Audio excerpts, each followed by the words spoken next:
Chapter 1 Beginning, the protagonist does not appear so soon. Arthur, you shouldn't do that. Lancelot is a good man. He is worthy of the title of knight. He has saved me before. And he is still a nobleman. The young attendant Merlin, while untying the armor of the same young Prince Arthur, he complained about his prince's inhumanity. You can't throw him into the stable, that's what the servant did. Shut up. You idiot. You are just a servant, and you have no right to decide where the title of knight belongs. The young prince reprimanded impatiently while throwing his iron gloves on the shelf. But after the reprimand, Arthur hesitated, pretending to inadvertently explain the excessive tone. You'd better not let your father hear these words. Father doesn't like to ask people to discuss things they shouldn't discuss. But Merlin was now indignant at his prince's failure to admit a good knight, so he didn't care about the prince's reprimand and explanation at all. After all, if you really want to count it, Merlin is an old fritters. He doesn't know how many times he has angered Arthur's father, the famous King Uther. But surprisingly, King Uther, who is known as a tyrant in the outside world, forgave Merlin's faults time and time again. Definitely, this is not out of kindness, but Merlin has a good teacher and a good friend. With the help of these two, Merlin was able to overcome the danger every time and survive the crisis safely. This also caused Merlin to become more and more courageous, even so big that he dared to forge a noble certificate. By the way, Merlin, which family did you just say that Lancelot is from? At this time, Arthur just remembered that Merlin had introduced Lancelot's origin, and Arthur didn't care much at the time. He never thought at first that Merlin would introduce any amazing people. At that time, Arthur promised Merlin to let the Lancelot test, only to see that Lancelot rescued Merlin from the griffin's mouth. He never thought that Lancelot could pass the test, although the means were a bit poignant. Bright, but Arthur is still willing to give him a chance. Definitely, there is no need to tell Merlin. Arthur was afraid that Merlin would tell Lancelot about his thoughts. If this happened, it would be pure cheating. This is not what Arthur wanted to see. In short, Arthur felt that Merlin didn't misunderstand the wrong person this time, so he now needs to understand this Lancelot. If he is really qualified, then Arthur is willing to accept him as a member of the Knights. But this unintentional question surprised Merlin suddenly. That's right, it was said that Merlin had forged a noble certificate just for Lancelot. Lancelot is handsome, tall, and burly, with a convincing demeanor by nature. Everyone who sees him fighting will uncontrollably lament that he is brave and good at fighting. In Merlin's view, if a person with all these good qualities cannot be a knight, then no one in this world is qualified to be a knight. But Lancelot had only one problem, and that was that he was a civilian. A commoner whose ancestors have been farmers for generations, even among the 8 generations of ancestors, did not get involved with the nobles. He is the 5th son of Lord Losandbia. Although Merlin was very calm on the surface, he was actually panicked in his heart, because it was all he did. Now he could only pray that Arthur had never heard of this family. When Merlin chose to be born as Lancelot, he felt that this family was too remote and low-key. I don't know if God heard Merlin's prayer and really let him go. Oh, it's Lord Losandbia. Arthur's eyes were confused, but on the surface he still pretended to know. In front of his friend and attendant, Arthur didn't want to be despised. Well, Arthur is a scumbag. The favorite thing this guy grew up was dancing knives and guns. For so many years, in addition to court etiquette, he has barely recognized words. How could he remember the coat of arms and family names of all the nobles? Knowing that there are as many as 3 books about the noble coat of arms, each of which is at least as thick as the stone bricks on the city wall. It is okay for Arthur to use these books as shields, let him remember them all. Give me a break. Although Merlin and Arthur have only been together for just a few months, Merlin still knows his character well for the prince whose personality is so simple that he is even a little stupid. Seeing Arthur's virtue, Merlin knew it too, and this matter was fooled. Since Arthur didn't know the so-called Laus-MB family, he would naturally not continue this topic, lest he might show his timidity, and Merlin naturally did not intend to continue this topic, just right. So the two of them did not go to talk about this topic very tacitly, but went to the restaurant after a brief cleaning. Today, King Uther happened to be free, so he planned to have a good meal with his son and daughter, so Arthur also specially returned from the knights early today.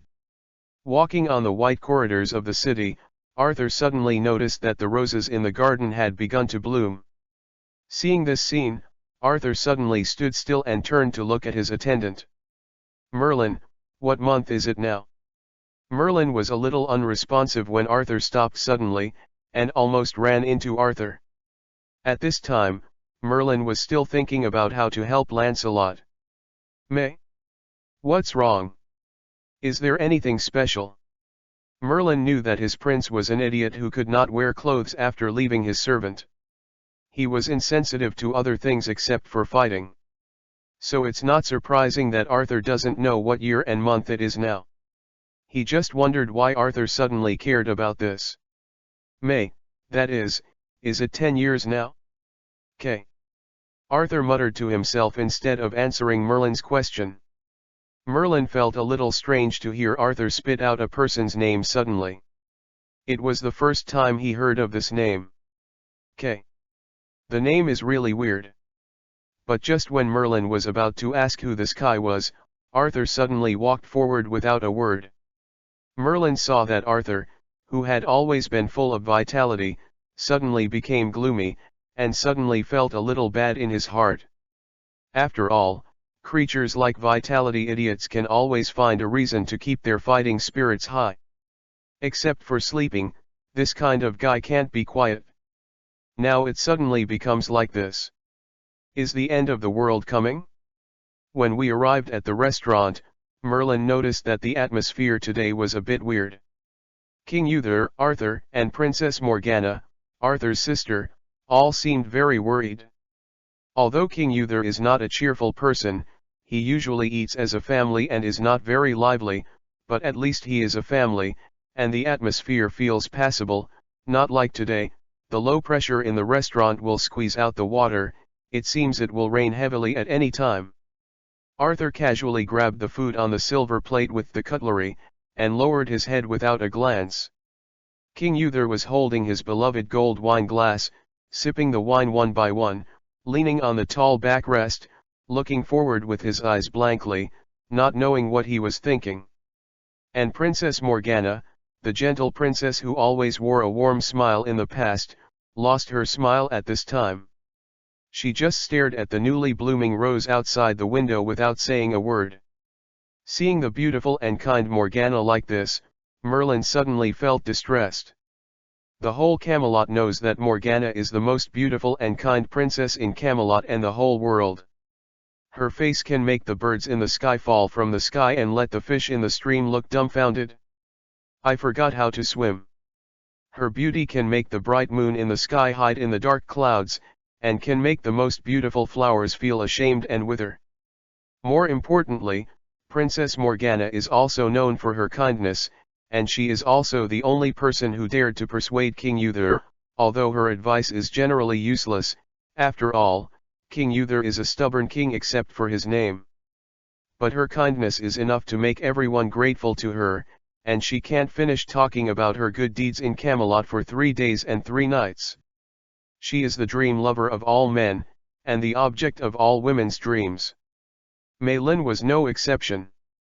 Mei Lin had only lived in a small village before, and the most beautiful woman she had ever met was the daughter of a tavern at the east end of the village, a little woman with freckles on her face. As a result, when he saw Princess Morgana on the first day of Camelot, Merlin realized that there are really beautiful women in this world that are comparable to gods. At that moment, Mei Lin had forgotten the tavern daughter at the east end of the village. Princess Morgana became his new dream lover. Seeing her dream lover so depressed and sad, Merlin couldn't wait. Merlin was just thinking about it, he was just a servant, not qualified to comfort the princess, let alone anything else. As for King Uther and Arthur, Merlin didn't care. King Uther is a cruel king, and Merlin doesn't like him. Arthur is an idiot, who would worry about him? After a long time, Morgana spoke first. Father, is there really no news about Kai? Isn't there any news?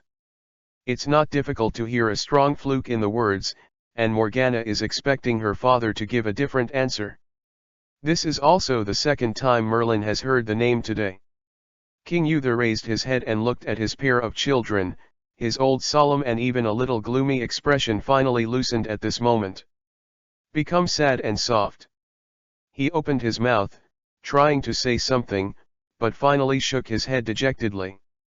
Morgana closed her eyes, tilted her head to the other side, and covered her face with her hand. Arthur raised his head at this time, and said loudly, Kay will be fine, he must be delayed. He is the strongest knight. No one can defeat him. Death is not acceptable. Arthur's eyes were full of determination. King Uther wanted to comfort his sons and daughters, but he couldn't speak when the words came to his lips. Because he is also lucky, you have to know that he is the one who spends the longest time with Kai compared to his own children. He doesn't know what others think, but he knows it himself. He has always regarded Kai as his son, even like Arthur. But as a king, as a father, he also needs to let his children know what reality is, so King Uther is very entangled. Just when King Uther was about to make up his mind, suddenly Camelot's bell came to mind. As the king of Camelot, he can naturally hear that this is the bell on the wall. This means there is an enemy attack. Chapter 2 Griffins and Warriors. Clang. Clang. Clang. Clang. The bell is very urgent, which means that the enemy is strong. Guard. Guard. King Uther threw away his weakness just now, his expression was as hard as iron, and roar loudly called the royal guard. A team of knights in red sashes rushed in immediately. Each of them was holding weapons. Obviously the situation was urgent, otherwise no one would pull out their weapons in the king's dining room. Yes, your majesty. Yes, my majesty. What happened outside? King Uther asked calmly. As a king, King Uther will never show an expression that does not conform to the king's temperament in front of anyone. The knights obviously didn't know how to explain. King Uther was very unhappy with the hesitation of the knights. Uther's father once taught him a sentence, "Don't let your subjects be confused. When they ask you for the answer, you must answer it. Don't hesitate. Even if the answer is made up." King Uther was very impressed with this sentence, and at the same time he also asked his courtiers to do so. He never said the last sentence of definitely.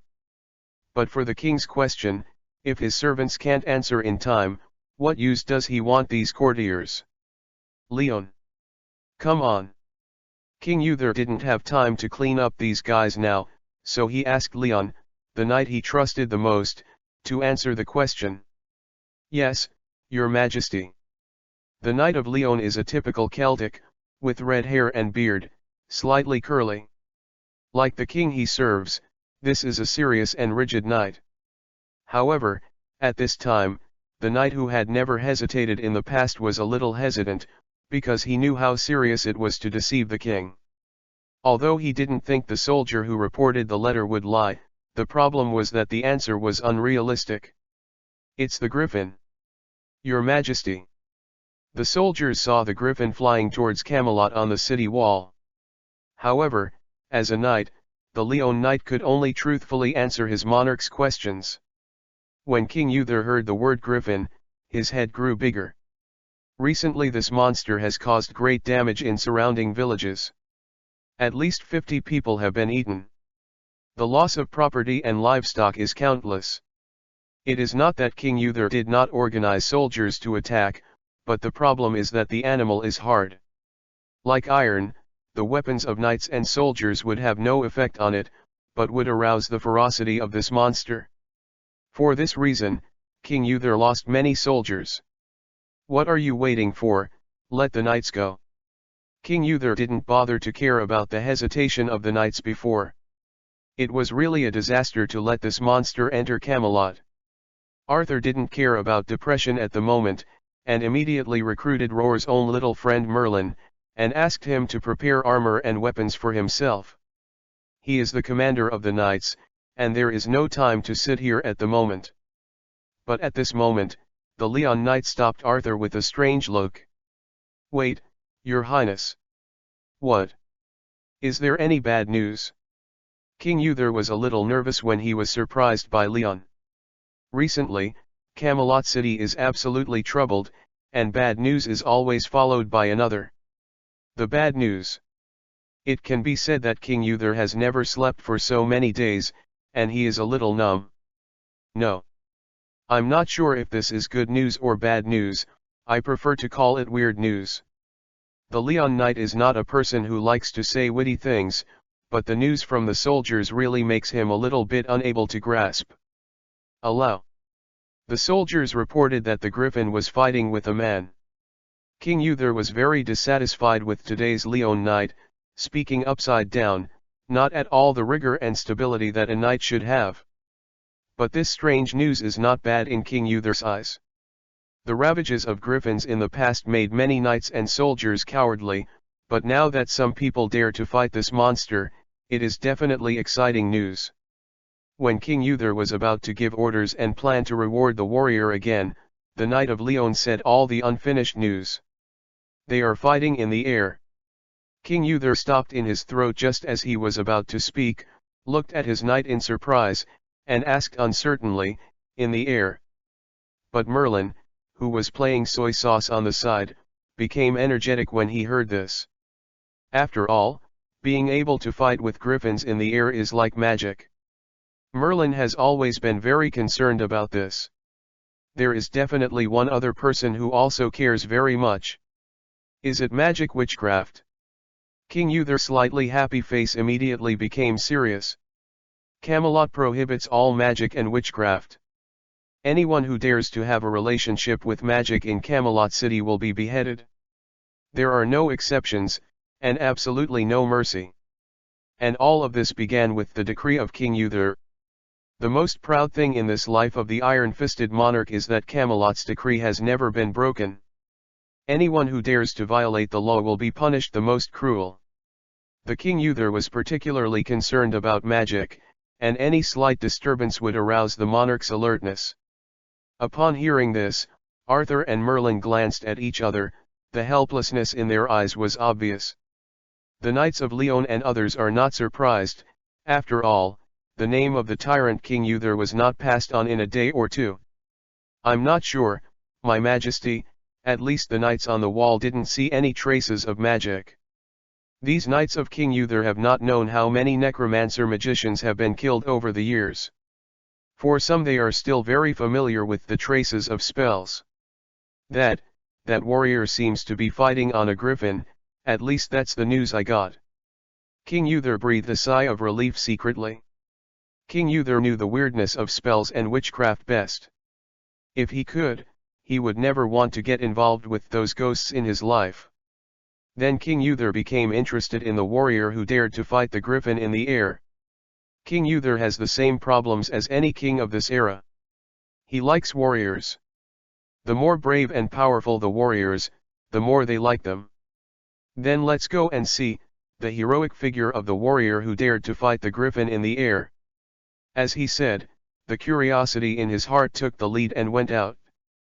Arthur and his father had the same virtue and were full of affection for brave warriors. So he didn't even wear his armor, so he rushed out, not paying attention to Merlin who was holding the heavy armor behind and staggering to catch up. When everyone came to the wall, the knights and soldiers on the wall were not intently defending, but one by one whistled and shouted for cheer. As everyone knows, King Uther is a stern king, and it is not an exaggeration to say a tyrant. So when he saw the chaos on the city wall, his face was blackened into charcoal. There is no such thing as a Camelot warrior. But soon, King Uther had no intention of caring about the disorganization and discipline of his soldiers, because his mind was all attracted by the battle above the sky. With the sound of an eagle singing in the sky, everyone looked up and looked like a monster with a length of 5 meters was rolling and struggling in the air. It was a black monster with the head of an eagle and the body of a lion. This monster has been very popular recently, many knights and soldiers have seen it, but every time I meet with it, the ending is not very good. So for this monster, no one will have a good impression. Now that someone is beating it, they definitely want to cheer. What's more, this monster's target this time is Camelot. They really don't want to face this monster anymore. It's not lack of courage, but it's really lackluster. Their weapons have nothing to do with this monster. How to fight? So forget it. Now there is a warrior who can help them fix this monster. They think this is very good, and even better, this warrior seems to have always had the upper hand. Chapter 3K, for collection. Huh. A stern cry made everyone feel energetic, and the griffin was dead. Although they were refueling before, they didn't actually look at anything. Griffins can fly very well.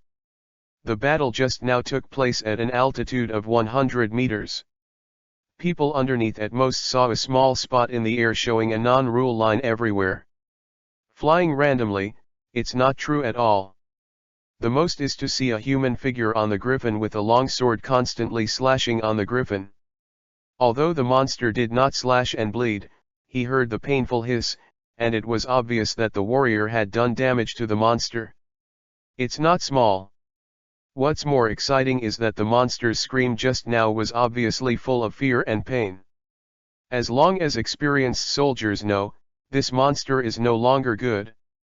Sure enough, just after the piercing scream, the tumbling dot on the sky began to grow bigger, and they were falling. At this time, people could clearly see the figure fighting the griffin. It was a golden knight. But after everyone saw the armor on the knight, the first thought in their minds was the lion. Because there are too many lion elements on the gorgeous knight armor intertwined with gold and silver, the knight's shoulder armor has sculptures of roaring lions, and the same is true in front of the knight's breastplate. These lion carvings it was so lifelike that with the actions of the knight, everyone seemed to see the roar of the lion. On the knight's body, the blue cloak had been torn into strips, but a roaring lion pattern was vaguely visible from the strips, which might be the knight's badge. When everyone's attention was focused on the fight between the knight and the griffin, no one noticed that King Uther's face had changed. His expression was pleasantly surprised and incredibly unbelievable. At the same time, there was something that couldn't be concealed. Expect. He definitely can't forget this coat of arms. The Roaring Lion coat of arms. This is the new family coat of arms he personally awarded for his child Kay, the child who was given high hopes by himself. Just now, he thought he would never see this coat of arms in his life, but he didn't expect that in the next moment, what he thought was impossible would happen to him. But King Uther did not dare to ask for confirmation. This was very weak and hatred was not in line with King Uther's personality, but King Uther still could not speak. He was afraid of disappointment. This may be regarded as an alternative escape. But he still did it, deceiving himself a little bit, but King Uther still chose to be weak. On the other hand, Arthur watched with gusto. While admiring the bravery of the warrior, he envied the knight's armor. It's gorgeous. In Camelot City, a set of ordinary knight armor also requires a full 200 gold coins, which is equivalent to almost 40 cows. But for the roaring armor of the lion on this warrior, Arthur conservatively estimated that it would cost at least 5,000 gold coins. At this price, Arthur felt that he could only imagine it when he was dreaming. He believed that his father would not pay such a large sum of money for himself. Although King Uther has the name of a tyrant, to tell the truth, his private life is not corrupt. On the contrary, he is very self-disciplined. He is a very thrifty king, whether he treats himself or his son. It is impossible for him to pay for his son to build such a fancy armor. With the griffin's panic hiss, everyone saw it more clearly. It turned out that this warrior, who didn't know where he came from, tied the griffin with a golden rope. It was on this rope that this warrior could fight the griffin in the air. But this also made everyone admire the bravery of this warrior even more. He actually dared to fight a griffin in the sky with a rope. I really don't know whether to describe him as a brave or brave man. Too reckless. The rope tied one wing and one front paw of the griffin, which greatly restricted the flight movement of the griffin, making its movement extremely unsmooth, and it looked a little shaky. It was also because of this that the griffin's attack was inconsistent and the rope was very awkward, which allowed the knight to seize the opportunity to beat the griffin violently. With the rapid fall of the griffin, everyone who watched the show was startled roar. They didn't know what would happen to the griffin when it fell so high, but the knight was definitely out of luck.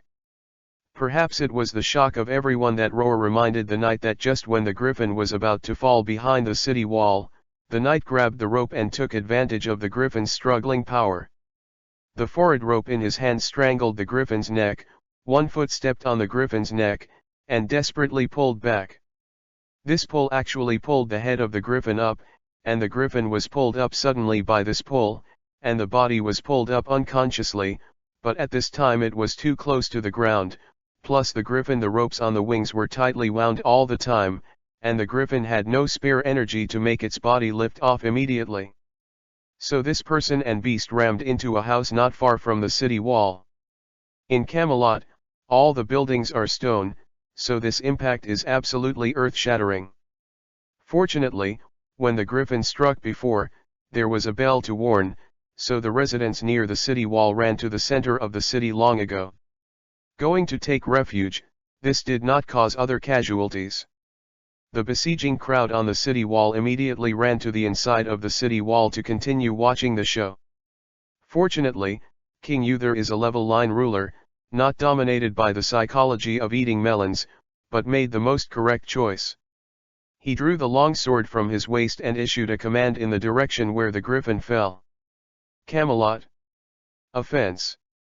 Only then did the besieging knights and soldiers react. This time is not the time to watch the show. Now is the best chance to solve the griffin. This time the griffin is definitely not hurt. If it runs away, it will be the ordinary people in Camelot that will be unlucky in the end. So one by one immediately took them and rushed down the city wall. Just as they rushed down the city wall, there was a sudden explosion of stones in the houses that had collapsed, and a behemoth broke through the shackles of the ruins and flew out. It's the griffin. It's not dead. But look at its messy feathers and hair, blood that has flowed from the forelimbs and the top of the head. It's not easy. Seeing this, the soldiers and knights unconsciously speeded up their pace. Griffin is a magical creature, different from a normal beast. It is very smart. The moment it wakes up, it knows that it must retreat, or it really can't go. So the moment it rushed out of the ruins, it was ready to run away. But when it turned around to soar into the sky, a huge amount of power came from its throat, wings, and front paws, and huge amounts of power directly knocked the griffin to the ground. The rope on it hasn't been untied yet. Ha ha ha, it was so easy to catch you, how could you let you escape? At this time, a hearty male voice came out among the ruins. Round 2 now. It turned out that the knight who was fighting with the griffin was fine, and he still didn't know when he tied the rope in his hand to a big stone pier, and part of the big stone pier was deeply buried in the ground, which was quite firm. Don't worry about being broken free by the griffin. As soon as the man finished speaking, he unfastened a big axe from his waist and rushed towards the griffin. The griffin reacted quickly. After hearing the man's voice, it immediately turned over and rushed its head towards the man. When he saw the man rushing over with the battle axe in his hand, the griffin immediately greeted him with a fierce light. It is very clear that if you want to escape, you must deal with this man. The griffin is very large, standing at the shoulder height of almost 2 meters, and it is full of momentum when it rushes up. But the man on the opposite side didn't care at all, but accelerated the speed of the charge. Just when the two were about to come into contact, the griffin stood up suddenly, and then grabbed the man's head with its two front paws condescendingly. This blow was absolutely unexpected. Although the man reacted extremely quickly, he was still hit on the head by the front paws of the griffin. Fortunately, the man's reaction saved his life and hit the front paws of the griffin. At the moment of the man's head, he made a backward motion, not allowing the griffin's claws to grasp. This blow only took the man's lion visor and helmet into flight, and the knight himself escaped a blow. Although the power of the griffin still made the man roll out, the man stood up in the next moment, and at the same time bowed and rushed to the side of the griffin. Just when the man rushed to the griffin's side, the man's body was like a spring, rising from the ground, and at the same time the tomahawk in his hand was rounded and hit the griffin's head fiercely. Clang! There was a sound of huge amounts of gold and iron. Except for sparks, the griffin didn't suffer any damage on the surface, but the huge amounts of force still knocked the griffin's body. Before the griffin slowed down, the man's attack followed. The man didn't care about the counter-shock from the tomahawk, and the attack became more fierce. It was almost impossible to see the movement of the tomahawk in the man's hands. Clang clang clang clang clang clang clang clang clang clang clang clang clang clang clang clang clang clang clang. The 7 consecutive non-stop combos all hit the griffin's head, and they were still in the same position. When the attack stopped, the huge amounts of griffin's body was like a big tree that had been cut down, crashing to the ground, and never stood up again. At this time, King Uther finally arrived with someone. The man also turned around and looked at everyone. When he saw King Uther rushing to the front, the man showed a big smile. When King Uther saw this man, his whole body was stunned, his eyes filled with disbelief. The man didn't care about the king's stupefaction, but naturally placed the battle axe on the ground, put his left hand on the uppermost joint of his right arm, knelt down on one knee, and said, "Salute you, my king." Arthur was a few steps late because he wanted to help the dragged Merlin. When he arrived, he happened to see this scene. Chapter 4 Uther's adopted son. Hearing someone calling his name, Kai raised his head. Although it was quite rude to raise his head without a response from the king, Kai and King Uther were too familiar with each other, so he didn't care about it at all. Anyway, he was sure that King Uther would not punish himself for this little thing, although King Uther had always been a tyrant. "Arthur," Kay said uncertainly when he saw a big blond boy in front of him. After all, when he left that year, Arthur was only 8 or 9 years old. 10 years were enough to make a person completely different. "It's really you, Kay." Arthur didn't care about so much. After making sure that the person in front of him was his brother, Arthur completely ignored the royal etiquette and rushed over with a hug and stood up. "Kay. It's really you. My brother. I know, you won't break your promise. You really came back. You really came back." Kai, who stood up, was a little helpless to catch his reckless brother. Such a big person, still likes to jump on others, and he doesn't know where he learned from. But after hearing Arthur's excited words, Kay also put away his helpless expression, but instead smiled and hugged Arthur and patted Arthur's back hard. Definitely. The knight never breaks his faith. After hugging for a while, Kay put Arthur down. Arthur also noticed something wrong at this time. There was nothing wrong with hugging, but the whole person jumped on someone else. It was indeed a bit ugly. No matter what, he was also a qualified knight, not a kid anymore. After putting down Arthur, Kay walked to the side of King Uther with a smile. Although King Uther was also very excited, he wanted him to be as unrefined as Arthur. It would be better to kill him. Kay definitely knew King Uther's face-saving habits, so he decided to take the initiative to say hello. Kai walked up to King Uther, hugged King Uther, then patted King Uther's, and said softly, "I'm back, Uther. This is not disrespect, but family members. It is sometimes called roar, which is normal abroad, especially in ancient times. At this time, King Uther stretched out his hand tremblingly and gently stroked Kai's hair. His voice was a little excited and said, "It's fine to come back, and it's fine to come back." Faced with this change, the crowd also began to whisper. Some people who are not sure about the situation are asking privately what is going on. Merlin was one of them. He secretly pulled the Larry Knight's arm, and then asked, "What the hell is going on? Who is this K?" Leon saw that Merlin was pulling him, so he explained in a low voice, "That is the adopted son of King Uther, Sir Eckert's third son, Sir Kay, known as the Lion Knight. He left 10 years ago. Camelot said he wanted to travel the world. I didn't expect to be back today." Because the occasion was inappropriate, Leon didn't elaborate, but just gave a rough explanation. This is also Merlin, and Leon would waste his saliva if it was someone else. Merlin is very special in Camelot. Although he is a subordinate, his status is not inferior.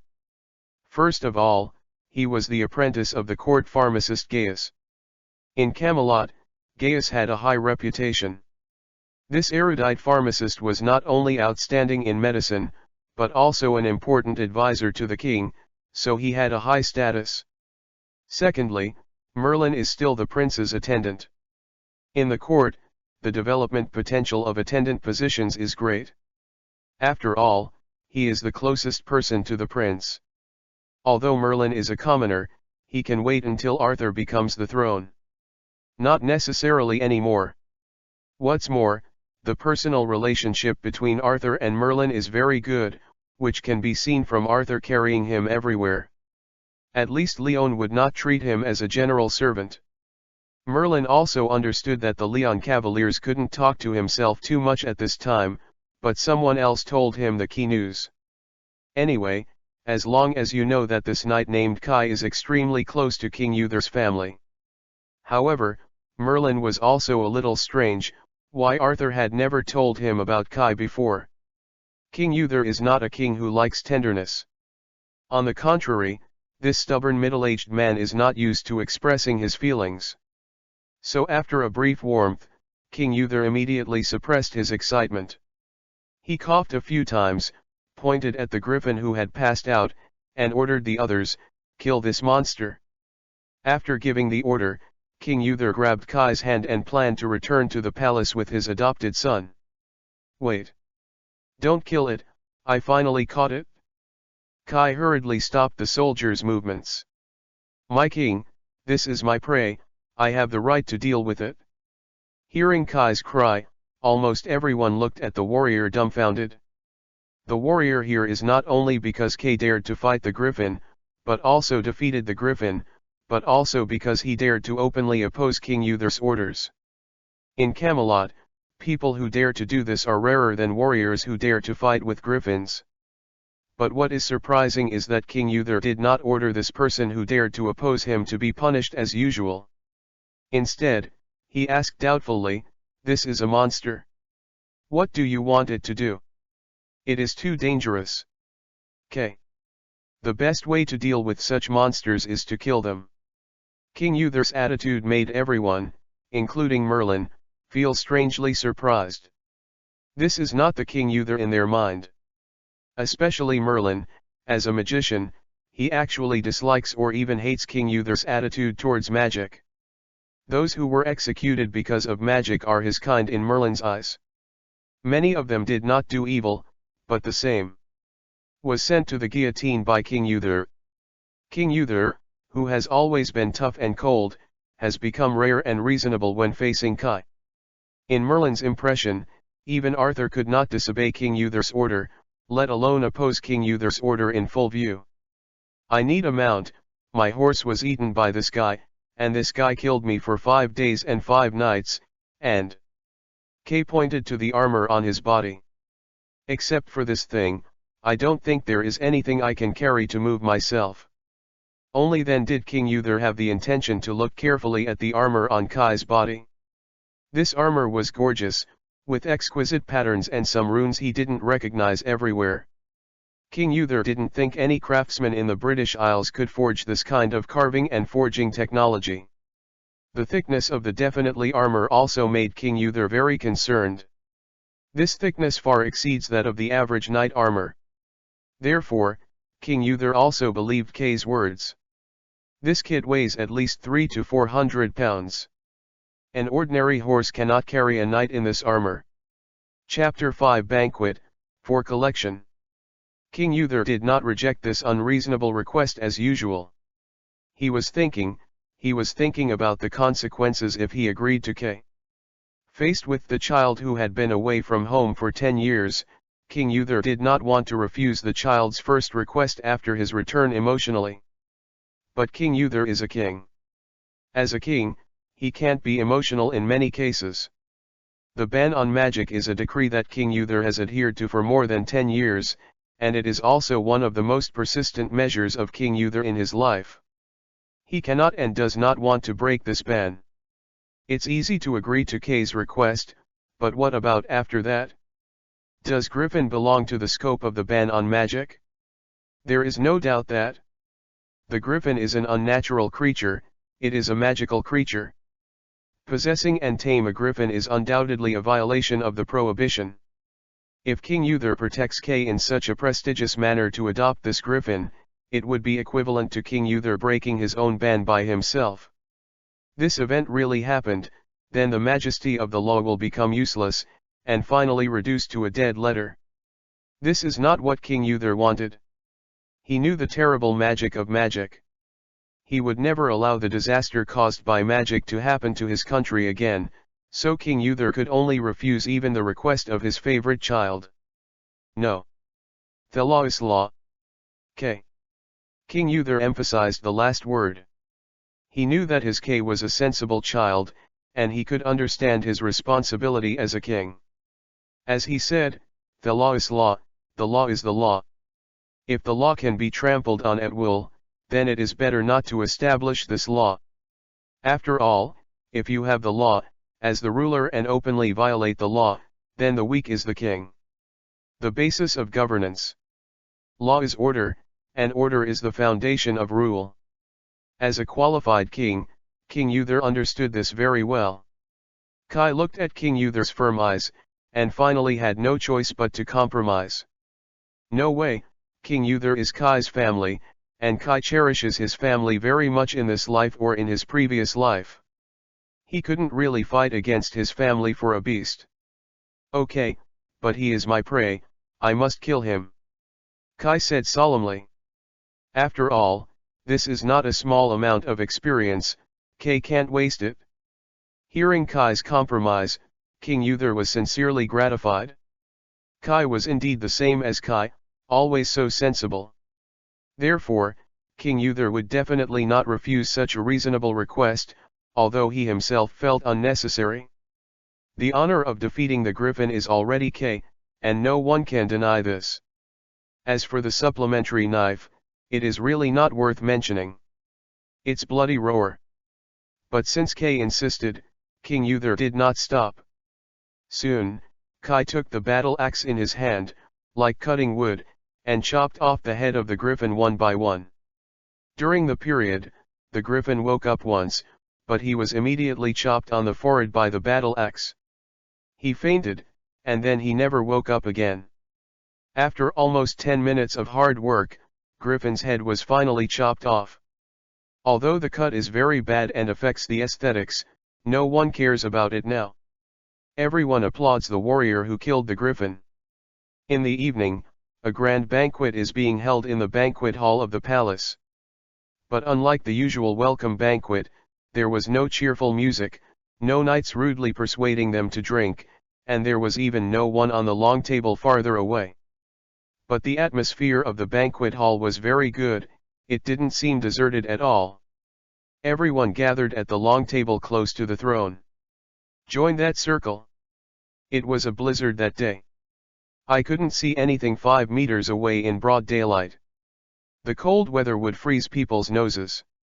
Those evil frost giants also took advantage of this opportunity to launch an attack on the city of the Asgard people. Each of the terrible guys is 13 feet tall and is covered with thick ice armor. Ordinary weapons can't hurt them at all. Among all the people, Sir K is telling vividly about his adventures. In this era, the area of human activities is very small. Take the Celtic countries in the British Isles as an example. The Celts mainly live in the future southern part of England near Ireland, and the areas further north are full of virgin forests. There are countless ferocious beasts and some supernatural creatures in these virgin forests that threaten people's safety all the time, so people at this time will never see the world more than 50 kilometers or even smaller. At least in this hall, there are only a few knights who have a little more knowledge, but they are limited to the Celtic kingdoms, and they don't know anything further. But K is different. He spent 10 years setting off from Camelot and heading east, first arriving at Norway, which is not yet the homeland of the Vikings. There lived a group of highly civilized people. Nationality, they call themselves Asgard. K lived in Asgard for almost a year, and then passed through the plains of Europe, which was still a primitive and uncivilized area, and came to the warm Mediterranean region. Here, K encountered the civilization called Olympus and saw the Olympics. The civilized world under the leadership of Linpais. There he knew for the first time that there really was a country called Atlantis in the ancient Mediterranean. You must know that in K's impression, Atlantis has always been a legend, even a legend that has been proven to be fabricated, and in the legend, Atlantis is in the Atlantic Ocean, not in the Mediterranean. In short, the Kai area went on to the east after a tour of ancient Greece, and then encountered a new civilization in the area called the Mesopotamia. They called themselves Sumerians. After that, he also encountered an invasion with these Mesil people. A group of desert civilizations from the west, led by an extraordinary human who called themselves the sun god La, went to the east and started a long-lasting battle with Mesil people. In the war, this battle alone lasted 3 full years, and finally the two sides chose to conclude the contract with heavy casualties. They meet, one of them is the ruler of the west and the other is the ruler of the east. After experiencing this prehistoric battle for supremacy, Kai originally planned to continue eastward and return to the land of the east, which he was dreaming about, but the reality gave Kai a few big mouths, and the road to the east was too dangerous. Ns. He and his friends in Messer several times survived close to death, but still failed to find a way home, and even lost a close friend for this. Heartbroken, K could only retreat back helplessly. Chapter 6 Gifts, for Collection. Are those frost giants real? After talking for almost an hour, K finally stopped to drink something to moisturize his throat. K just stopped here. Morgana, who had been by K's side, hurriedly delivered the poured wine glass to K's hand. But when K was drinking, Arthur seized this gap and asked, "Arthur, Kai just came back and needs a rest, you can't always pester him to ask questions." Before Kai could speak, Morgana on the side was upset. She couldn't wait until Kai came back, but before she could say a few words to herself, these guys took Kai to ask questions, and she didn't leave any time for her. Although Arthur didn't want to be preached by his sister Princess Morgana, after all, Morgana's words made sense. Originally, this was a welcome banquet for Kai, but they actually took Kai to tell the story. It's true. It's rude. But Kai didn't care much about it. He hadn't seen Arthur and the others for 10 years, and wanted to talk to them. "It's okay, I'm not tired." After that, he patted Morgana's hand, indicating that it's okay. Morgana blushed a little by Solam's move, while Arthur on the side didn't pay attention to Morgana's changes at all. He only knew that Kay said it was okay, so he could continue to ask. The so-called straight man, roughly refers to this kind of fool with no emotional intelligence. When Kay saw Arthur's thirst for knowledge, he didn't talk nonsense. Instead, he directly ordered the servant on the side to get his own things. When he came back this time, Kay prepared a lot of gifts. It didn't take long for a group of servants to come in with a small package, and some servants even pushed in a few small cars. Seeing that the servants brought so many things in, everyone who had been drinking while Kay was resting was attracted again. Many people know that Kay brought back a lot of things, but no one knows what those things are. People have curiosity, knowing that Kai is back from traveling the world, they are naturally curious about what weird things Kai brought back. Kay asked two servants to carry up a huge amounts of a square package, and then let Arthur open it. Arthur rushed in anxiously, and Merlin was naturally unwilling to be by Arthur's side. In the past, Merlin thought that the magical world was already bizarre enough. For this reason, he also had a little bit of pride, but today he only knows how vast the outside world is. What I know is simply not worth mentioning. So now he really wants to understand the outside world. After all, if he follows his fate, maybe he will never leave Camelot in his entire life. With Merlin, Arthur naturally didn't need to take the cloth outside the package by himself. And Merlin is also happy to help. Merlin unwrapped the package 3 times, only to find that there was a square iron box inside the package. Merlin looked at Arthur, and Arthur nodded, so Merlin forced to open the lid of the iron box. But when he saw the contents of the iron box clearly, poor Merlin was shocked and dropped the lid of the iron box. Ah! Merlin's scream was absolutely comparable to a soprano, and it was so penetrating that it shocked everyone else. On the contrary, Arthur was much more calm. Although he was frightened and his face was indifferent, he backed away again and again, but he didn't make any embarrassing screams. "What is this?" Arthur asked with a trembling voice, pointing to the inside of the iron box with a pale face. Others were also aroused by their performance, especially King Uther. He was a little angry at Arthur's timidity. He had always placed high hopes on Arthur, hoping that he could become a better than himself. The king, but Arthur's performance is definitely not excellent now, even qualified enough. So King Uther stood up first and walked to the side of the box, intending to see what was inside. As a result, he came closer and was taken aback, but he was much better than that, at least on the surface, the king could do his usual face. But his next words still exposed his feelings. "What the hell is this?" Rarely, King Uther said bad words.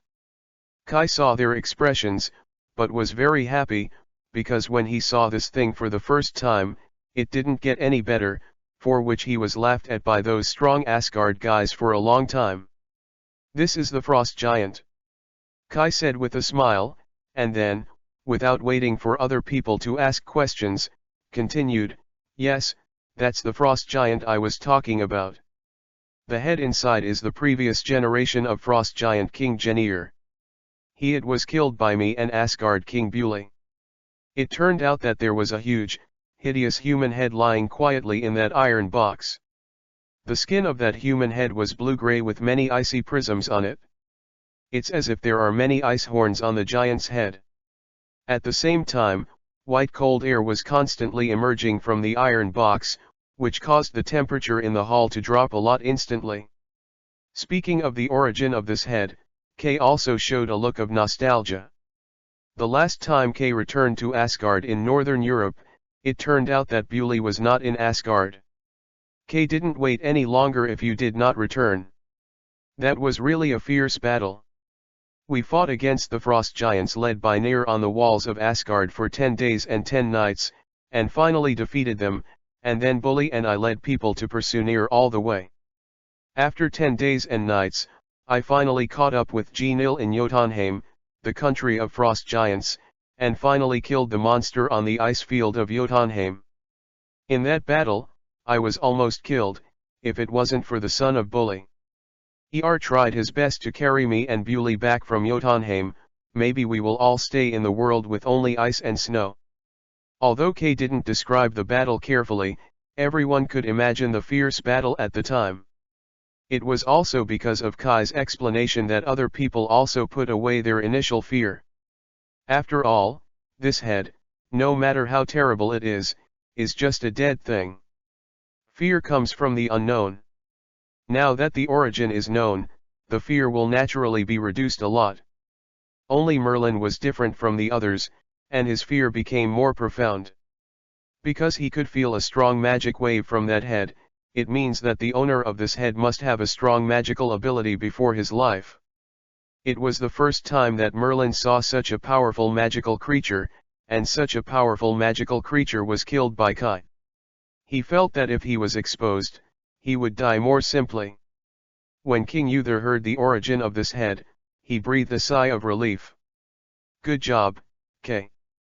But why do you want to keep this head? The Celts are one of the most civilized nations in the world today. They don't have the habit of keeping the enemy's head. That is what barbarians have. Tradition of. Hearing King Uther's question, Kay grinned. Cool down. Chapter 7 Gifts, continued. Kai Hui's biggest role in leaving the head of the King of Frost Giants is to use it as a refrigerator. Although putting food on the side of a hideous head is a test of a person's ability to withstand, but after getting used to it, it feels okay, even a bit dark gothic. If you are interested in this style, you can even sleep with the head of the Frost Giant King and use it as an air conditioner. Kai's explanation made everyone shudder, but they also thought it was a good idea. After all, everyone knows that low temperature is more conducive to food preservation. Father, I think we can put this thing in our storage room. Arthur's big heart was reflected at this time. After the most open fear, the kid immediately took the frost. The giant's head was taken out and suggested to his father. King Uther glanced at his own son, who was always heartless, gritted his teeth and said, "Don't even think about it." Kai happily watched the interaction between Arthur and his son. After so many years outside, he actually missed the atmosphere of home. Although it was exciting outside, he would never lack such warmth. "Well, Arthur, put that thing down. I was joking just now. It is my trophy and a testimony of my friendship with King Bully. It is impossible for you to actually put it in the kitchen." Kai Kanjase took the head in his hand and put it in the box again, which was regarded as ending the struggle between the two father and son. Then Kay took out a few boxes from the pile of packages. He took the lead in taking out a long box and sending it to Arthur. "This is your gift." Kay is Arthur's brother. He watched Arthur grow up since he was a child, so facing Kay, Arthur never knew what polite was. He hurriedly opened the long box and took out the contents. It is a long sword with a total length of about 1.4 meters. The hilt is lengthened and the blade is about 9 centimeters in length. It is not much different from an ordinary knight sword, but it is not the same as a normal steel sword. This sword has a dark gold color as a whole, and its shape is simple and atmospheric. The shape of the sword is two dragons guarding the sword body, which is very in line with Arthur's identity. The family crest of King Arthur is a red dragon. Arthur received the most rigorous knight education since he was a child, and his knowledge of weapons even surpassed his own clothes. So when he got the sword, Arthur knew it was definitely a weapon. "This is the long sword I asked a dwarf forge master to build for you in Asgard. Its material is the hardest and mysterious metal from under the northern ice sheet. For it, I almost spent all my savings. So use it well, Arthur." In fact, the forging of the sword is more difficult than what Kay said. The main material of the sword is called fine gold. When Kay first heard this name, he almost thought that the dwarf came through like himself. After all, although Kay didn't read many novels in his previous life, he also read a few Western fiction novels when he was reading, and knew that the thing of fine gold was completely fabricated, and it was metal out of fantasy. But as he understood, Kai discovered that he himself had misunderstood.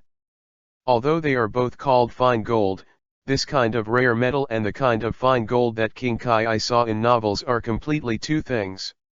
This kind of magic metal called fine gold is very light, not even a quarter of the weight of the same volume of iron, which is completely different from the fine gold in the novel. But its hardness and cutting ability is exactly the same as described in the novel. Even the level of rarity is more than inferior, If it weren't for Kai's kindness to the dwarf clan, the greedy dwarf would never take this thing out. But even so, Arthur's longsword is not entirely made of fine gold, it is also mixed with some other metals. However, the forging craftsmanship of the Nordic dwarf completely surpassed this era, and their alloy technology is very strong, which leads to the superb quality of this long sword, and does not insult the fine gold. Originally, this sword, Dwarf and King Bewley were preparing to enchant, but Kay finally rejected their kindness considering King Uther's attitude towards magic. Although this long sword is sharp and hard, it does not have any magical effect. Arthur played with the long sword that Kay gave him and loved it very much. He waved it twice and found that the center of gravity and structure of the sword were perfect, not a bit jerky, and extremely labor-saving. Holding it in his hand, the more he looked at it, the more he liked it. As a result, the front end of the sword accidentally swept the jug and wine glass on the side. At this time, the Celtics did not have high-end things such as porcelain. They used more pottery, while metal products were used in the palace. For example, one of King Uther's favorite wine glasses was made of pure gold. But after Arthur's long sword touched the jug and the wine glass, the blade passed through the jug and the wine glass unimpeded, as if the sword hadn't touched anything at all. About 5 seconds later, those jugs and wine glasses slowly split into two halves. No, it should be slip into two halves. The cut jug and the upper part of the wine glass are just it slipped silently, splashing the wine inside, and the incision was smoother without any burrs. Everyone took a breath. They never thought that there would be such a sharp weapon. Then all the men present enthusiastically looked at the long sword in Arthur's hand. After all, they are all knights, no knight does not love magic weapons. In their eyes, the long sword in Arthur's hand is comparable to the magical artifact in Celtic mythology. Arthur also took a breath.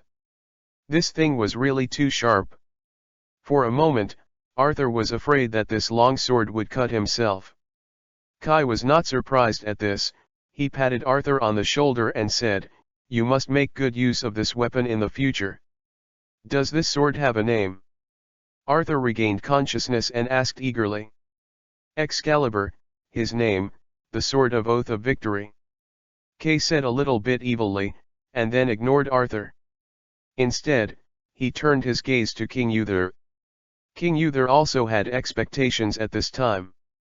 He was originally not interested in Kai's gift, and he even disagreed with Kai's travel around the world for 10 years. He thinks that is too lofty, and that real men should take their own responsibilities instead of pursuing vain things.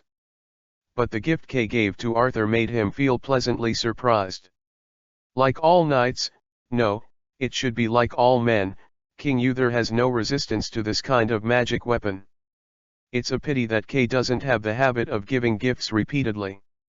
What's more, for such a good life as fine gold, Kay has no place to find more. This time Kay's gift to King Uther is a certain crown.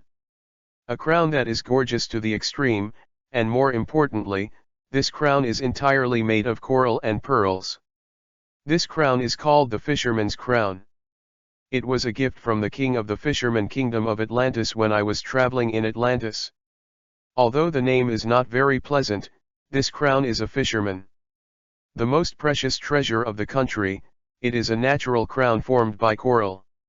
Without any polishing, the Atlanteans just put a few golden pearls on it.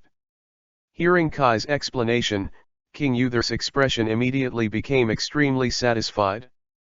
In fact, when Kai took out the crown, he was already extremely satisfied. Although it is not a weapon of magic weapon, the coral crown must be enough to surprise him inexplicably. The Celtic sailing skills are not very good, or else they won't just wander around in England. This has also led to the fact that corals and pearls are extremely rare in Celtic countries, and they are rarer and more precious treasures than gold and gemstones. For other kings, if some broken corals can be inlaid on the crown, it will be enough to satisfy them. If a pearl is inlaid, it will attract the envy of all kings. And what about the crown that Kay gave him? The whole body is made of the most beautiful red coral, which is still formed naturally, and the slightly golden pearls on it are even more valuable. King Uther even suspects that if he is willing to sell this crown, it is estimated that there will be a king willing to trade for his own royal city. With this crown, King Uther can declare to everyone the wealth and power of Camelot City. This kind of temptation is absolutely irresistible to a king. Finally, Kai turned his gaze to Morgana on the side. Morgana had been watching Kay there with a proud smile from the beginning, making everyone amazed. It wasn't until Kay looked at him that Morgana was relieved, and her face was flushed immediately. Kai stepped forward and took Morgana's hand and gave the girl a slap in the face. "And our Morgana, how could I forget my cutest sister?" As Kay said, he took Morgana by the hand and came to a pile of boxes. Pointing to the boxes and said, "This is all yours, my lovely Princess Morgana." Then, with excitement, the servants quickly opened the boxes. After the preparation of the previous two gifts, no one would think that Sir Kay's gift to Princess Morgana would be ordinary. As a result, this opening was incredible. Everyone was blinded by what was inside. Exotic gold jewelry, artwork, mysterious silk. But the most eye-catching is a set of lady armor and a pair of slightly shorter knight swords. All of these things radiated the light of wealth, and even the knowledgeable King Uther thought he had come to his own treasury. Morgana saw these things, suddenly feeling a little at a loss. She definitely likes Kai to give her gifts, but these gifts are too expensive. It was so precious that she didn't know how to deal with it. King Uther is a thrifty king. Although he is good for face, he is not extravagant in private. As the adopted daughter of King Uther, Morgana has never lacked anything, but she has never seen so much wealth.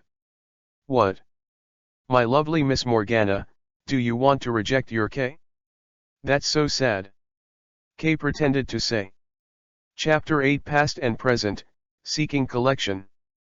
In the end, Morgana accepted Kai's gift with King Uther's encouragement, but then she couldn't stand the eyes of others and shyly hid back to her room. Seeing Morgana's young daughter's gesture, King Uther also showed a satisfied smile with comfort. Morgana likes Kay, which almost all the older people know. And now that Kay gave Morgana so many precious gifts in front of so many people, everyone knew what it meant. King Uther was even more happy to see the result. Although Morgana was said to be his adopted daughter, Morgana was actually his biological daughter.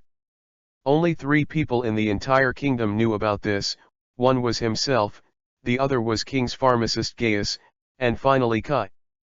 This involved a series of dog blood stories, and King Uther did not want others to know.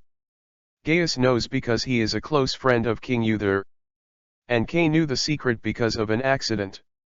So for King Uther, he always felt guilty towards Morgana. He hopes Morgana can live well. Marrying Kay is undoubtedly the best choice. Although Kai was a bit naive, in addition to this, King Uther had to admit that Kai was the best young man he had ever seen in his life. What's more, Kay also knows the bottom line. Kai grew up by his side since he was a child, and Kai grew up with him for longer than Kai's own biological father. King Uther knew Kai, and he knew even better that Kai could definitely give Morgana happiness. The dinner ended in a roar of exclamation and joy. This day may leave a rich and colorful stroke in the history of Camelot. What happened today will be repeated and repeated by everyone with relish. However, although all the guests were very happy, Kai was in a bad mood. He stood alone on the high-rise terrace of the palace castle, quietly watching the dying lights of the palace. Suddenly there was an unprecedented loss. Kai has a secret that no one knows. He is a traverser. His original name is no longer important, especially after his home road is completely cut off. Kay's real name really doesn't matter at all in this world. He was a policeman in his previous life and served as a soldier. When he was in the army, although he was not a king of soldiers, he was definitely regarded as an excellent soldier of the people. Later, for some reasons, he was forced to retire and change jobs, and then became a criminal police officer in his hometown. His experience as a scout made his career as a police officer quite successful. Although he has never caught murderers, criminals with high intelligence, and other cruel characters, after all, his city can only be regarded as a third-tier city, and there are not so many exciting experiences. But he has also successfully solved many cases and arrested many criminal suspects. He believes he is worthy of the police badge above his head. There is nothing to say about what he passed through, but he was sacrificed during a raid. The only thing he was grateful for was that he was only sacrificed in that hunt. The other colleagues are fine. Although he was not an orphan in his previous life, his parents were long gone, and he had no wives and children. Although he had several girlfriends, most of them broke up because of work. The typical lonely family has nothing to worry about when dead. Other colleagues are different. They are either young or have children and daughters. And it was he who commanded that time, and he didn't want his mistakes to cause others to pay the price. All in all, he crossed after waking up, not in that kind of dress, but as a baby as soon as he woke up. After that, he grew up in Camelot, and his biological parents loved him very much. It was not because of a bloody plot to keep him in Camelot. It's completely out of the rule of the nobility. Kai is the third son, the youngest in the family, and has no inheritance rights. The family's property does not have enough money to support the 3 children. The offering here is not to say that he can't afford it. The nobles of his family do not lack him for a bite of food. The so-called support here is after adulthood. Kai's eldest brother is the eldest son and the most legal heir. He inherits the family territory. His second brother is also much older than Kai. Although he does not have the right to inherit, his parents have already helped him figure out a way out. He will inherit a small territory from his mother's dowry, and the family will also entrust a small part of the territory. Allow him to become a realm knight and continue to be loyal to the family. But when you get to Kai, there is a problem. Although Kai's family is long, it is not a big nobleman. The family can't let the territory continue to be scattered, which will threaten the existence of the family. This is a problem that all the little nobles of this era need to face. With more children, they must make choices. It is impossible to treat them equally, it is irresponsible to the family.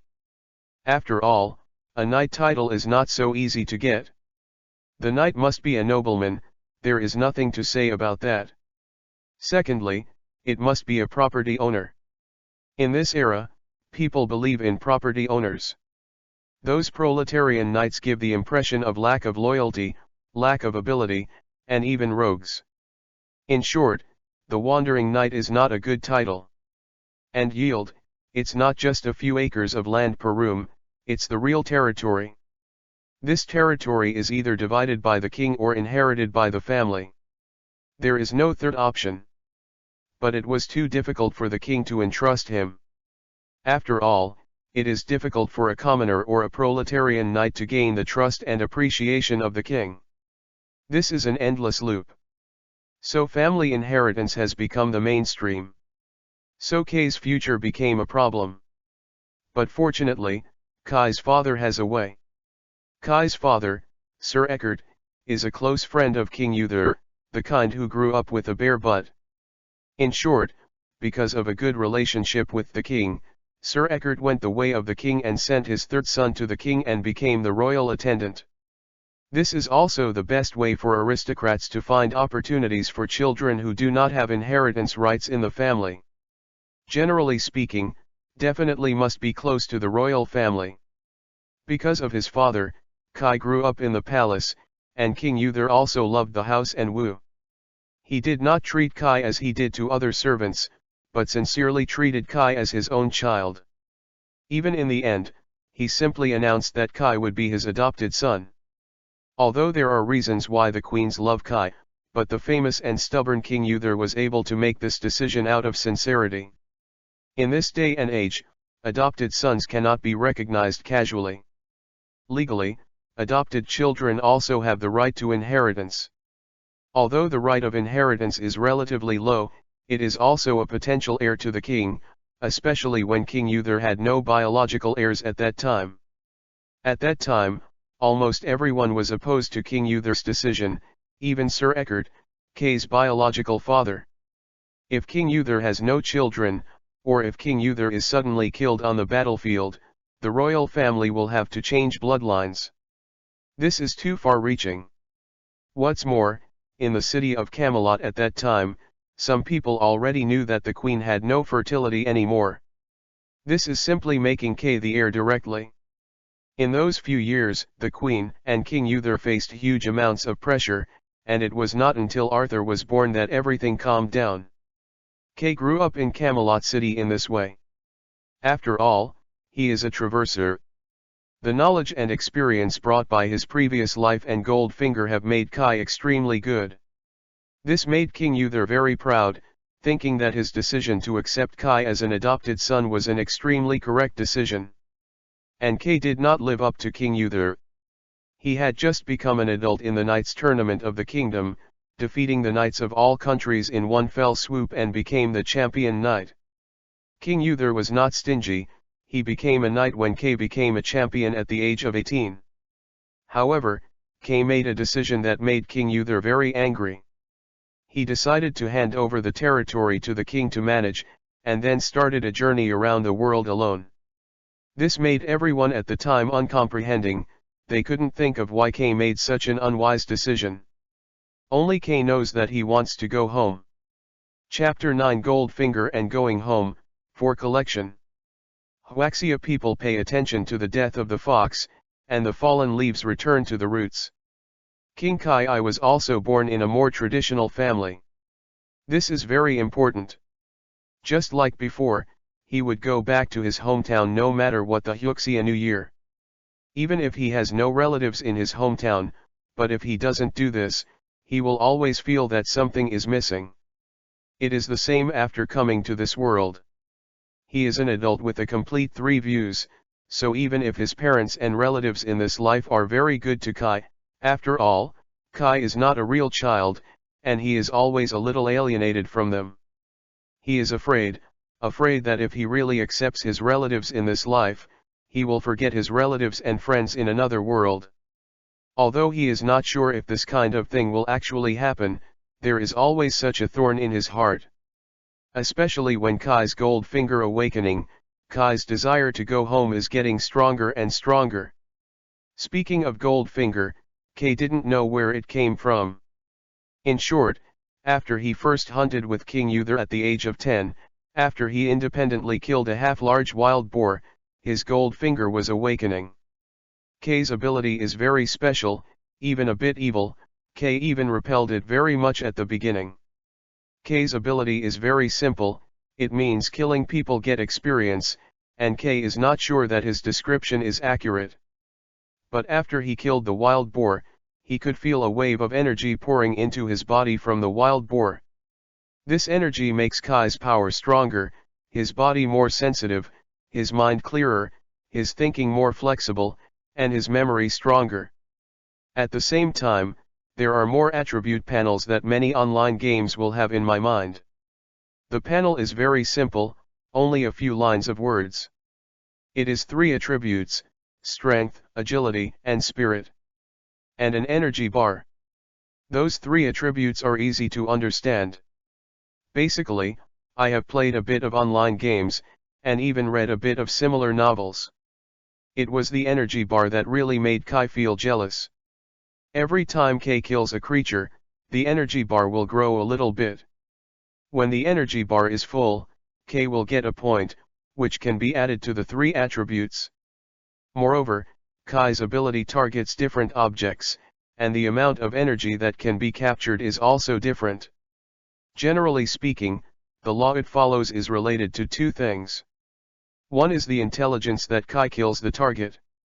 The higher the intelligence, the more energy Kai can plunder. So humans became one of Kai's best prey. The second is strength. Whether it is an animal, a monster, or a human, the stronger the strength, the more energy it can plunder. At the same time, this ability will also plunder the ability of the killed object. However, this depends on the probability, a bit like a skill book for blasting monsters. Generally speaking, the burst rate is very low, and many abilities are of no use to Kai, and they can't even be learned at all. Kai can choose some of these abilities as his own, and can use energy points to strengthen these abilities. This gold finger felt very bad for Kai, because all of these abilities encouraged Kai to kill. But Kai quickly adjusted his mentality. He used to be a soldier, and then he has been a policeman, and his psychological quality is absolutely excellent. He quickly figured it out. This gold finger, to put it bluntly, is actually a weapon. Weapons are never terrible. They have no good or evil. The only terrible thing is the person who uses the weapon. Kai's previous life experience gave him enough confidence to use this weapon reasonably. After adjusting his mentality, Kai began to look at his ability more peacefully, and then he saw the hope of returning home from this ability. With this gold finger, it means that he has the capital to go home. So he started planning to go home from the age of 13. First of all, magic and witchcraft are his first choice.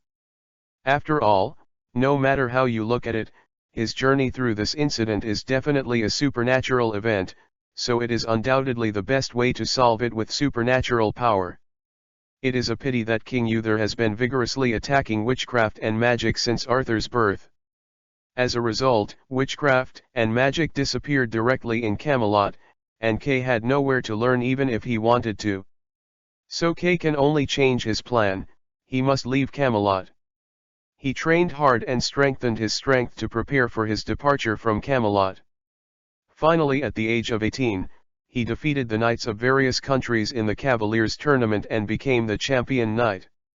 He proved his ability, and then in the enfeoffment ceremony, he took advantage of the trend to make a request to travel. Although King Uther was very reluctant to Kai, and forced Kai to ban his foot.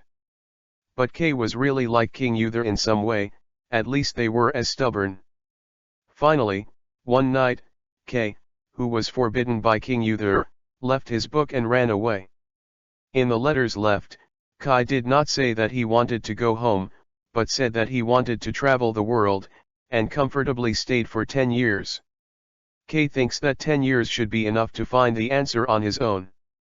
If he can go back, then this 10-year covenant is just a comfort, so that King Uther and the others can have time to accept the fact that he will never come back. If you can't go back. In short, 10 years is definitely enough. After that was Kai's 10 years of traveling around the world. In these 10 years, Kai has traveled all over the world. This is not very accurate. Kai's footprint has not gone so far. He has only traveled in Europe, Asia Minor, and North Africa in the past 10 years. But in these places, Kai met many people and many things, many of which were strange. It was these experiences that caused Kai to suffer a very serious blow. He was sure that the world he was in was not the same as the original world at all. For example, in Northern Europe, he met the Asgard people, and Kai didn't care at first, until he wandered around Asia Minor and then returned to Asgard. Kai probably guessed who he met. Or rather God. Kai was not familiar with Norse mythology before, but he has also watched Marvel's Thor movie anyway. Also know that Frost Giant, Fire Giant, Dwarf, and Asgard are Norse mythology elements. Combining my experience in Asia Minor, it's really not hard to guess. Although he did not meet Odin, nor Thor, but the combination of many things, it is basically certain that Asgard is the prototype of Norse mythology and did not run away. Later, he thought about it, and also wanted to understand. It was normal for him not to meet Odin and Thor, because although he wasn't sure when his age was, it should be BC. Kai has not discovered the Jewish family in the Middle East, that is to say, it is very early before the birth of Jesus, so there is nothing wrong with BC. Thinking about it this way, it is normal that Odin was not born at this time. By the way, speaking of this, there is another anecdote. This time when Kay returned to Northern Europe from Asia Minor, he stopped by to visit his friend, King of Asgard, Bewley. Bewley was not there at the time. It was Bewley's son Bauer who received him. At that time, Kay accidentally missed his mouth and asked Asgard if he had a child named Odin. Bauer was very sincere and really helped Kate to find a circle, and found that there was no child named Odin. Paul was curious about why Kay wanted to find a child named Odin. Kay naturally had no choice but to say that he had heard in one place that a child named Odin would have something to do in the future. Bauer really believed this statement, so he decided to make his first child named Odin. So the name of the future king of God is so determined. But Kay was already numb at that time, so he wasn't very excited. Could he tell Baal? Not only did he meet the legendary Olympus gods in the east, but he also accidentally greeted Zeus. In the more distant Sumer region, I met the legendary Gilgamesh, and together with the first heroic king of mankind, fought against the gods of ancient Egypt. All in all, it is precisely because of these weird and bizarre experiences that Kai thoroughly understands that this world is completely different from his original world. At least in his world, the above-mentioned people he met were all mythological characters. Before, Kay came across to meet King Uther and King Arthur. It can also be said that there is a historical misunderstanding. After all, in the world of his previous life, it was doubtful whether Arthur existed or not, and it had to be. Maybe it really existed? But when those mythological figures stood in front of Kai alive, the conclusion was easy to come to. Before, Kai always thought that he only needed to travel through time and return to the future, but now it seems that he not only needs to travel through time, but maybe even the entire world.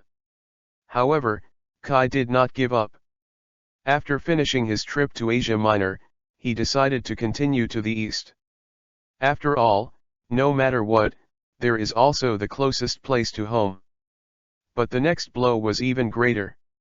Kai, Gilgamesh, Enkidu, and others set off to the east together. As a result, only Kai and Gilgamesh returned, and Enkidu and his entourage all fell. On the road to the east, there are countless monsters and terrible disasters caused by countless mysterious forces. It was pure luck that Kay and Gilgamesh were able to come back alive. The road to home is completely cut off. Thinking of these, Kay drank a pot of wine without knowing it.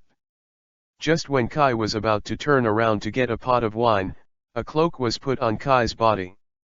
It turned out to be Morgana. She has not slept. She was very happy tonight, really happy, so she couldn't fall asleep with excitement. Then I accidentally found Kay drinking on the terrace. Seeing him drinking outside so late, Morgana was afraid that he would catch a cold, so she found a cloak to put on Kai. Kay had been immersed in his own world just now, and didn't notice Morgana's arrival at all. "It's so late, don't drink, it's not good for your health." Although Kai's behavior tonight almost clarified the relationship between the two, Morgana was still a bit shy at the moment. Kai looked at the beautiful Morgana, and suddenly a sense of absurdity surged in his heart. In his previous life, he was just a little policeman. He didn't have much money, and his work was busy and dangerous. It's really hard for a good girl to like him. Now that such a beautiful girl has a deep affection for herself, what else can she do? Thinking of this, Kay smiled, and at the same time buried his longing for hometown in the deepest place. Since you can't go back, let's live the life here, probably. Chapter 10. The next set, Seeking Collection. The shot is too slow. Hurry up. Be resolute. Didn't you eat breakfast? Harder. In the morning, after breakfast, the training ground of the knights, Kay stood on this ground again after a 10-year absence to educate own brother Arthur. Just like 10 years ago, the younger brother will always be the younger brother, and the grown-up Arthur still has no strength to fight back in front of Kay. After the start of the competition, the wooden sword in his hand didn't even touch Kai. Even if Kay is wearing armor, but his flexible body and footwork still makes Arthur look like a big bear that can't catch bees. He could only awkwardly swing the long sword in his hand, and then watched Kai dodging lightly, and then slammed the wooden sword in his hand on himself. Although Kai's attacks were all left, and hitting his body would hurt at best and would not really cause any harm, but the repeated hits still caused Arthur's mind to receive tons of damage. Kai was Arthur's enlightenment teacher, and Arthur's swordsmanship was taught by Kai. At that time, Arthur was still young and couldn't beat Kai. It was normal to be repaired by Kai all day long. But 10 years later, Arthur originally thought that the gap between him and Kai would be narrowed no matter what. Even Arthur once imagined that he could surpass Kai. After all, Arthur's ability is obvious to all. In the past few years, Arthur can almost be regarded as an invincible player in the Knights, which makes Arthur a little bloated. As a result, our young Arthur was severely beaten by reality. Just like 10 years ago, he still has nothing to fight back. And this is the case when Kai is not serious at all. Footsteps. Footsteps. I have been telling you before, your steps must be steady. Your steps can be slow, but you must be steady. You can't stand even in battle, how can you fight with others? Kaize once again avoided Ya after Sc's attack. The wooden sword in her hand hit Arthur's leg with a light flick. As a result, at this point, Arthur couldn't stand firmly, and he staggered forward. This makes Kai very dissatisfied. Kai graduated from a martial arts school before he became a soldier in his previous life. He is barely considered a martial artist, and he has worshipped a master. Although the master is not a famous master, he is also a serious disciple of Tianjin Tianzbajiquan. Because of his limited ability, he can only eat in a martial arts school, but he was born in a celebrity school, so he has a high basic requirement. In addition, Kai is an apprentice who is a serious teacher, and the master is not polite, and the requirements are very strict since childhood. Kai didn't feel anything in his previous life when he was studying, because neither his master nor his family were allowed to fight and make trouble, that is, his body was a little stronger than ordinary people. It was not until he became a soldier that he understood how important those foundations are. In the army, Kai relied on his solid foundation to perform very prominently in daily training. The training progress was much faster than that of soldiers of the same year. This is also because of this. Will be selected as a scout. Among all the foundations, the placement is the top priority. Instability in the bottom plate will make the footsteps vain. The whole person looked weak, like floating around, and was brought down after a sweep. In martial arts, most of the kinetic energy logic starts from the bottom plate, and the waist is the main force. Give a chestnut, stand up, twist the waist, turn the hips, send the fist, and that's how the force comes out. The bottom plate is unstable, the borrowing force is not enough, the boxing power is extremely vain, and the power cannot be exerted at all. If the bottom plate is stable, the stability of the person will be higher, and the body will be stable between toss and toss, and it will be faster and more powerful between anti-gaming. In the past, Kai's master Cheng told Kai that when treating martial arts practitioners, look at the legs first. See if he walks with strength and stability. If his footsteps are vain, this kind of person is definitely a fancy, don't look good at playing, but when he really fights, he can see the heights immediately. Kai has always remembered this truth all his life, so Zama stepped up and stood still, and never left for a day. As his little brother, Kai naturally taught Arthur this way. After 10 years of not seeing him, Arthur actually forgot his teaching. This is also the common problem of Celtic knights. They habitually exercise their strength first and then learn swordsmanship. They have no specific training method for the bottom plate, at most they are holding stone piers and doing squats. And to be honest, Kai's set of things is really silly in the eyes of others, and the posture of Zamabu is really not elegant. But Kai didn't expect that his obedient younger brother would have forgotten his account. This makes Kai very upset. Arthur, he is Arthur. He is destined to be king. In this era, the king must have power, because this era is not safe, like the griffin that day. Is there only one griffin in the entire world? Are you kidding me? There are so many monsters like this outside of the human activity area. In this dangerous age, only strength can guarantee people's survival. Still the same sentence, Arthur, he is Arthur. The name King Arthur is no joke. Even if his previous life Kai knew little about foreign things, he knew some stories about the Night King. After so many ancient mythological characters appeared in front of him, Kay was now uncertain whether Arthur was named by a coincidence. After all, even Zeus, Gilgamesh, and Odin appeared. Why can't there be one more King Arthur? Stand up. Kay decided to teach Arthur a profound lesson and let him know the cost of slack. Arthur, he is King Arthur. If he is really so weak, how can he change the ending in the legend? If Kay didn't know Arthur, it would be fine. Now that Arthur has become his younger brother, it is impossible for him to let Arthur accept that terrible ending. Although Kay's legend of King Arthur was limited, Arthur was very stunned, and then he was greened, then he was betrayed, and then he belched. The others don't know much, and he doesn't even know exactly how Arthur died. After all, the previous life of Kai did not have any special hobbies in this area. He was born into a typical traditional Hyuxia family. Apart from occasionally listening to foreign songs and watching a few blockbuster movies, he rarely took the initiative to learn about foreign cultures. But Kai has a very simple view, that is, as long as Arthur is stronger than the legend, then he will definitely change his destiny. Arthur is not a kid anymore, it is impossible to cry after a fall. He stood up quickly. Raise the sword again. His education does not allow him to concede defeat easily. Seeing Arthur's determination, Kai Cai was a little relieved. I want to think about it, or else I would have doubts about what you have been doing in the past 10 years. After speaking, Kay picked up another wooden sword from the shelf on the side. Forgot to say, Kai is a dual sword stream, he doesn't like the knight's favorite sword and shield stream.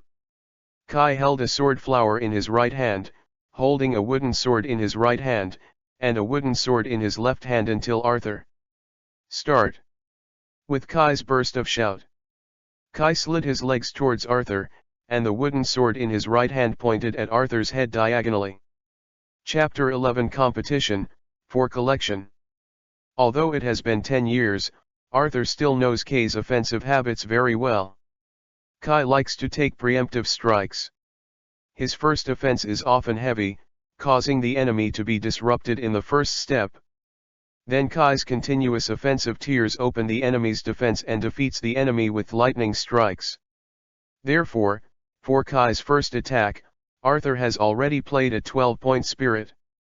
He intends to catch Kai's first blow, take advantage of the trend to relieve the strength of the attack, and then rush into Kai's front with a shield to squeeze Kai's activities.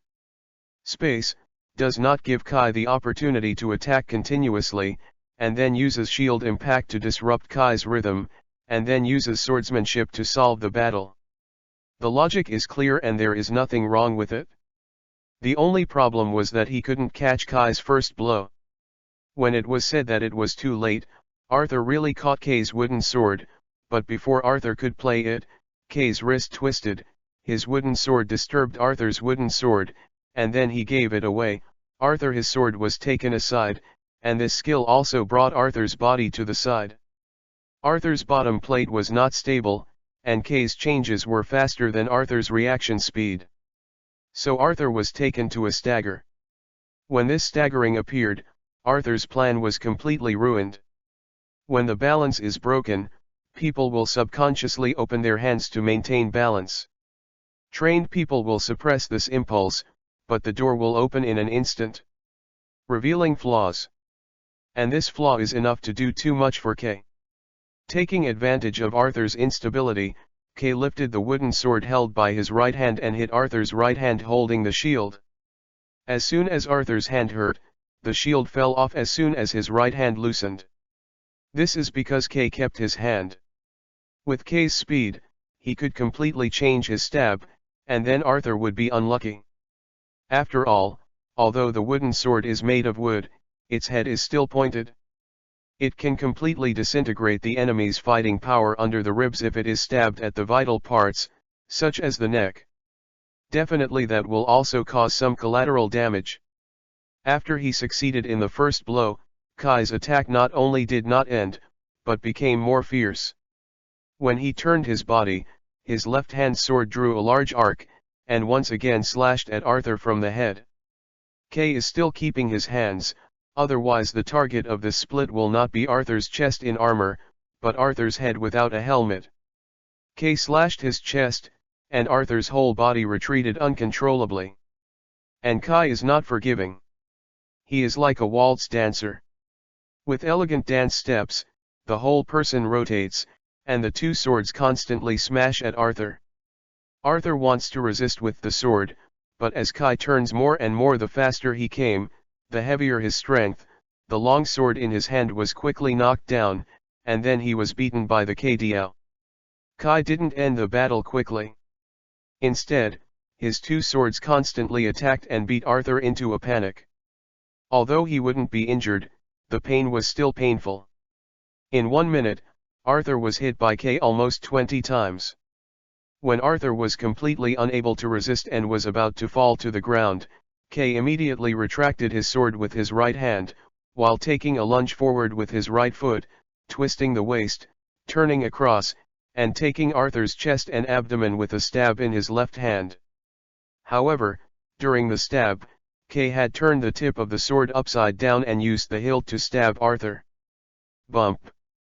With a muffled sound, Arthur's body was knocked into the air by almost 5 or 6 meters. Then he couldn't climb anymore, and could only spit out all the morning breakfast by lying on the ground feebly. Looking at Arthur, Kay shook his head and turned to look at the rest of the knights. Then he said, very displeased, "Arthur told me that he is now fighting against the members of the knights, and it is hard to get a defeat." Kai looked at the confused knights earnestly, his eyes gradually becoming severe. "Now tell me, what he said is serious? He can beat you all at his level? Or is it that Camelot's knights are so weak that they can't even beat a kid who can't hold a sword?" Kai is actually not too familiar with these people in the knights. After all, he spends most of his time training in order to go home, so he has no interest in socializing. And now that 10 years have passed, the knights have changed a lot of people. The remaining acquaintances are not too many. But he didn't believe that King Uther would weaken his knights to this point. Arthur's swordsmanship is good, but he is definitely not truly top-notch. He is only a half-year-old boy, and his physical functions and combat experience are extremely young. How can he compare with those knights who have experienced many battles? Kay still reluctantly believes that, after all, Arthur's ability is there, but he has hit the invincible hand of the entire knights? That's definitely a joke. Then there is only one possibility left, and these knights are releasing water for King Arthur. The cavaliers obviously knew what Kay meant, but Arthur was there, and it was hard for them to admit it. They were afraid of hitting Arthur. Many people definitely know that they didn't release the water. They really couldn't beat Arthur, and they were even less qualified to speak. Seeing that these people were not talking, Kay decided to find the answer in the simplest way. "Arthur, if you have enough prone, go and take a pony walk. Don't be like a girl. I'm not allowed to rest." Arthur was taught such a lesson by Kay. Although he still felt very bad, he still ran to the side in a dingy obedient manner and awkwardly took a pony stance. Just by looking at this posture, he knew that this kid hadn't spurred a pony stance for a long time. Kai shook his head, and then stopped paying attention to Arthur. Who was Arthur? Kai knew very well that he had accepted this lesson. It is estimated that in a short period of time, he will remember this lesson well. Kai turned his head to look at the people of the Knight Order, and randomly pointed a knight with a sword. "You. Come and fight with me, let me see your level." The cavaliers cannot retreat in the face of challenges. For the cavaliers, losing is nothing to be ashamed of. there is nothing more embarrassing than the cavalier's fear of challenge. So the knight quickly stepped forward with commendable courage. However, some things cannot be made up by courage. In less than a minute, the knight was knocked to the ground by Kay, and Kay would not be as gentle to him as he was to Arthur. Next. It was still a minute before the knight's arm was beaten and dislocated. Next. This is even more miserable. Eugen was directly drawn to his head and fainted. Next. After several consecutive rounds, everyone understood what Kai was going to do. He wants to beat the entire knights? Naturally, I can't hide it from others.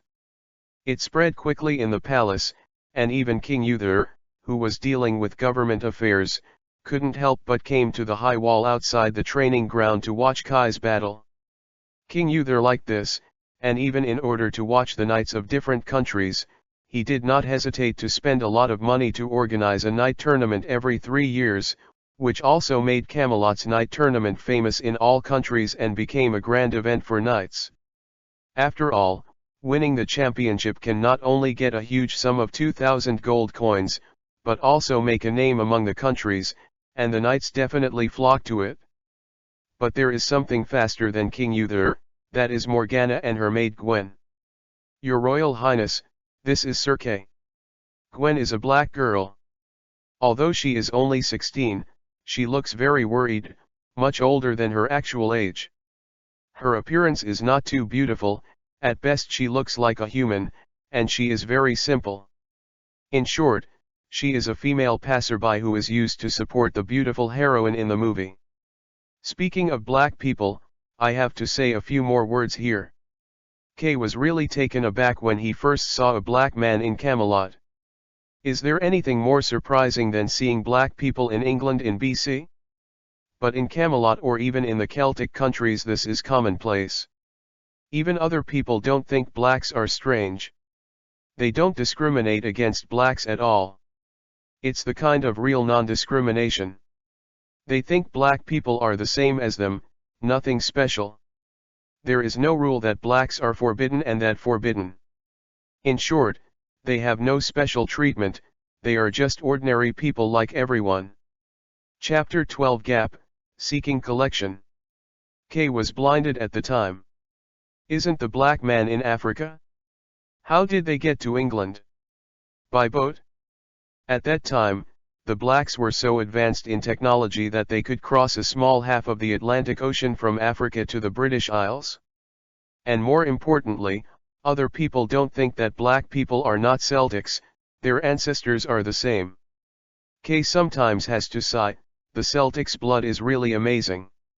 Morgana felt more happy when she heard Gwen's admiring question. She proudly said, "That's Kay. He has been a champion knight 10 years ago." Gwen is really envious. After all, what Kay did at the banquet last night has been spread throughout Camelot today. Although Gwen is just a villain, which girl does not have this pink dream? Gwen sometimes dreams of his own Prince Charming. Then who will be my Prince Charming? Gwen couldn't help asking himself somewhere in his heart. Thinking this way, Wenger turned his gaze to Merlin and Arthur in the corner of the training ground. Arthur is really depressed now. He was hit twice in a row this morning. First, he fought with Kai, but he was beaten with no power to fight back. This makes Arthur, who has always been very confident in himself, feel uncomfortable. It's not that he can't accept failure, but failure like this is too much. This reminded him again of his feelings towards Kay 10 years ago. The undisputed strength really made him desperate. Forget it, after all, Kai is special. Even King Uther, who has always been optimistic about Arthur, admits that Kai is the most capable knight he has ever seen in his life, and Kai can become the strongest knight. This is the original words of King Uther. Although he was unwilling, but if he lost to the strongest cavaliers, Arthur would be better off. But now Kay tells him with more cruel facts that all the glory he has achieved before is false. Although Arthur has always been relatively careless, he is not a fool after all. How could he not see now that the members of the Knights had released the water when they competed with him before? Two blows followed one after another, making Arthur suddenly feel unreal. He even wondered if his life was real. These knights can secretly release water because they are princes, what about the others? How true is what they say to themselves? However, Merlin on the side didn't think so much. He just didn't want to help Arthur wipe his sweat, while watching with excitement as Kai slaughtered all around on the training ground. As Arthur's personal attendant, Merlin is under Arthur's care, including but not limited to wearing armor, repairing and maintaining equipment, taking care of horses, preparing horse gear, washing clothes, cooking, etc. Basically, Merlin was involved in all aspects of Arthur. So although Merlin was a subordinate, he was no stranger to the knights. He stays here for at least half a day every day. So he really saw a lot of competitions between the knights. But like Sir K, how to describe it, beautiful. Right? Just beautiful. In the previous competitions between knights, it was always you and me. It seemed to be vigorous and heavy, but there was always a sense of clumsiness, like two puppets fighting, which was not good at all. For this reason Merlin often slandered Uther in his heart. Wang's aesthetics. He didn't understand what was so good about it. But seeing Kai's shot today, Mei Lin believed that fighting alone can be so beautiful. Kai's moves are not only full of power, but also full of a sense of other people's lack of fluency, and every attack is done in one go. Full of an unprecedented elegance. The two wooden swords are more alive in Kai's hands, and there is a rhythm that has never been seen before. During the battle, Kai also shouted roar loudly like other knights to increase his deterrence. On the contrary, Kai was very quiet, and even the frequency of roar's suction did not change. To use the most appropriate description, it is that he is quietly like a mountain, silent, but majestic. Compared with the rude roar calls of other knights, the heavy roar sucks. Kai's life is really not too high. Hey! Merlin! I asked you to wipe my sweat, not to put a towel in my mouth. Arthur was immediately upset when he saw Merlin's eyes. When Arthur yelled, Merlin immediately took back the towel. But Merlin didn't care about Arthur's dissatisfaction. Although Arthur is a bit arrogant, likes to call him, and has a temperament, he is essentially a good person, and he has never treated Merlin as a subordinate, and they are more like friends. Merlin threw the towel away and asked Arthur curiously, "Did you really learn swordsmanship from Sir K before?" Arthur didn't react to Merlin's randomness. On the contrary, it was because of Merlin's reaction that Arthur was willing to become friends with Merlin.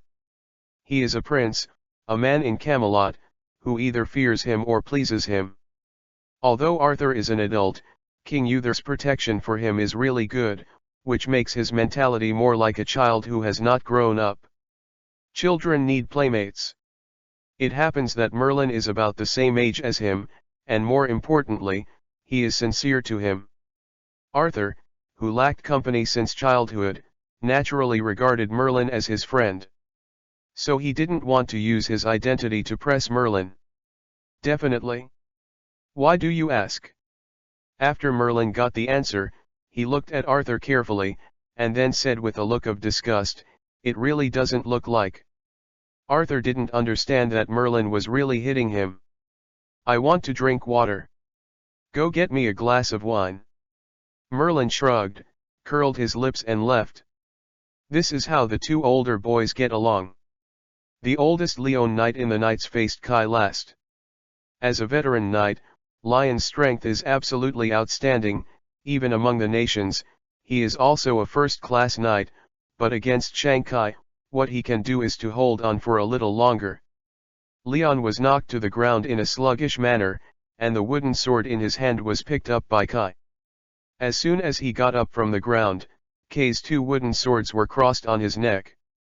"I'm defeated," Leon said sullenly, facing the expressionless Kai.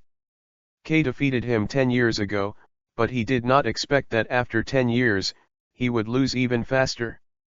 There is no power to fight back at all. Is there anything more destructive than this? What did you do? Leon. Kay didn't care much about it. In fact, it is true. After so many years of experience and battle, Kay's accumulated soul energy has allowed him to surpass the category of mortals. His current attributes are, Strength 40, Agility 30, Spirit 40. Kay compared the three attributes of ordinary people in the previous life to about 2 points, and the average attributes of trained professionals can reach 3 points. And this time and space don't know what's going on. People's physical fitness is generally very strong. A strong ordinary person can reach 5 points in strength and 3 points in agility. The spirit is almost between 1 and 2 in the previous life. Only those people with magician or necromancer ability can be more energetic. A knight's strength attribute can reach up to 10 points, agility can reach 7 points, and his mental strength can break through 3 points. In terms of attributes, Kay surpassed Leon by 4 times. This is just a comparison on paper. The actual comparison is even more terrifying.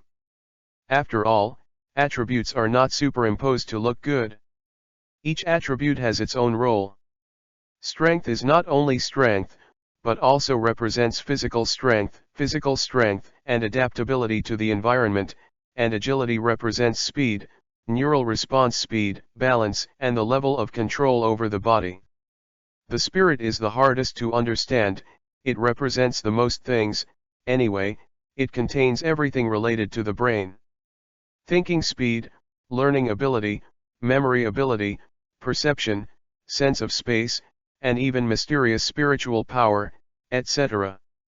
With these calculations, Kai's actual strength surpasses Leon by not 4 times, it should be 10 times or more, because this is not easy to quantify, but let Kai's full strength, in an absolutely fair environment, Kai can easily beat him.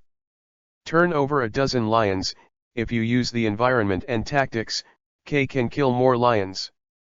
Reality is not a game. There are too many factors that affect the result. It is impossible for two people to be like a turn-based game. You hit me once, and I hit you again. In the actual environment, the gap between Kai and Leon will only be greater. With such a comparison, one can imagine how strong Kai is now. This is because Kai used many energy points on some skills, which led to his attributes not being too much. Otherwise, Kai doesn't need to use any skills and tactics, and if he punches directly, Leon will have to become fleshy. Leon definitely knows what Kai is asking, but he also has his own problems. Arthur is the future king, he can't be hurt.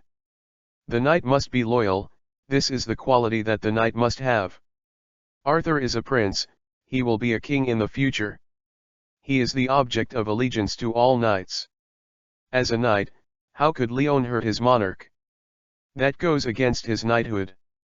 Kai shook his head disappointedly, and said word by word, "He say king, no the queen. He is the king, not the queen."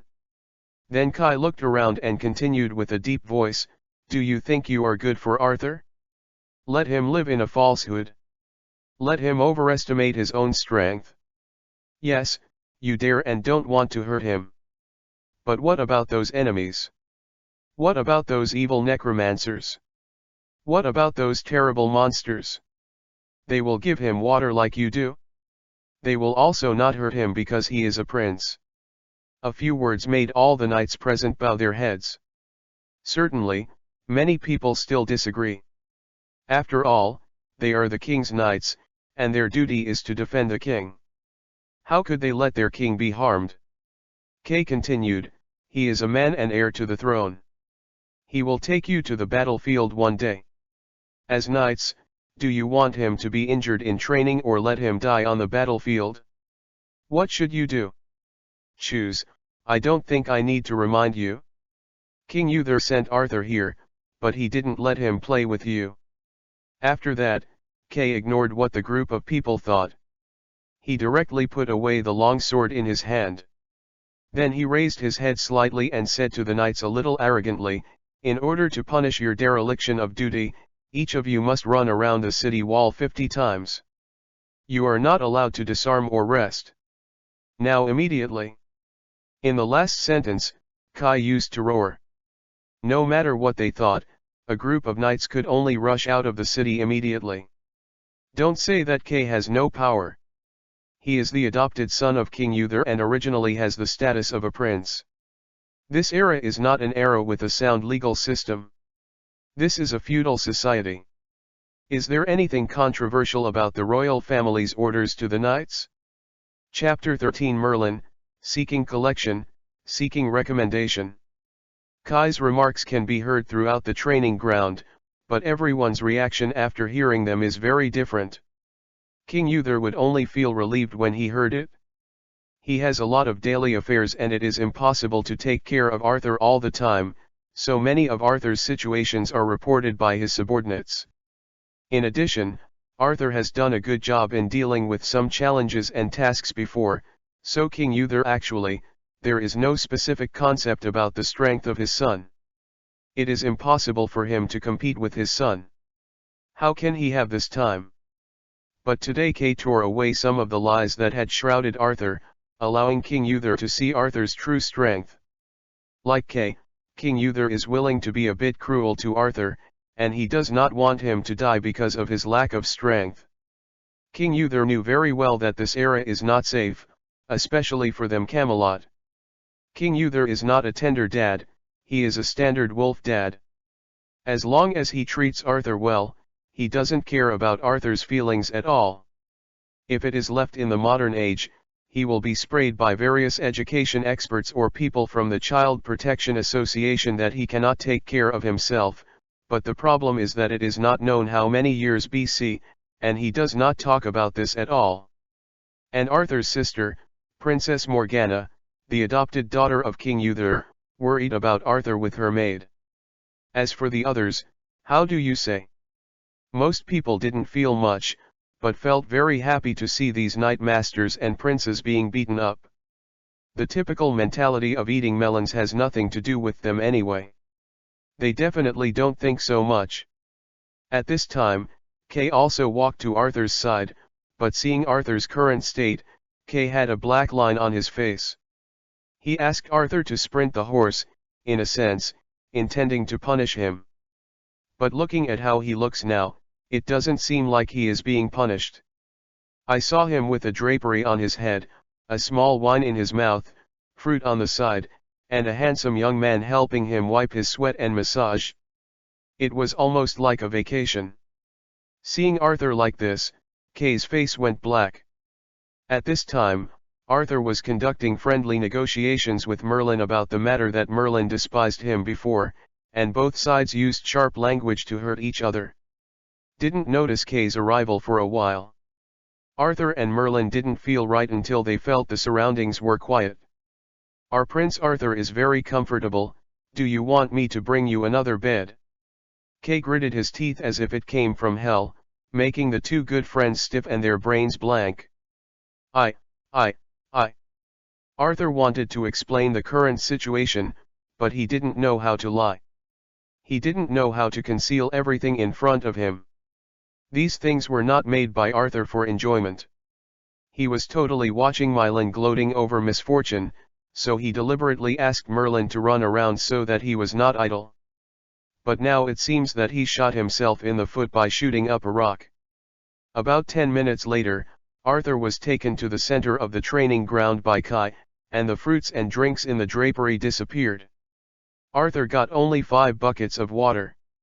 1 bucket was placed on top of his head, 2 buckets hung on his arms, and the other 2 buckets were placed on his thighs. At the same time, there were 2 sharpened iron drills on the ground under the thighs. Arthur, when his body dropped slightly, he will be stabbed and yelled. Kay requisitioned Arthur's tents, drinks, fruits, and servants with peace of mind. By the way, Kay also asked Merlin to bring in a recliner. Kai comfortably lay in the shadow under the curtain, sipping wine and eating fruit, by the way, talking nonsense with Arthur's little servant, Merlin. I saw you yesterday, but there was no time to ask your name, kid, you can introduce yourself now. Kay does not know Merlin, after all, he has just returned, and Merlin is just an attendant by Arthur. Kay definitely wouldn't ask him specifically. But just after Kay saw the conversation between Arthur and Merlin, he knew that there was a real friendship between this kid and Arthur.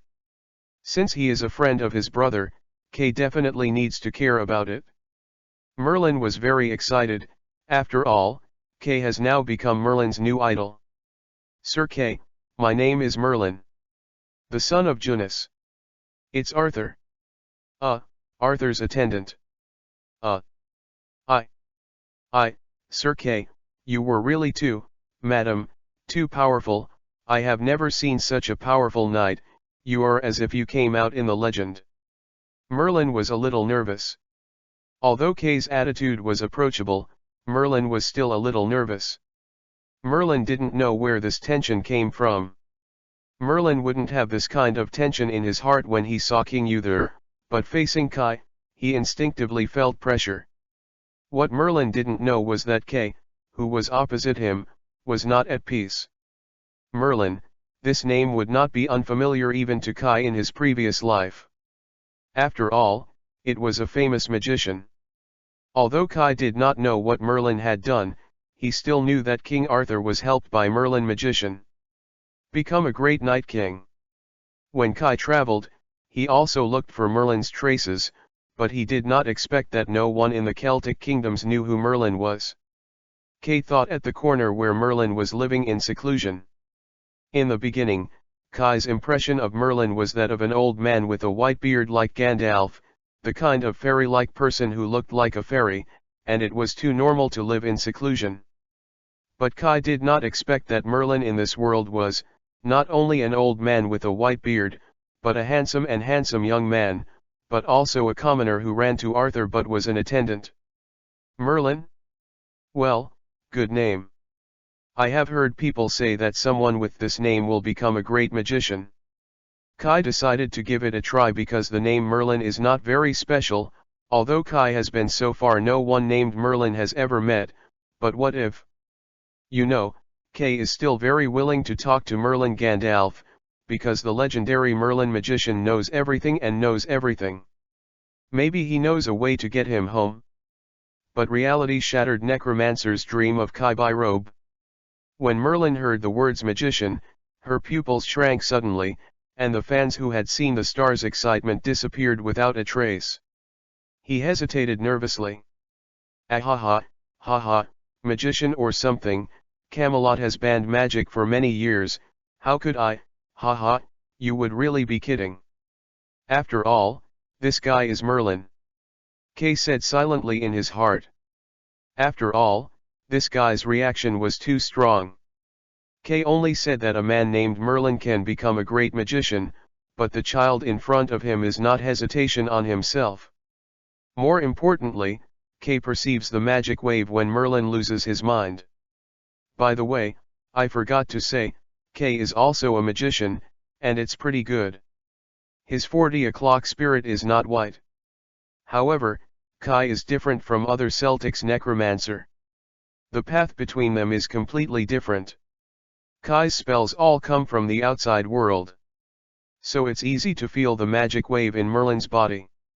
What's interesting is that the magic fluctuations in Merlin's body are very strange and seem to be perfectly hidden. Otherwise, Kay should be able to see the fact that he is a necromancer the first time he sees him. Chapter 14 The Encounter of Destiny, Seeking Collection, Seeking Recommendation. Kay didn't demolish the child, at least he wouldn't demolish him in broad daylight. This is Camelot, magic is taboo, and anyone who has anything to do with it will die. Even Kay is very careful to hide the fact that he knows how to spell. So there is no need to get this child into trouble. There was no malice in this child. He was a friend of Arthur. Kay could see that when he and Arthur were getting along, he was closer to the kind of friend Kay had remembered, rather than being respectful to Arthur like other people. Arthur needs such a friend. What's more, his name is Merlin. So Kay quickly changed the subject. Merlin, son of Junus. This name is a woman, what about your father? In this era, people introduce themselves, especially when they are more formal, with their father's name. For example, if Arthur introduces himself to others, he will say, "Arthur, the son of Uther." This is not the meaning of showing off, but a kind of frankness and dignity. He means that the introducer will not do anything rude, because that would insult his father's dignity. Definitely, if the family has a long history or a great person in the family, this introduction will be lengthened, such as adding one's own great-grandfather or something. But this is kind of ostentatious. But few people will report their mother's name. There is no such thing as equality between men and women in this era. Kay also asked casually, which was a habit. Unexpectedly, Merlin instantly became depressed. I don't have a father. I don't know who my father is. My mother never said that I was raised by my mother. Kay didn't expect a word of his own to actually stab someone else's wound. So he quickly apologized. "Sorry, I didn't mean to do this. I hope you can forgive me." Kay is all from modern society, so he doesn't care much about class differences, but Merlin is different. Although his ability gave him a sense of pride, living in this society is bound to be bound by social rules. The difference between his status and Kai is a fact that cannot be changed. He is a commoner, and Kay is a nobleman and the adopted son of King Uther.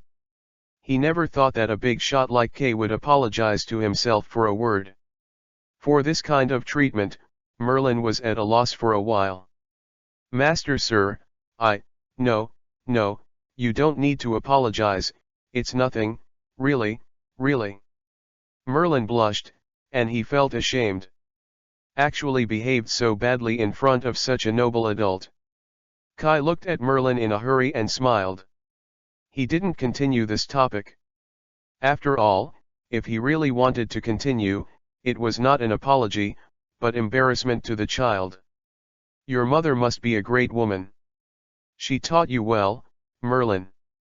You can introduce yourself to others in the future, and you can proudly bring your mother's name.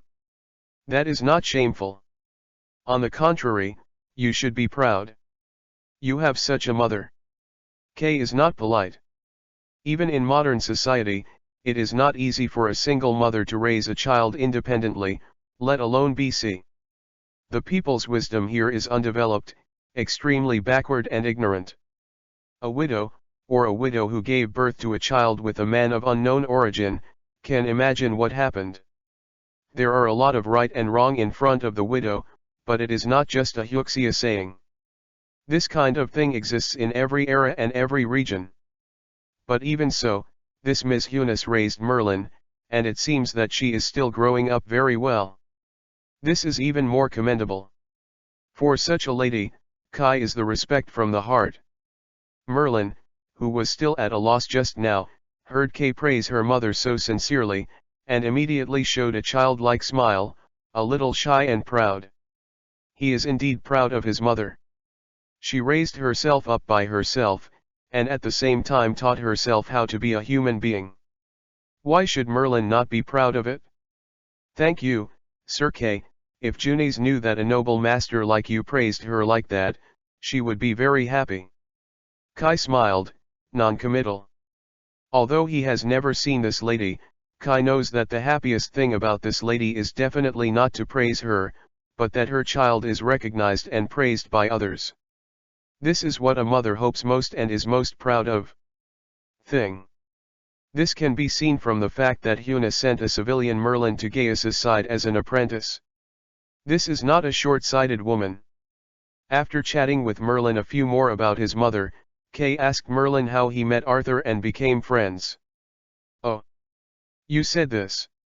Then Merlin vividly recounted the encounter between them. A few months ago, Merlin took the letter from his mother to Gaius, the king's pharmacist, as an apprentice. The beginning went well. Gaius liked Merlin very much because of Junis. Merlin was originally smart and kind, and it was easy to get other people's approval, until he ran into Arthur, who was doing tricks in the city on the way to deliver the medicine again. Arthur is not an obedient child. Like all energetic children, he likes to vent his energy that he has nowhere to put away. So Arthur often does things like bullying. Arthur is definitely not the kind of second-generation ancestor who does no evil. He just likes to have fun, but he has a spectrum under his hand. He took it more for fun, so the people in the city didn't have much hatred of Arthur. Children are just fooling around, who would take it seriously? But Merlin didn't know, so when Arthur bullied someone, Merlin stood up. He was not afraid of Arthur, and even choked Arthur fiercely with pungent words, although he himself was immediately suppressed by Arthur and locked in the square to let him throw him with rotten vegetables. This can be regarded as a bond with Arthur. After that, the two encountered 2 more times, each time the Merlin mouth cannon had the upper hand, and then was suppressed by Arthur by force. Until the last time, Arthur directly asked Merlin to pick up the weapon, and the two sides settled their grievances. In fact, it was Merlin's sharp words that made Arthur extremely upset, and planned to beat him upright. The process of the competition was tortuous. In Merlin's recounting, Merlin relied on his own wisdom to turn Arthur around. But Arthur murmured on the side, it was just that he was out of luck every time he planned to attack Merlin. His weapon was either stuck in some strange place, or something was tripped on his foot. However, the result remained the same as before, and Merlin was defeated again. But this time Arthur was not punishing him, but felt that Merlin had extraordinary courage, so the two had a good impression of each other for the first time. Later, in order to avenge her son whose head was chopped off by King Uther, a witch attempted to get into the palace and kill Arthur, so that King Uther would have a taste of the pain of losing his son. As a result, under Merlin's misplay, all this broke the witch's conspiracy and saved Arthur's life. In order to reward Merlin, King Uther made Merlin become Arthur's attendant. This also opened up the friendship between the two. Oh! Kobo made a long tone and squinted at Arthur, who was already sweating on the side. This is not tired, but scared. Sometimes, Kai has to sigh. He is indeed the King Arthur in the teleportation, and his ability is enviable. Being so tossed by K, I can still stand it. You must know that K's method is derived from a film of Chen Long watched in his previous life. In the movie, Chen Long relied on this kind of training method that is impossible to achieve in reality. Learn peerless martial arts and fight against the big boss of the villain.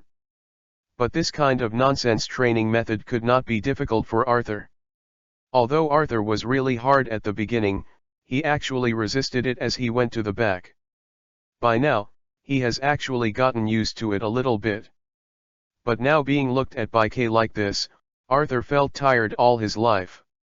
Chapter 15 Punishment, Seeking Collection, Seeking Recommendation. Our little Arthur still has such a naughty side. It really makes me regret to be a brother. I didn't see the lively side of our little Arthur. Are you right, little Arthur? Although he was saying something that missed Arthur's liveliness, as long as he was not stupid, he could hear it. Kay was upset that Arthur was bullying others. Arthur also had a hunch that he was going to be out of luck. Arthur really wanted to throw away the messy things on his body at this time, and rushed to crush Merlin to the ground and beat him hard. Too bad. Merlin. Kay looked at Arthur with a smile, and said, "Go and help me get some iron blocks and put them in the bucket. I think our energetic Royal Highness should be fine." Merlin didn't expect that. He simply told some interesting stories about his encounter with Arthur, and as a result, Arthur was punished by Sir Kay. Although Merlin didn't know why Minkai was only the adopted son of King Uther, he could punish the true Prince Arthur so casually, but he could see that everyone here seemed to feel very normal. So he didn't dare to refuse. After all, Kay was not Arthur.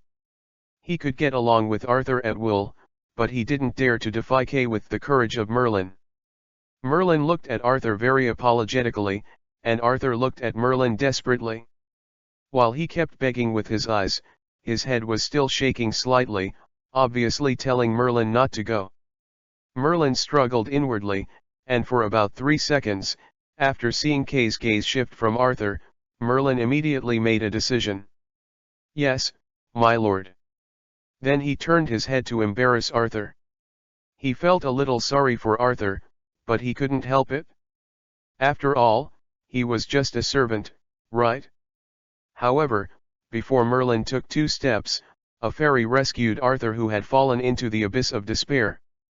Merlin, come here and help Wenger get some wine. This is Sir Kay's favorite wine. If it is overturned, Sir Kay will be unhappy. It was Morgana. She didn't know when she came to the training ground, and Wenger with food and wine followed behind her. Wenger is a healthy girl.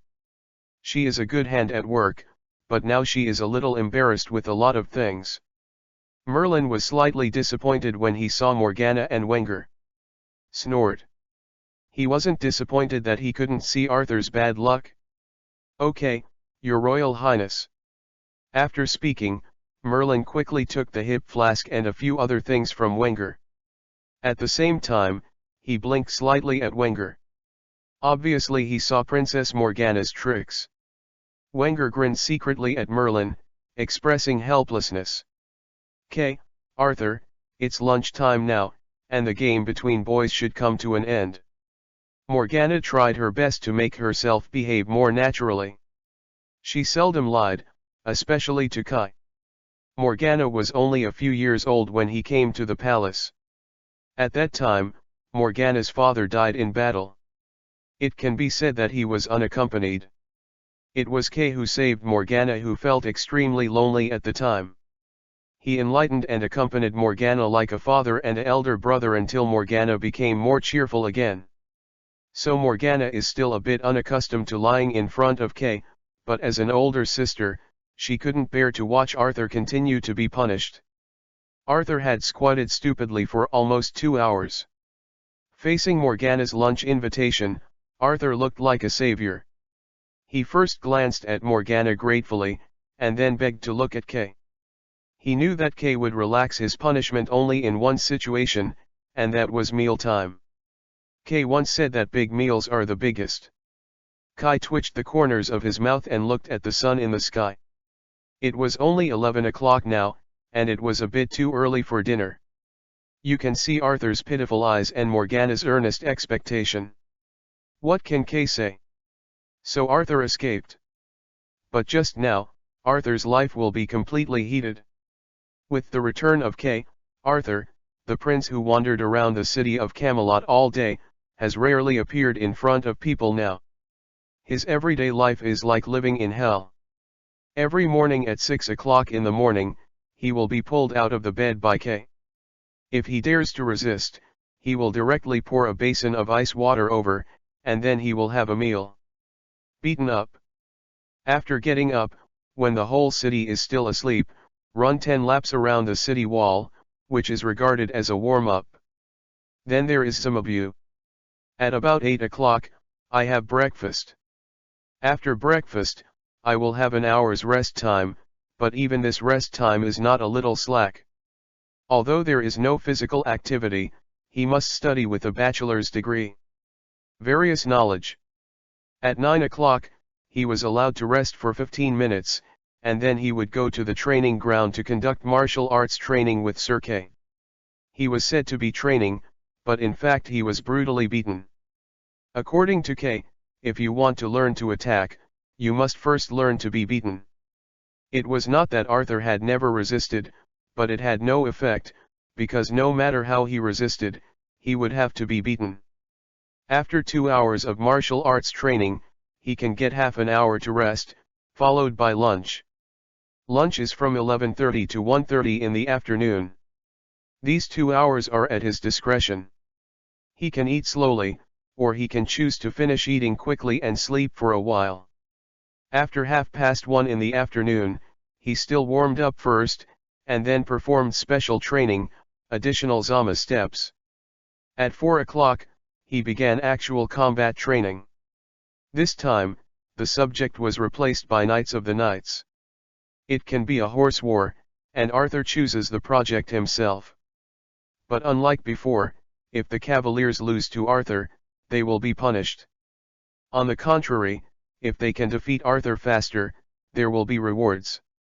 Although the rewards are not too much, the 5 gold coins are not too few. In this way, the knights will naturally do their best to deal with Arthur. At 6 o'clock the sun had completely set, and Arthur's day was officially over. The rest of the time is up to Arthur himself. He definitely can party all night, but he must get up on time at 6 o'clock the next morning. And the half-dead Arthur, who was tossed, basically fell asleep after dinner, and didn't have any energy to consider what was missing. After a month like this, Arthur even had the thought of running away from home. But it's just that when he's not upset, he yells privately. If he is really asked to do this, he doesn't dare. Besides, it's not that Arthur doesn't know what's good or bad, he definitely knows that K is good for him. And although a month is not long, Arthur himself can find that he has made significant progress, let alone others. King Uther was very pleased. He had always thought that he had been strict with Arthur before, but after seeing Kay's way, he felt that he still seemed to spoil Arthur too much. So he was very relieved to let Kai let go. After all, the facts have proved that Kai's education method is more correct. However, Morgana felt very sorry for Arthur.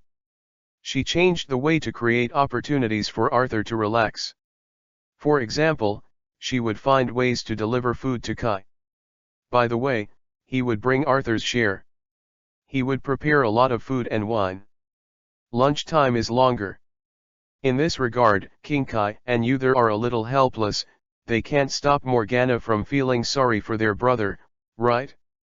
What's more, for some unspeakable reasons, King Uther was very happy to see Morgana and Arthur's sister and brother affectionately, and he would not say anything. But even so, Morgana was still dissatisfied. She often complained like King Uther and Kay, their actions were too inhumane for Arthur. Although King Kai and Uther disagreed with this, they still need to consider Morgana's attitude. So today, Kay took a half-day break. This made Arthur almost cry of joy. These days, he spent every day training, being beaten, and beating people. This made him feel that his brain was about to break. He must relax. Chapter 16 Gaius, Seeking Collection, Seeking Recommendation. There is a reason why Kay will give Arthur a half-day off today. Morgana's wishes are definitely part of the reason, and the bigger reason is that a person has returned to the palace alone. That is the royal pharmacist Gaius. As a royal pharmacist, Gaius has a very high status. This quirky old man with a little file-size eye has served 2 generations of kings, King Uther and the father of King Uther, with his superb medical skills and knowledge of medicine.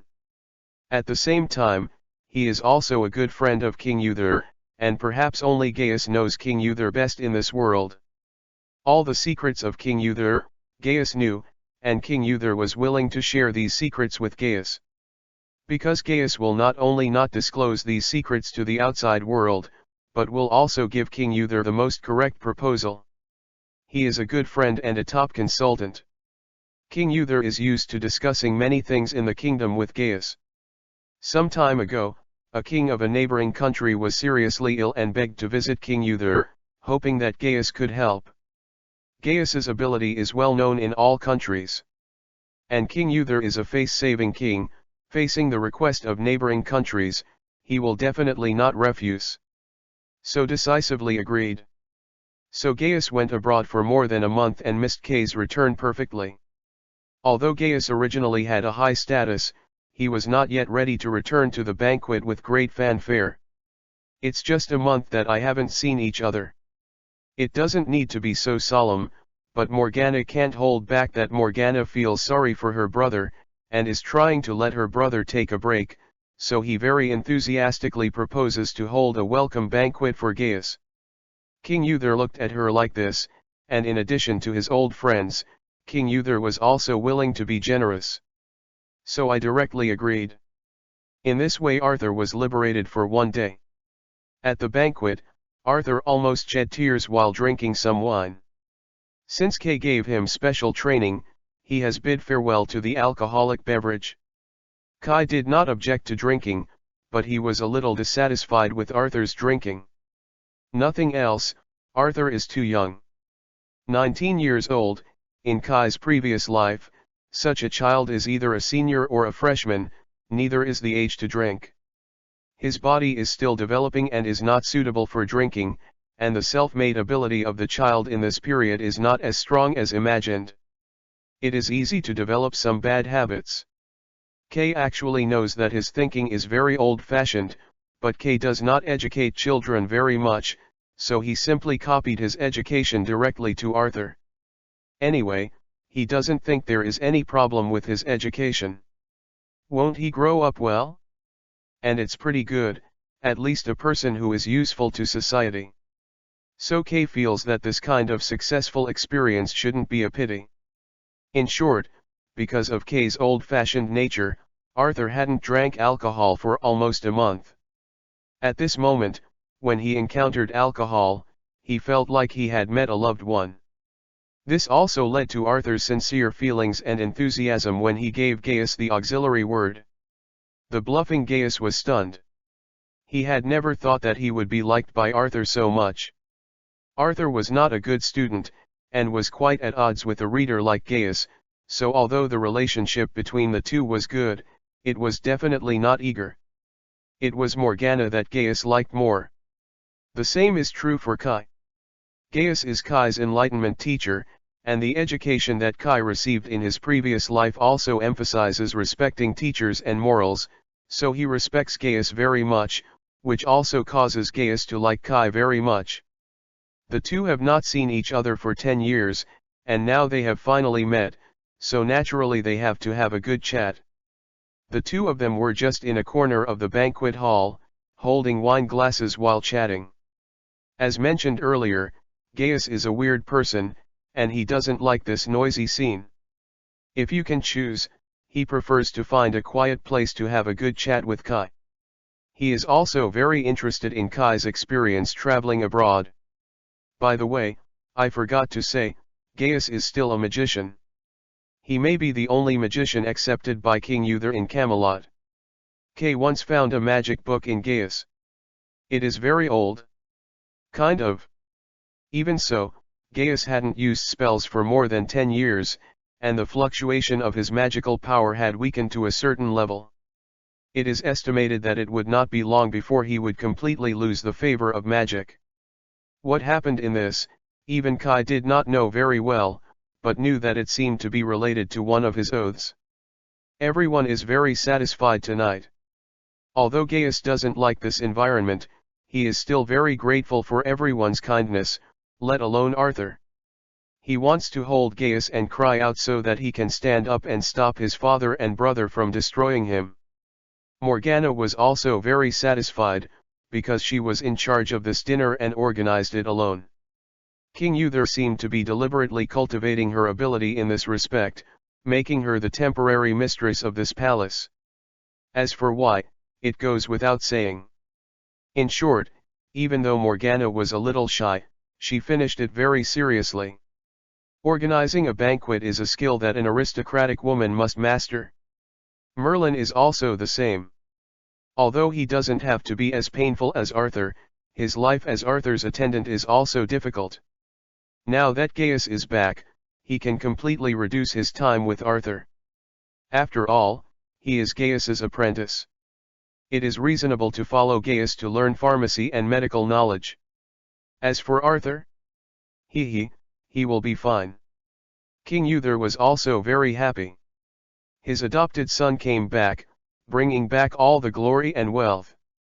His own son is getting better day by day, and the apparent adopted daughter, but the actual daughter can also be safely handed over to a reliable man. Now I am learning the skills of the noble lady.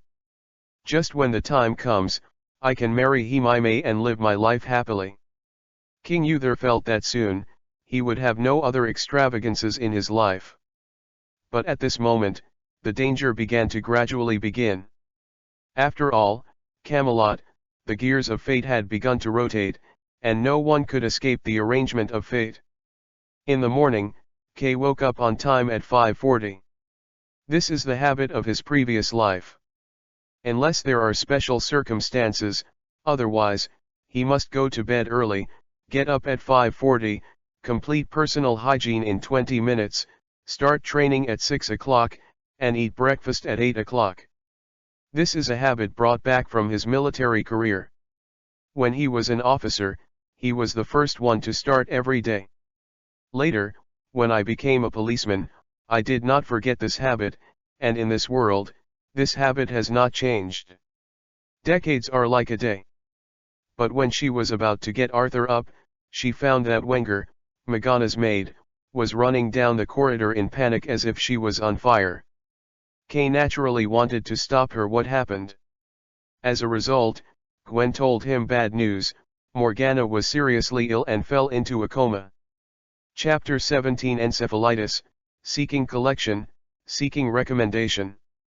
At noon, Morgana's room. Almost all the members of the royal family are here. King Uther is sitting on the bedside holding Morgana's hand and looking nervously at Gaius on the other side. Arthur and Merlin are also standing at the door, while Kay's face is gloomy. Standing behind King Uther, everyone is waiting for Gaius' diagnosis. Gaius put his finger on Morgana's neck, then lifted Morgana's eyelids, and carefully ate the changes in Morgana's pupils. After almost 10 minutes, Gaius tucked Morgana's quilt gently, and then turned to King Uther with a solemn expression. "How's it going? Gaius, is my Morgana okay?" King Uther asked hopefully. No matter which parent hopes his child will never get sick, even if it gets sick, it will be the kind of insignificant and serious illness. Uther Wang is definitely no exception. He even hoped that Morgana was tired from preparing for the banquet yesterday. "I'm sorry, my majesty. Gaius is a pharmacist. This profession is actually a doctor in this era, and in fact it is. Gaius is the best doctor in all countries, otherwise he would not be sent by Gaius to treat the kings of neighboring countries.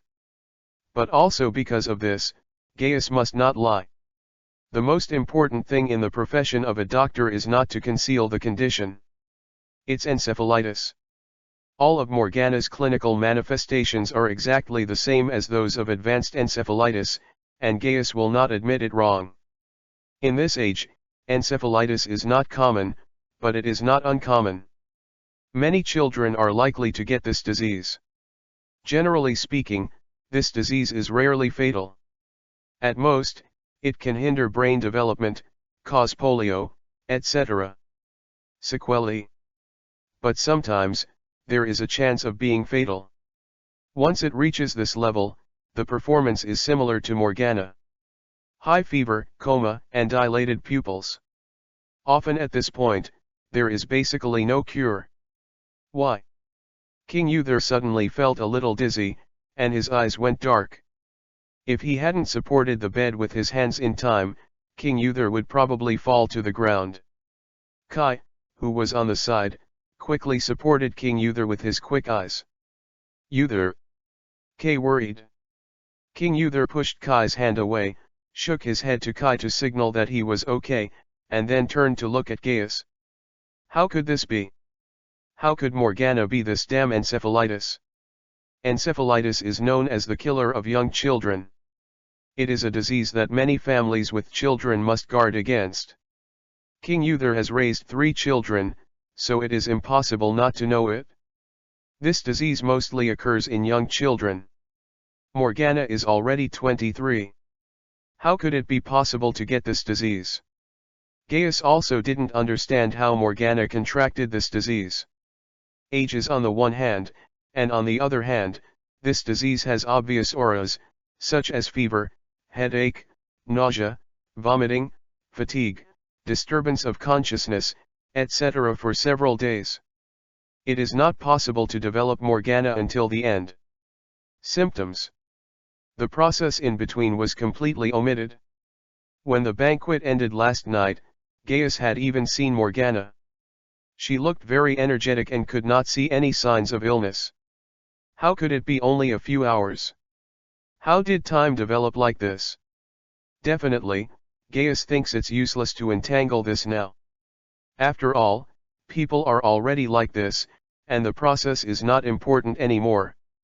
Besides, This phenomenon is not impossible.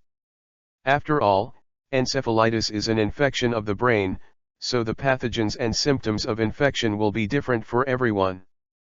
Gunnar was just a little faster, not against common sense. Maybe it's a serious infection. Gaius could only tell King Uther his guess. As a good friend of King Uther, Gaius naturally knew that his old friend was not a good-tempered master. If you don't say it clearly, let him think about it, and it may cause more serious matters at any time. In fact, King Uther did not even bother to think about how Morgana became ill. He even wanted to know how to treat it now. Gaius, you must have a way, right? Gaius opened his mouth, a little embarrassed. In this case, it can basically be declared that it is not saved, but seeing his old friend's eyes are red, the whole person is depressed in his teens, and he has no way to refuse. I will use some sleeping pills to prevent Morgana's condition from getting worse, and then I will find a way.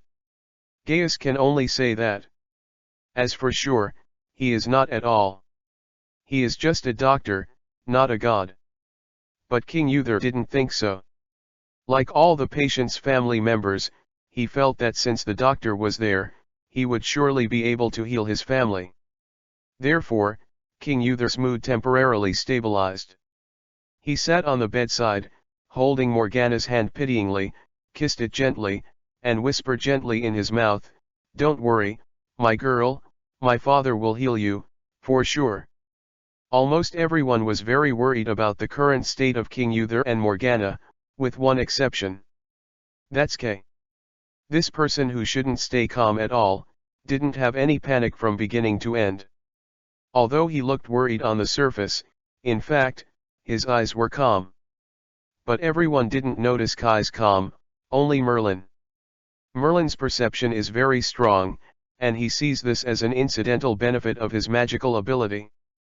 So he perceives Kai's abnormality sensitively. Merlin didn't want to think things bad, but he didn't understand, is Sir Kay really that kind of cold-blooded person? Kay stood behind King Uther, sorting out all the information about the whole thing in his mind, and then sorted it out to see if there was a problem.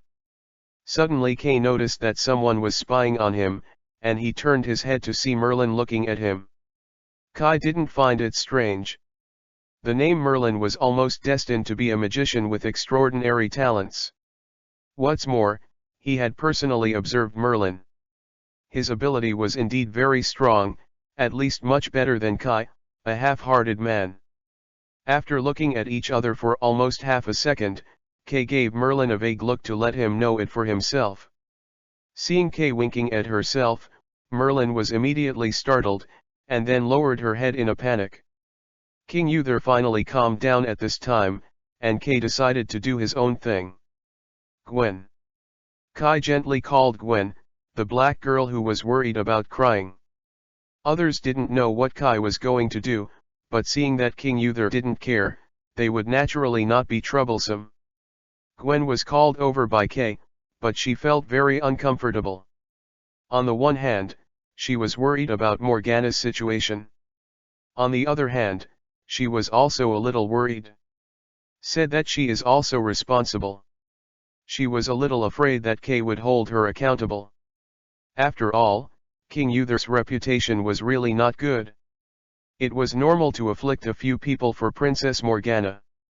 Chapter 18 Strange, Seeking Collection, Seeking Recommendation. Kay first comforted Gwen's emotions and relieved her. After her mood stabilized, Kai began to question. "Gwen, don't think about anything else. Now, I need you to carefully recall whether Morgana has encountered any strange things or strange people in the last few days. Don't rush to answer. Think about it first. Recall the memories carefully, don't worry, anything unusual is fine, no matter how small it is." Kai Wen asked soundly. At this time, Merlin was also a little curious and wanted to follow him secretly, hoping to hear what Kay was saying. But as soon as he was about to move, he was stopped by Arthur. "What are you doing? This is Morgana's room. I can bring you here, it is already the limit." If you go in again, Uther will be unhappy. Arthur was also very upset, and Arthur always felt that Merlin likes Morgana. Although this is true, Merlin has never admitted. But Arthur had determined that Merlin was interesting to Morgana. Merlin is a friend of Arthur's. Originally, his friend had someone he liked, and Arthur should support it. But the problem is that if Merlin likes Morgana, it's a different matter. Not to mention, Morgana and Kay are childhood sweethearts, and they are in good agreement. The identity gap between Morgana and Merlin alone determines that there is no future for the secret love. The best result was that Merlin was beaten to death by Uther and Kay and then thrown out of Camelot, and more importantly, Arthur didn't know how to help him. After all, one is his father and the other is his brother. Although Arthur doesn't like to distinguish who is more important to him, but, the reality is always helpless. No matter how good the relationship between him and Merlin is, it is impossible to pass his family. Arthur saw that Merlin wanted to enter the room. He thought Merlin was worried about Morgana. After all, that was his crush. Now Morgana looks like this. Arthur himself is also very sad, but he still firmly comforted. Listen to Merlin, although the truth is very hurtful, it is impossible for you and Morgana. She already has Kai, and in short, what you have to do is forget her. You can find something better, although I don't think there is anyone who can compare Morgana, but you know, people always face the reality and look a little more. Also, don't expose your cautious thoughts, otherwise I can't guarantee what Kai and Uther will do. Hearing Arthur's comfort, Merlin could not laugh or cry, although his words were generally correct. But the problem is that no one can comfort people like Arthur. I don't know, thinking that Arthur is despising and mocking Merlin. In short, because of Arthur's kindness, Merlin could only stand still. This is the palace. Merlin was only a servant. He was already very kind to the princess, even though the Celtics didn't want to care about the ancient Daxia. Male and female guards, but when the princess is lying on the bed, it is not allowed to let a male servant walk into the princess's room. On Wenger's side, Kai's voice seemed to have magical powers, which stabilized Wenger's emotions a lot, and she also began to recall recent events in accordance with Kai's request. But she recalled it several times and found nothing strange. These days, Morgana has been busy taking care of Arthur and Kay, and has never been out. There is no difference between the people and the things they do. But now Morgana has become like this, absolutely nothing has happened. So Wenger also began to remember again and again, although she didn't know what was the use of this, but as long as she could help Morgana, she was willing to do even the smallest things. Seeing Wenger was thinking, Arthur did not interrupt. He began to look at Morgana's room. Kai is familiar with this room, so I quickly finished it. After all, Morgana is not a girl who likes luxury. Most of the things in her room are things that Kai is familiar with, and there are few new ones. Perhaps the only thing that changed was the bouquet of lilies on the head of Morgana's bed, which seemed to be changed only yesterday, and the flowers were blooming. Morgana likes flowers. Kai knows this very well, so she didn't think it was strange. But just when Kay was about to see if anyone else had moved his hands or feet, Wenger suddenly clapped his hands and said, "I thought about it. It's a flower. It's a flower." Wenger was thinking too much, so he didn't grasp the volume so that everyone else could watch it, including King Uther. "Flower? What flower? And, Wenger, what are you doing? Morgana is sick and she needs to recuperate. You can't yell roar here." King Uther was in a bad mood, especially Wenger with surprises. His tone made him even more angry.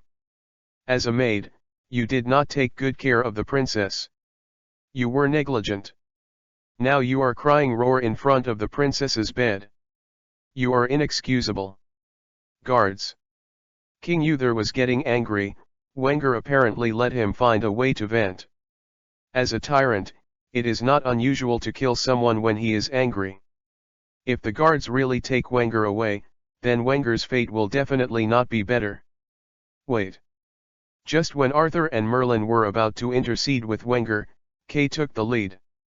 Micking, Wenger didn't mean it, but because I was asking her for some important clues, so please forgive her. After all, your majesty will blank her brain for such a low-status maid. It's no good to know why Morgana is doing this, so please calm down your anger. Kay's words immediately calmed Uther. In particular, the reason that Kai looked for was to find out why Morgana became like this, which directly hits the point that King Uther is most concerned about now. This is also the difference between Kay and Arthur and Morgana. No one seems to teach them the art of speaking in the Celtic court. For example, if they think something is not well done, they will point it out to the person. Well, it's very honest, but it's stupid. King Uther is not only their father, but also a king. It doesn't matter if you point out the king's wrong motive in person, whether it is good or bad, but you let a king admit that he was wrong in front of others. Isn't this the equivalent of stripping the king's face in disguise? Even ordinary people who are pointed out by others without euphemism will be ashamed, let alone a king. Arthur and Morgana definitely wouldn't be wicked towards King Uther, but they often only thought that they were right, but never considered King Uther's face. This behavior is simply stupid. Some things can be achieved in a better way. Why choose the least effective and worst way? No, when Kay said these words, he both praised King Uther and exhorted him tactfully, and King Uther immediately gained face. Why should he insist on his temperament? King Uther was persuaded by Kay, but he did not let the guards over again, but immediately grabbed the key point and asked, "You mean, Morgana's disease is strange?" "Definitely." Kay was actually determined the first second after entering Morgana's room. Morgana's illness was definitely man-made, it was caused by magic. As mentioned earlier, Kay is a good magician. Although it is not the same way as the Celtics' magician, there are some things that are connected to the spells of any nation, such as curses. Every curse carries a deep malice, which is the same everywhere, and Kay found this malice in Morgana. She was cursed. But Kay didn't learn Celtic spells after all, and it was obviously difficult to solve this problem quietly. Moreover, cursing this kind of thing has always been troublesome, and Kay is not sure, if he really shot, will it cause any harm to Morgana, so he wants to find out who caused the ghost through investigation, so that he can solve this problem from the source. Anyway, no matter what kind of curse, it is the most straightforward and clearest way to find the person who imposes the curse. Chapter 19. Calm down, seeking recommendation, seeking collection. After persuading King Uther to stay calm, Kay comforted Wenger again and stabilized her emotions. After all, King Uther had just really planned to let the guards kill Wenger, and no one in the room doubted this. After Wenger finally believed that King Uther would not do anything to her, the questioning continued. "Is there anything special about this flower?" Kai asked, pointing to the bunch of lilies. Most girls like flowers, Morgana definitely is no exception, so Kai is not surprised that there is a bunch of newly picked flowers in her room. "So I didn't think about it at first." Now that Wenger talked about this bunch of flowers, Kay naturally knew that there was something to talk about, otherwise Wenger would not take it out alone. This is the flower someone gave to the princess." Wenger glanced at Kai cautiously, and then said with a little cringe. "A flower from someone else?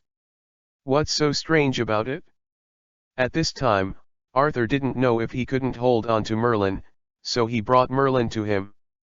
When King Uther saw Merlin, he frowned in dissatisfaction. He felt that it was not suitable for a male servant like Merlin to be here. Without waiting for him to say anything, Arthur hurriedly continued to talk to draw King Uther's attention away. "Didn't Morgana someone give her flowers every day? What's so strange about this bunch of flowers?" Sure enough, when King Uther heard this, his attention immediately shifted. He was thinking of his daughter now, and he didn't care about other things, not to mention a small person like Merlin. Kai also looked over, although he didn't know that Morgana received flowers every day, but in Kai's view, this was nothing unusual. First of all, Morgana is very beautiful. In the Celtic countries, Morgana is famous for her beauty, and was even called the #1 beauty in the countries. Secondly, Morgana is very favored by King Uther, and Camelot is famous for his wealth and power in the Celtic countries. If you could marry Morgana, it would definitely be a win for both people and money. It would not be a joke to fight for 20 years. So it's not surprising that Morgana has many suitors. It would be strange if Morgana lacks suitors. Although Kay was a little uncomfortable about this, she wouldn't be careful to blame Morgana. After all, she was beautiful and had a good old man. It wasn't her fault. Wenger glanced at Kay again, and then clarified, "Since Sir Kay returned, no one has come to send flowers. After all, everyone knows the relationship between Sir Kay and the princess." Hearing this, everyone looked at Kai, and King Uther nodded in satisfaction. He thinks this is very good. Although he doesn't think there is any problem with someone giving flowers to his daughter, it just shows that his daughter is good enough, but now Kai and Morgana have established a relationship, so this kind of thing can still be avoided. No. After all, he is very, very optimistic about the combination of Kai and Morgana. I even sincerely hope that the two of them can be happy, so those who disrupt the situation naturally disappear as soon as possible. Kay didn't pay much attention to this before. He only knew that Morgana's room would be replaced with new flowers every once in a while. As for where those flowers came from, he never cared. In that case, what's the matter with this bunch of flowers? Although Wenger didn't say it clearly, Kay also guessed that no one has sent flowers recently, on the one hand because of his return, and on the other hand, I am afraid that he and Morgana related to their own wishes. In any case, there are always people in this world who feel that they are special. Besides, Kay didn't marry Morgana, they naturally have a chance. Even if you take a step back, even if you really get married, it is not impossible. In this reckless age of England, it was not Daxia, and the attitude towards marriage was not so sacred and serious. Even in England in later generations, the tune between the noblewoman and the knight was as happy as it was. After thinking about this, even though Kay didn't say anything on the face, he still felt happy in his heart. Men, who doesn't like his own girl and only likes oneself, and dismisses other suitors. This is also a place I find weird. When I came to the palace yesterday morning, a man asked me to give this bouquet of flowers to the princess, and then I sent it over. I completely forgot how I promised him. I don't even remember the appearance of that man. In fact, until just now, if I hadn't seen Sir Kay notice the flower, I had overlooked that the flower was given by someone else. At this moment, everyone's eyes became gloomy. Only Merlin was a little confused and didn't understand what was going on. King Uther reacted first, and saw his face full of anger, and his stern voice said, "Witchcraft. It's witchcraft. Those necromancers who want the dam still want to destroy Camelot. This group of despicable dam mice, now actually targeted my daughter. Damn. Damn." King Uther said this, unable to bear the irritability in his heart anymore. He drew his sword, and then shouted loudly, "Guard! Guard! Guard!" At this time, Merlin finally realized that Morgana became like this because of witchcraft. After all, the people here are not fools. Gwen had revealed enough information just now. Princess Morgana has refused to send flowers to outsiders for a month. Gwen should know best, but it is impossible for others to send flowers directly to the princess, although the princesses of the Celtic countries are not as good as the ancient Huxia princesses. Jinji yeah, but she is also a princess anyway, how can she be in contact with her at will? Others who want to send flowers must go through Wenger. But Wenger, knowing that Morgana refused, unexpectedly agreed to someone else's flowers. And afterwards, not only did she not remember at all, but she didn't feel anything wrong. The implications of this are very intriguing, and coupled with the unclearness of Morgan's disease, it is not surprising that necromancer is the cause. Thinking of this, Merlin's face immediately changed, because it meant that King Uther was going to kill him. King Uther's rejection of magic and witchcraft, the whole Camelot knew that he would never let go of his mistakes. Now I don't know how many people will be killed. Merlin wanted to stop, but Gaius immediately stopped him. Merlin is very kind, but like all young people, they are always impulsive and reckless. In short, they are a bit ignorant. Merlin stopped King Uther. What did Merlin fight to stop him? Just because he thinks he is right? This is not a paradise of fantasy, it is reality. It is a joke that a servant wants to stop a king from giving orders. If Merlin does this, the most likely thing is that the first person killed today is Merlin himself. Wait. But before Merlin could stand up, another person stood up and stopped King Uther. My king, please wait a moment. If someone else stood up to stop Uther King Rage, that person would definitely be unlucky, but if it was Kai, it would be another matter. Kai? Are you crazy? Why are you stopping me? Don't you want to save Morgana? King Uther didn't understand Kai's actions. Logically speaking, it was Kai who chased him in the room and shouldn't stop him. Morgana is his fiancée. No. On the contrary, I am doing this to save Morgana. My king, please calm down. We must figure out what is going on before we can decide what to do next. Did you forget? What you taught me, do not be reckless in anything, you must think carefully before acting. I am following your teachings now. Teaching others the truth is actually the easiest thing. But people are always used to teaching others and putting it on themselves, which is another matter. Uther's reaction just illustrates this truth.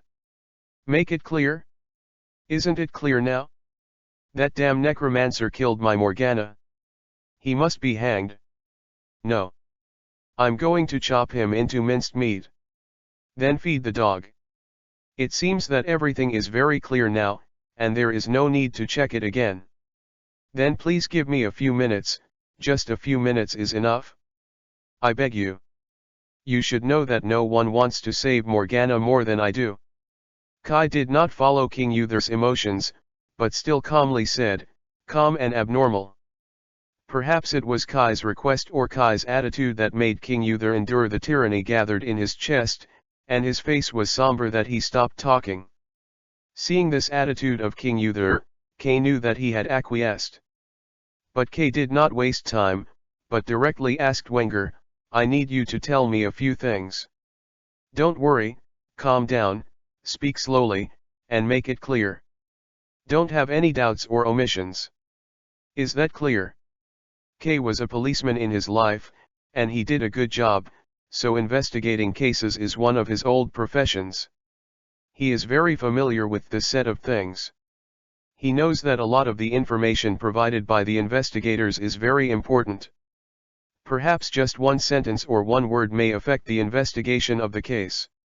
It is also because of this that when Kai handles the case, he will first calm down the investigators and don't panic, so that he can get more detailed clues and avoid omissions. From this point of view, King Uther's behavior just now was a disservice. Wenger is just a maid, not a strong woman, so scared by King Uther, it is inevitable to be scared. But no way, he is the king, he is the biggest. So in order to calm Wenger, Kai had to use a little trick. Kai directly used mental power to help Wenger stabilize his emotions. This is not magic, but Kai's simple use of a little bit of psychological hints learned in his previous life plus a simple use of strong mental power, which is worthless to put it bluntly. But the effect is very good. Under Kai's comfort, Wenger found himself slowly calming down from the panic just now. Chapter 20 The Real Purpose, Seeking Collection, Seeking Recommendation. Feeling Wenger's mood approaching calm, Kay immediately asked, "Can you tell me, can Morgana have a conflict with anyone recently?" This is the most common sentence during investigations and inquiries, because in many cases, the murderer did not commit the crime after conspiring for a long time, but more on impulse. This situation is generally referred to as passionate crime. This refers to a crime in which the perpetrator instantly loses his senses, is psychologically imbalanced, and occurs due to a difference in thoughts under certain time, space, environment, and conditions. Most of these crimes have no premeditated planning process, but they often do not care about the consequences. They have the characteristics of suddenness, extreme recklessness, great harm, and great regret after the incident. More than 90% of these criminal suspects have no criminal record, in other words, they are ordinary people. The situation with Morgana before definitely does not belong to this situation. Kay asks this as a precaution. What if the person has a conflict with Morgana? If this kind of thing is not known in advance, it will be easy to overlook. Wenger didn't even think about it, and directly replied, "No. Everyone likes princesses, and princesses are also very good. They will never conflict with others." This is the expected answer, which Kay also knows. Just ask just in case. Kay has already fully understood Morgana's reputation in Camelot City this month. This girl is liked by everyone, even the ant who sells vegetables is full of praise. Morgana knows politeness, is polite to anyone, never bullies others, and often helps some disadvantaged people in the city. She is definitely a human angel. Then do you know what you want to hurt Morgana? Anyone, even if it's a wrong look, don't rush to answer me, remember it carefully before you say it. Kai said word by word, his speed unhappy, even softly speaking. Just to fear Wenger's nervousness. After Wenger heard this, he immediately remembered it seriously, but after thinking about it for a long time, he shook his head. As mentioned above, Morgana is almost an angel, who would be okay to hurt her. Seeing Wenger's response, Kay immediately looked at King Uther and others. "What about you, Your Majesty? Do you know?" And Arthur, think about it carefully. King Uther was a little impatient, but for the sake of his daughter, he still thought about it, and then said, "Morgana is angel, no one will hurt her. To be honest, this city wants me to die. There are a lot of people, but to Morgana? No one will hurt an angel." Arthur also shook his head, he didn't think anyone would hurt Morgana. Kay nodded and said, "Then it is because the motive is unknown. Morgana came to the palace at a few years old and has not had much contact with the outside world, so revenge can be basically ruled out now. Moreover, Morgana has no economic contacts with the outside world. It can't be because of money. But these actions of the murderer were obviously premeditated. His goal was Morgana from the beginning. So why is Morgana?" Kai didn't care about the reactions of others, but said to himself, "What is the purpose of hurting Morgana? If you really want to hit Camelot, hurting Morgana is completely unnecessary. Her death will not affect her kingdom. This is not to belittle Morgana, but the fact. The king of this kingdom is King Uther, and the heir is Arthur. Morgana's meaning to the entire kingdom is very limited. She is only the adopted daughter of King Uther, and Kay's succession ranks higher than Morgana.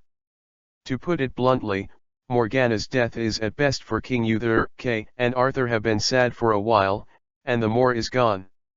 The murderer did so many things, naturally, he didn't just want to make them sad for a while. Is it possible that it is because of a relationship problem?" Kai turned to look at King Uther and the others. Facing Kai's question, King Uther felt awkward, because Kai was too calm, so calm and cold-blooded, as if they were talking about not Morgana, but someone else. They couldn't understand how Kai could be so calm, not even a bit excited, and even tell them why others hurt Morgana without changing his face. But fortunately, Kai has been this virtue a long time ago, and he is extremely calm at all times, so although they feel a little uncomfortable in their hearts, they still think about Kai's problem. Then everyone shook their heads firmly. Impossible. Morgana has been waiting for you, not being too close to anyone at all, it cannot be a relationship problem. King Uther said with an ugly face. He is now a little skeptical of his previous thoughts. Will Morgana really be happy with Kay? Kay was too calm. This is not the advantage of being a sweetheart. Kay naturally knew what they thought, but he didn't care. Because now he must remain calm. Panic and anger have never been the way to solve problems, only reason is the way to solve all problems. And things are not so bad that Kay will lose his calmness. Others may not know it, but Kay can see clearly that there is a force in Morgana resisting the erosion of the curse. Kay does not know what is going on with this force. But he can feel that this force is very powerful and harmless to Morgana. Besides, even if the worst happens in the end, Kay has a way to deal with it. Don't think Kay is really just traveling for the past 10 years. I don't think it is. Then the problem is that the murderer has no grudges with Morgana, and may not even have any intersection. What is his purpose? And he also deliberately hides his deeds, not wanting us to know it is him. Why is he doing this? Kay quickly went through all the information in his mind, and found that after all the possibilities were eliminated, there were only two possibilities left. One is that the murderer is committing crimes randomly.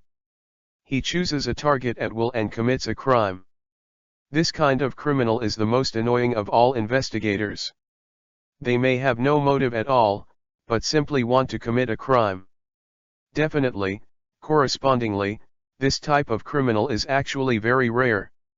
Kay has been a policeman for at least 7 years and has never encountered it once. Because it is always purpose and motivation that dominate people's behavior, which is logic. Crazy people without logic are rare everywhere. So this possibility is very low and very low. Then there is only one possibility. After Kai's spirit reached 40 points, his thinking speed could be said to be astonishingly fast, and this series of thinking was almost completed in an instant. There is only one possibility I can think of. The real purpose of the murderer is not Morgana. No one thought that Kay said such a word suddenly. A group of people looked at Morgana, who was lying on the bed, and then looked at Kai again, feeling a little baffling. But Gaia seemed to know something. Kai did not care about their reaction, but asked Gaia seriously, "Gaius, I hope you can answer my question honestly. Is there any way you can cure Morgana? I mean by any means." Gaius looked at Kai, and now he understood Kai's meaning better. So he said very frankly, "No. The best I can do is to ensure that Morgana will not deteriorate within a few days. As for the solution, I'm sorry, I don't have any way." After that, Gaius bowed slightly to King Uther, apologizing. At this time, King Uther would not blame Gaius. After all, this was caused by witchcraft. It is a bit far-fetched to make Gaius take charge. So King Uther waved his hand as a response. And as a king's sensitivity, King Uther also seemed to have a little aftertaste at this time. That's interesting. The murderer even figured out that Gwen could bring flowers to Morgana. Then it is impossible not to know the existence of Gaius. Gaius came back yesterday, but he was not low-key at all. Everyone knows that the king specially held a banquet for Gaius to welcome Gaius back. Knowing that Gaius is here, he still dared to make Morgana like this. It seems that he treats himself very much. Confident, "I think I will never let go," Kay said, touching his chin. Arthur was listening to the heavenly book, and didn't understand what they were talking about.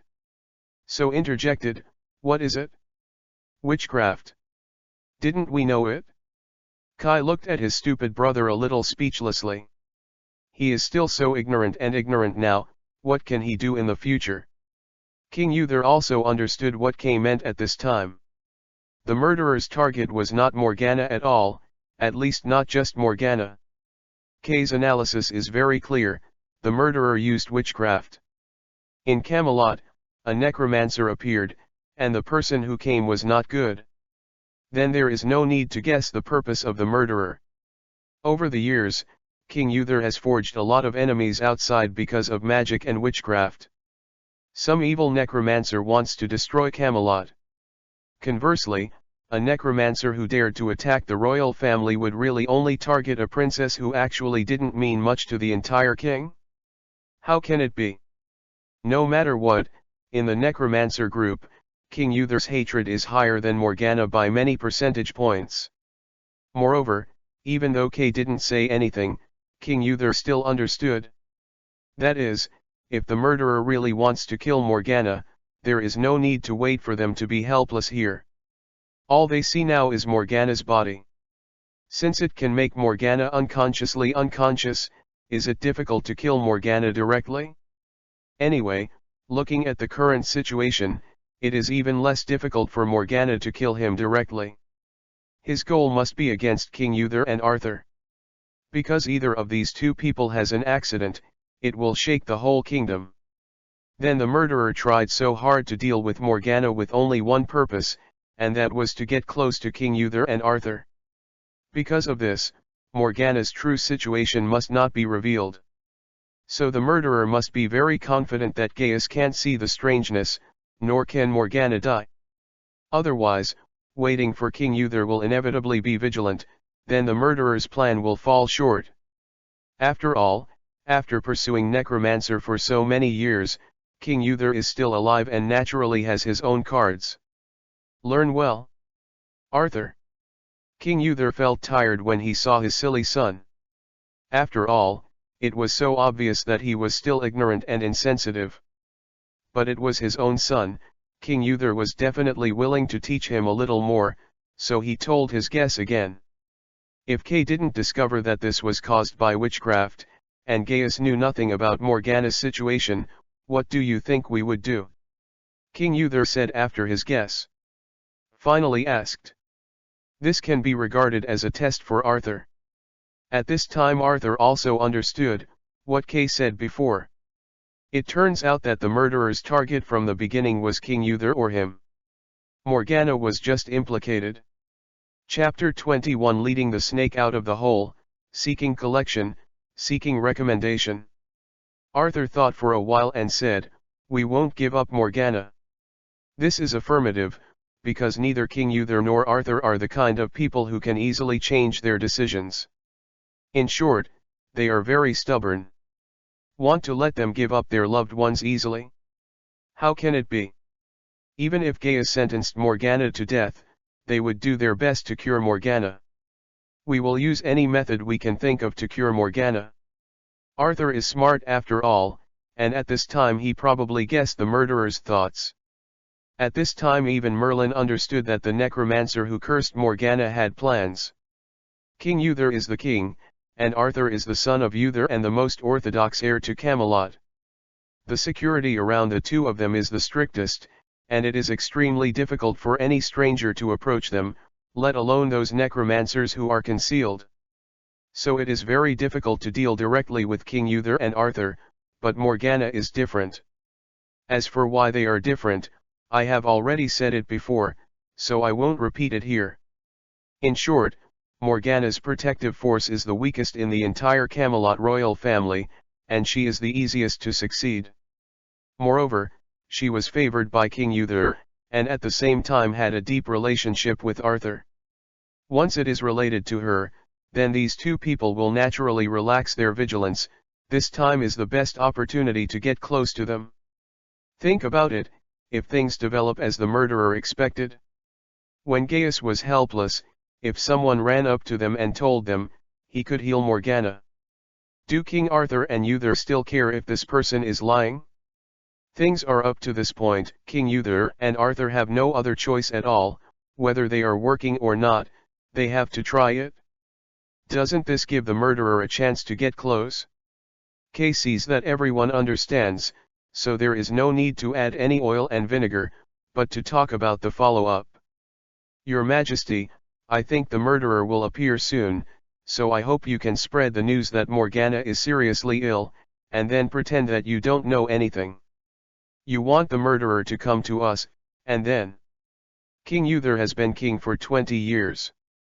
This is still a bit of the city government. Before, he cared and confused. Now that he understands the whole story, he naturally knows what to do. How to do it? Yes, but I hope you don't rush to kill the murderer. Let's see what the murderer intends to say before talking. Kai said sincerely. You mean, want that murderer to heal Morgana? King Uther immediately reflected Kai's plan. It's impossible. I don't allow those dirty craps to touch Morgana's finger again. King Uther was not assured that a malicious necromancer approached Morgana again. He could not stand the blow of the loss of Morgana. But Kai didn't give in either, but looked at King Uther quietly. Seeing Kai's familiar eyes, King Uther suddenly didn't know what to say.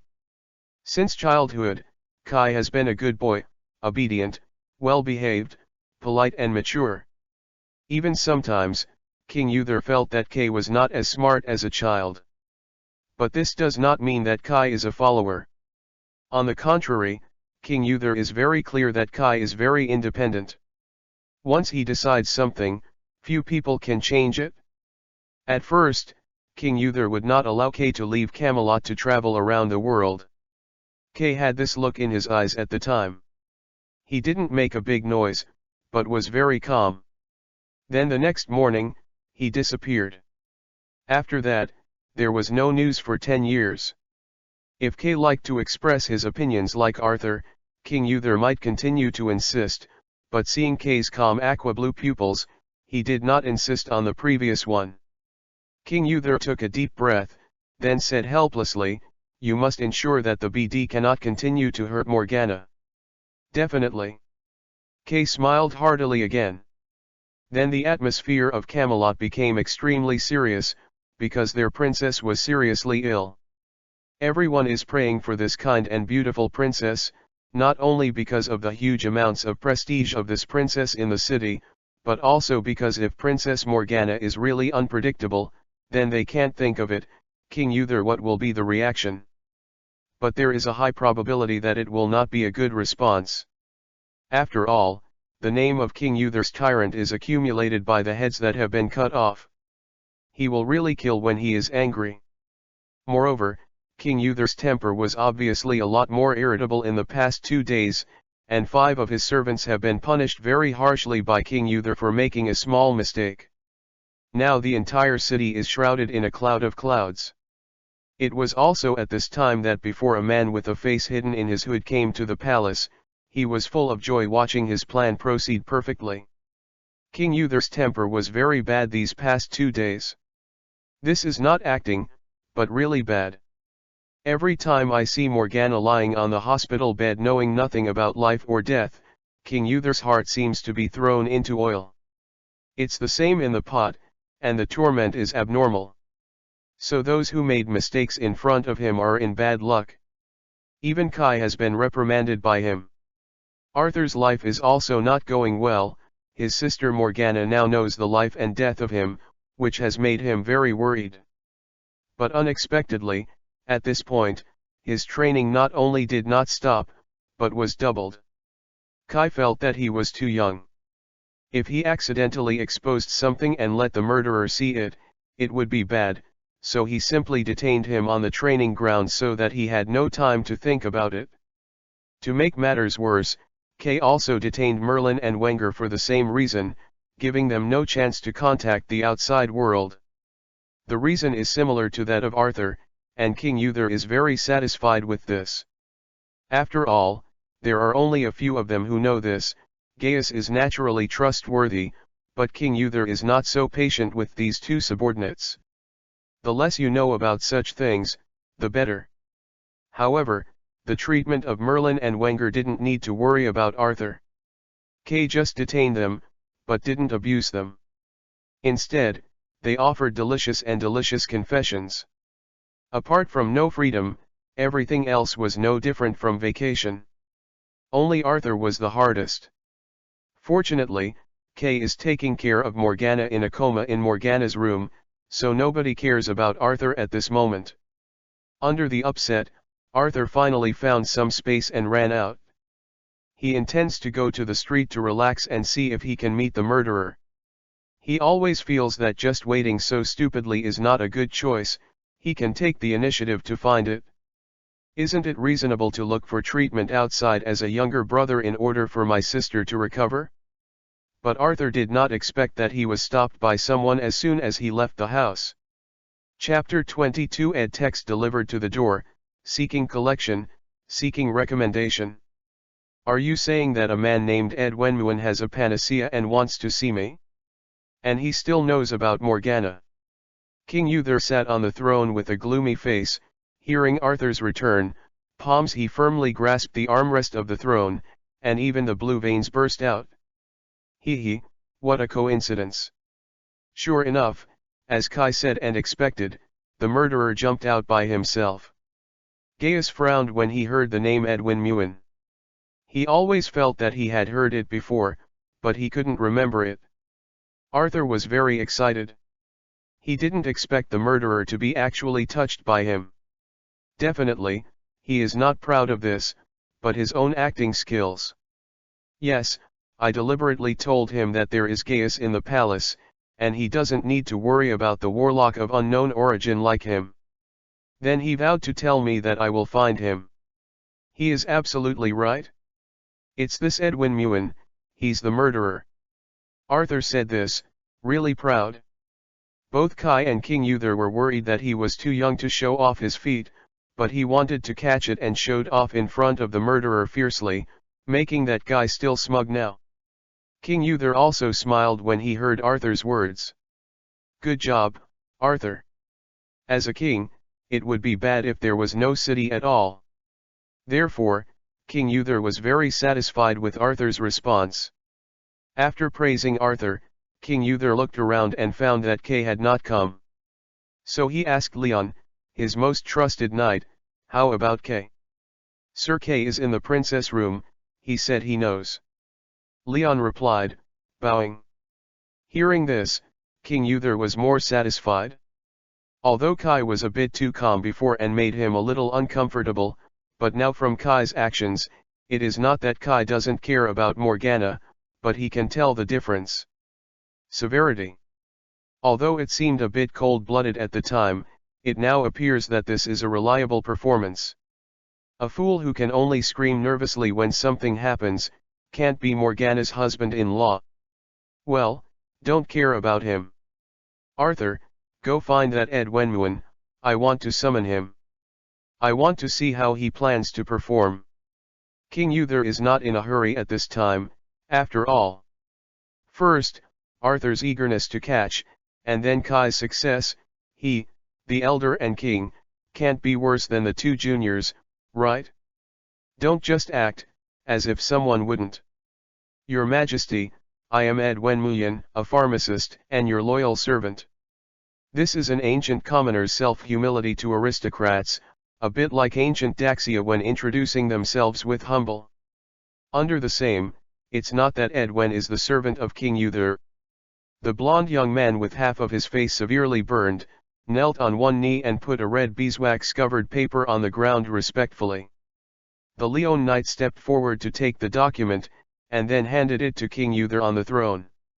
King Uther opened the document, which was the identity certificate given to Ed Wenmuin by another country, proving that he was a pharmacist, and it also recorded some of his deeds. It's a bit like an ID card, but it's not that it can't be faked. It's just a document anyway. At most you can engrave a chapter with a carat, and it's not difficult to imitate. Therefore, King Uther did not look at it carefully. Welcome to Camelot. King Uther quickly threw the clerk to the knight beside him, and then eagerly asked, do you really have a panacea? Edwin stood up very gracefully, and then said in an elegant tone, I know all the medicines in the world, and they can cure all diseases, your Majesty. This is a very generous young man. His demeanor and manner make it easy to overlook the terrible burn marks on his face. Although his tone was humble, he was full of self-confidence. Even King Uther had to admit that he was an excellent young man. I heard that Princess Morgana was embarrassed, and I would feel honored if you allowed me to come and heal. At this time, Gaius spoke suddenly. You said you have a medicine for curing all diseases, is it a panacea? Panacea is a legend circulated among pharmacists. Anyway, this legend will not be rare in any age, so it is not surprisingly. Yes, but it's not as simple as you think. After speaking, he looked like he didn't want to communicate with people who didn't understand. King Uther was born with a bad taste at this time and pointed to Gaius and said, "This is the palace pharmacist, Gaius."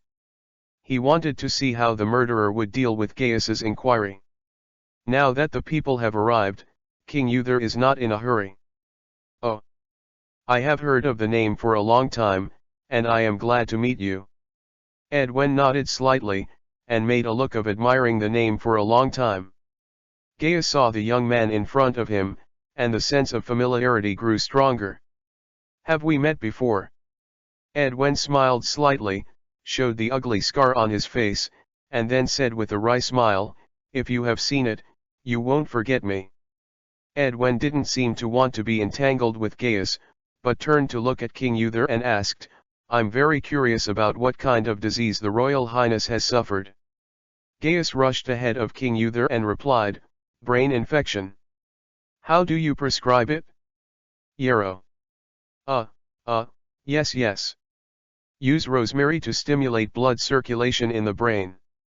Listen because of blowing." Interesting, Ed's words are a bit ridiculous, but also a little ridiculous. Everyone can hear the meaning of this. Arthur couldn't help it at this time, and asked, "What?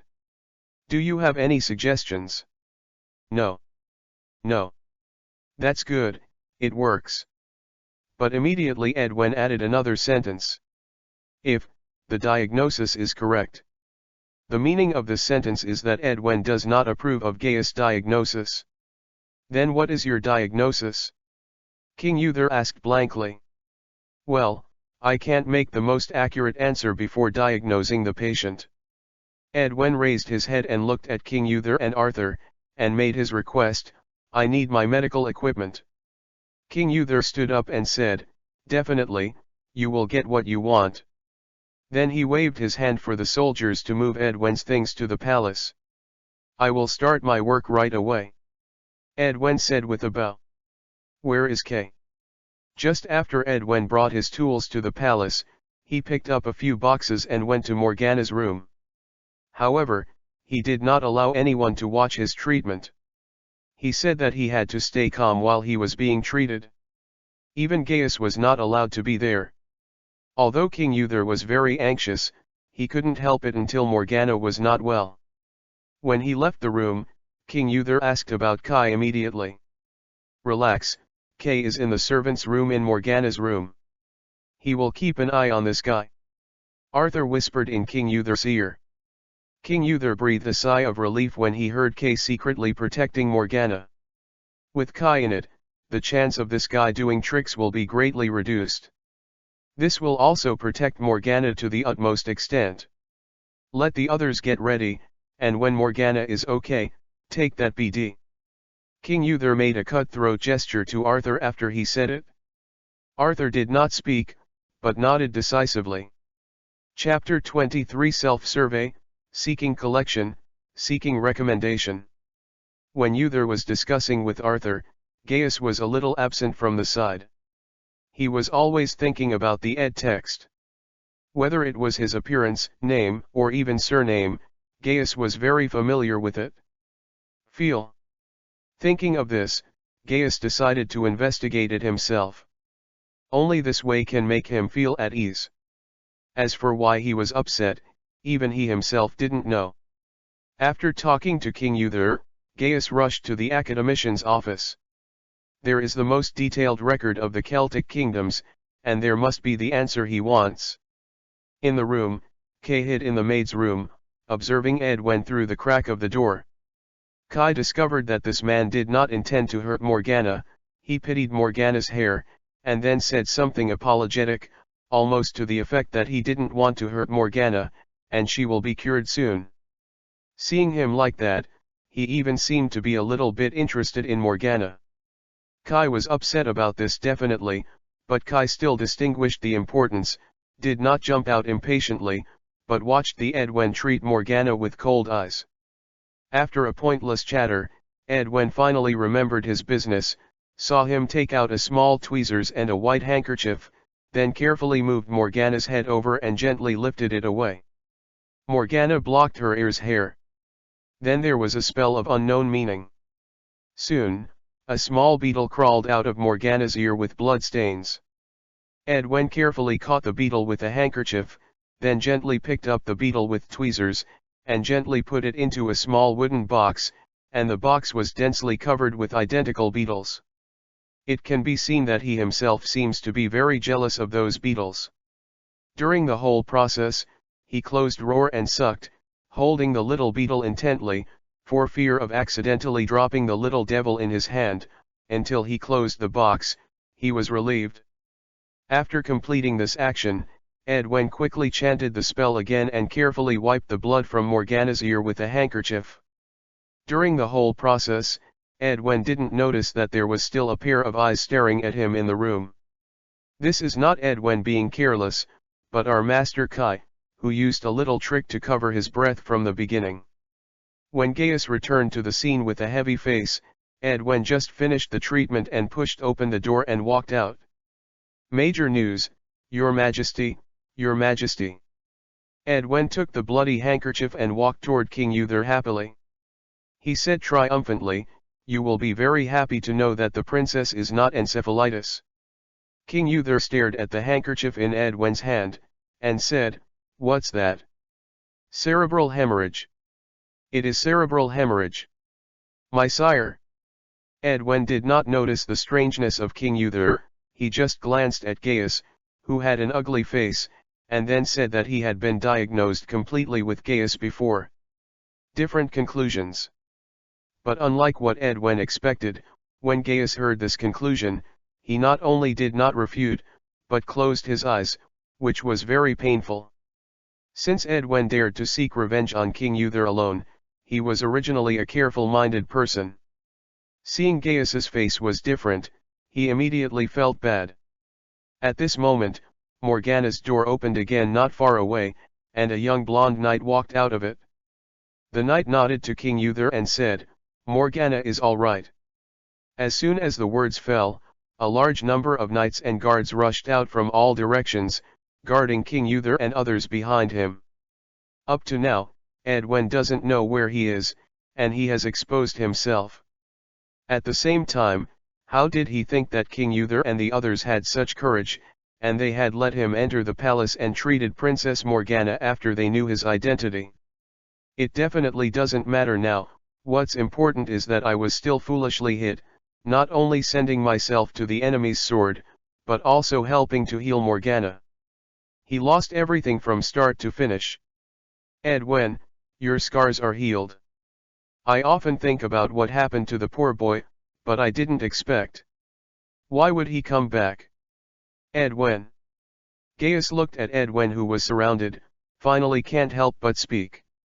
"I remember," I said, "we never met." Edwen didn't appear panicked when he saw that he was surrounded by groups, but said with interest, "Muen. This is your mother's maiden name. I should have thought of it a long time ago. You are the son of Greg and Jaden. After all, except for your burns, you are still very much like you when you were a kid."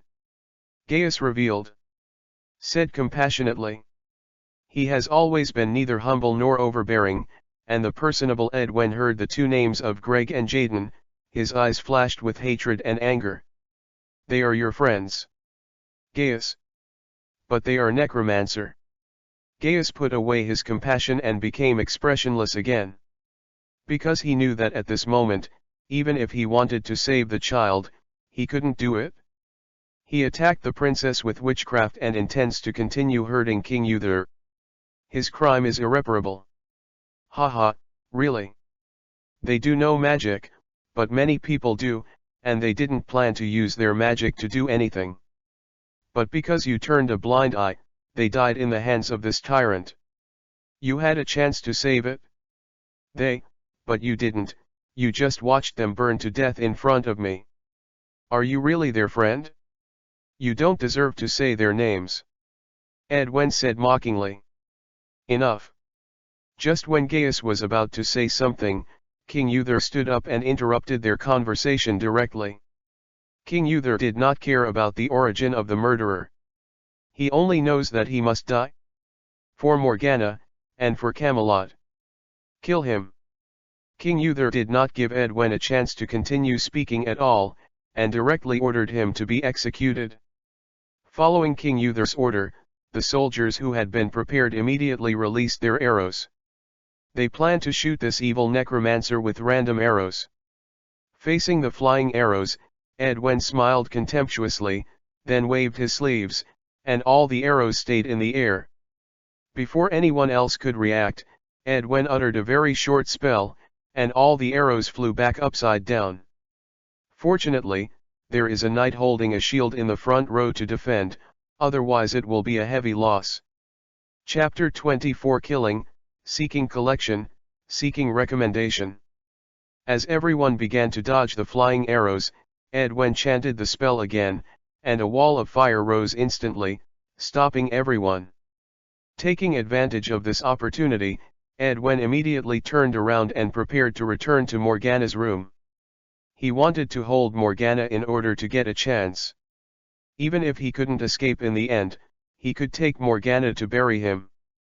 Although this is very ungentleman, and he understands better that Morgana has nothing to do with this matter from beginning to end.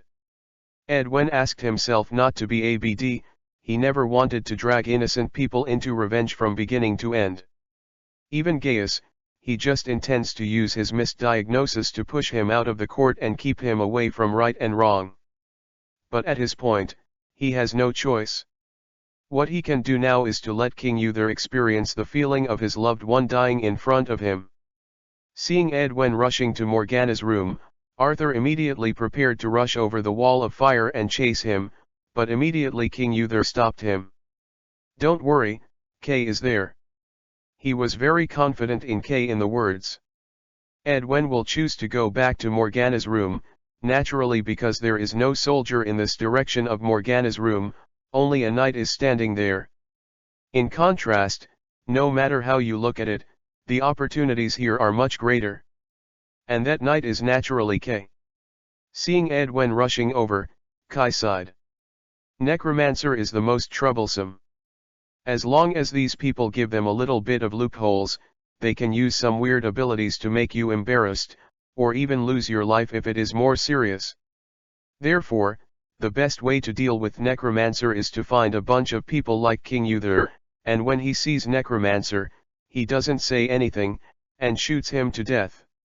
What's worse is that many of Kay's methods are useless when so many people are watching.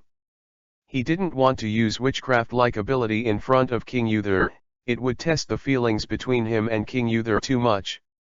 According to Kay's life experience, he knows especially that feelings are the most untestable things.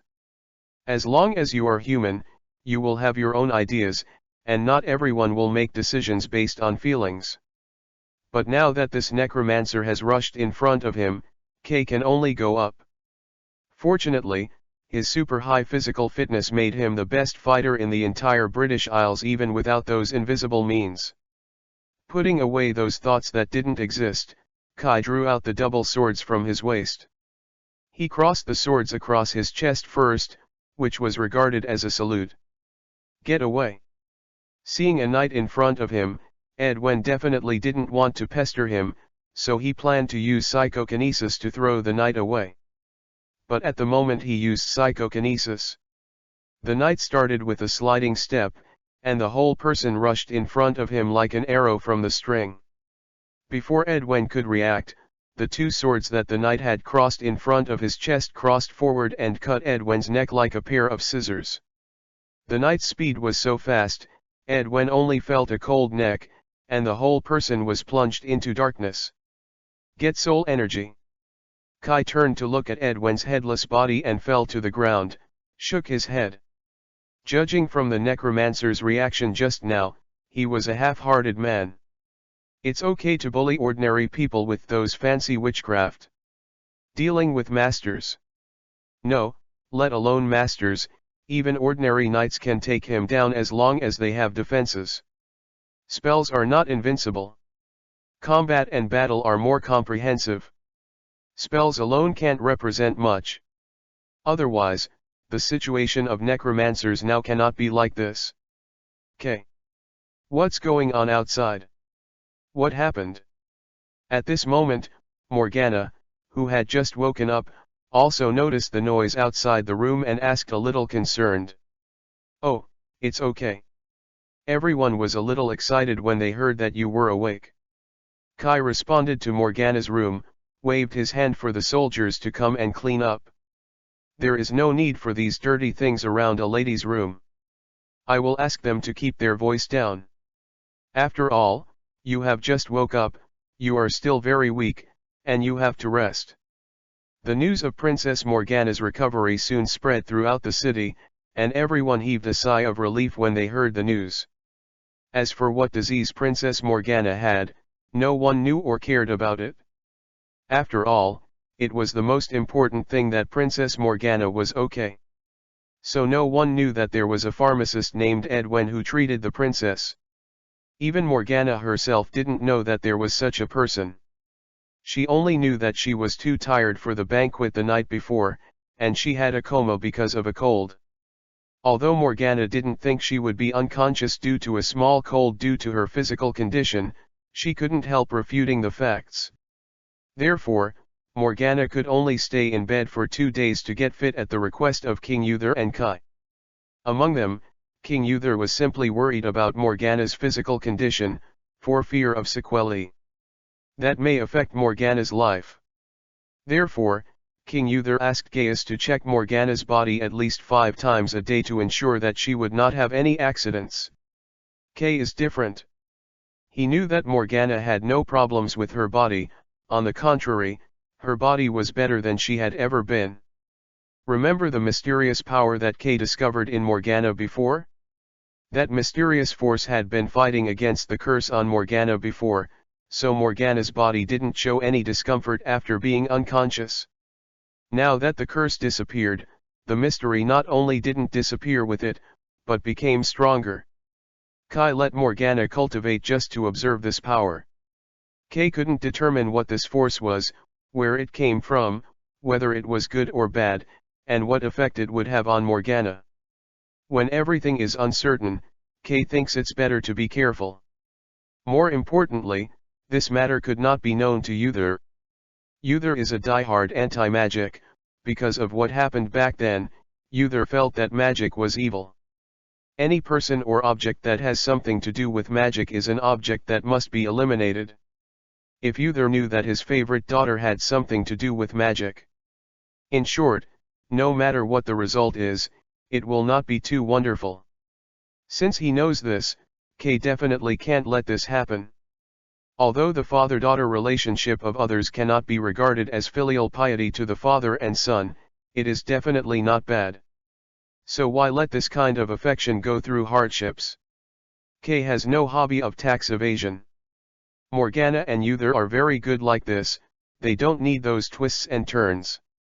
So Kay must figure out what this is, and at the same time find a way to conceal its influence. Chapter 25 Nightmare and Ability, Seeking Collection, Seeking Recommendation. On the 5th day, Morgana was awakened by a nightmare again at night. Ah! Morgana screamed and sat up from the bed, which also woke Kai beside her. My dear. Kai looked at Morgana, who was sweating and horrified, and his heart sank. Kai held Morgana tightly in his arms and gently stroked her back. Let her nervousness relax a little bit. Kay, I dreamed it again, I dreamt of Arthur drowning in the water. I don't understand why I dreamed of these, but it was very real, I even saw Arthur drowning murderer. Kay. I'm so scared, I'm so scared. Kai's embrace seemed to give Morgana strength, and made her calm down a bit. Ever since Morgana woke up, she would dream of the same dream every time she slept. In the dream, she saw a lake. Under the guidance of a woman, Arthur slowly approached the lake, and then in the woman's sweet smile, Arthur sank to the bottom of the lake. Morgana could see clearly that Arthur didn't resist, on the contrary, he smiled with the same sweet smile, as if everything was voluntary. But this is not normal. Who would drown himself willingly? For the first 2 days, Morgana thought she was nervous, but as time went by, the dream became more frequent and clearer. Now Morgana can even remember the appearance of that woman. That's a dream. In general, the scenes in the dreams were almost forgotten when they woke up the next day. At most, they remembered some vague plots, but Morgana remembered every detail clearly, which was very abnormal. Morgana thought it was a sign. "Don't be afraid, don't be afraid." Kai gently patted Morgana on the back like a kid, letting her relax. "With me, no one can hurt Arthur. Trust me." Although this was not the first time I heard this, Morgana felt relaxed inexplicably every time she heard Kay say this. Maybe only Kay would believe her. She once told Gaius of her dream, but Gaius didn't believe it, only that she thought too much and gave her some sleeping pills. His only advice was to tell her not to tell others, including King Uther. It seemed that Gaius did know something, but he didn't want to say it. Fortunately, he also knew to tell Morgana not to tell others. But what Gaius didn't know was that Morgana told Kai about it. "Hey. It's still early, let's go to bed for a while. From today I will tie Arthur to my waistband and carry him everywhere, don't worry."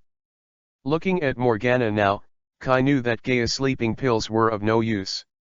Morgana's dream comes from her ability, an ability similar to the prophecy.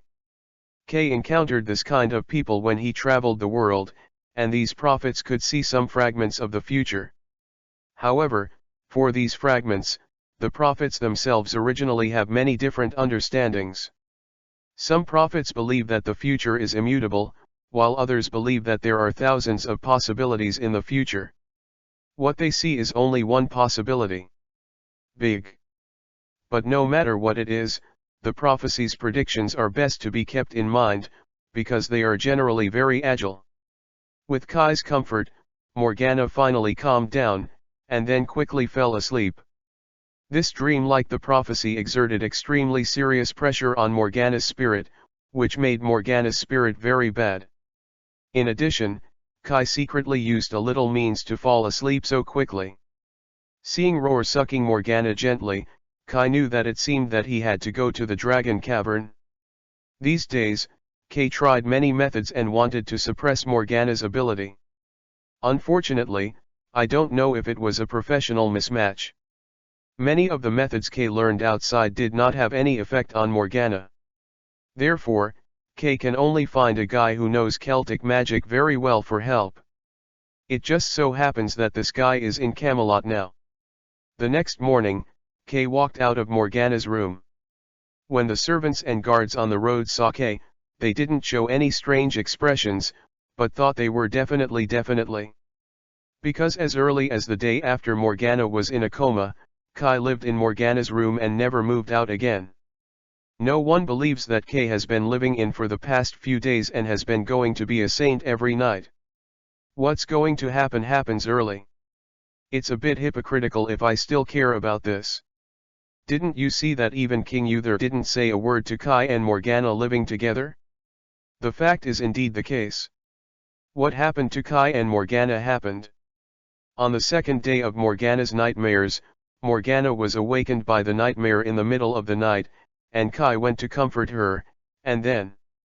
Both adult men and women have feelings for each other, and everything is normal.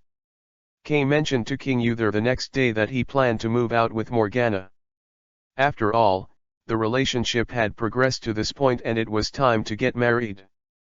Anyway, there is no hope for Kai to go home, so it's better to live here. Whether it is Morgana or King Uther, he is sincere to him, and he can't let them down. But King Uther disagreed with Kai's proposal. He actually persuaded Kai in turn, saying that marriage is not in a hurry and can be delayed for 2 years. Kai understood what King Uther meant, and he didn't want Morgana to leave him so quickly. Once Kai and Morgana are married, in any way, Morgana is no longer suitable for living in the palace. Seeing King Uther's ardent eyes, Kai couldn't resist his father-in-law's expectation, so he could only bite the bullet and get along so unclearly. What else can he do? My father-in-law didn't want her daughter to marry so quickly, could Kai, an adopted son who grew up in his father-in-law's house, refuse? After passing through the cloister of the palace, Kai quickly came to the training ground. Arthur and Merlin were already waiting there.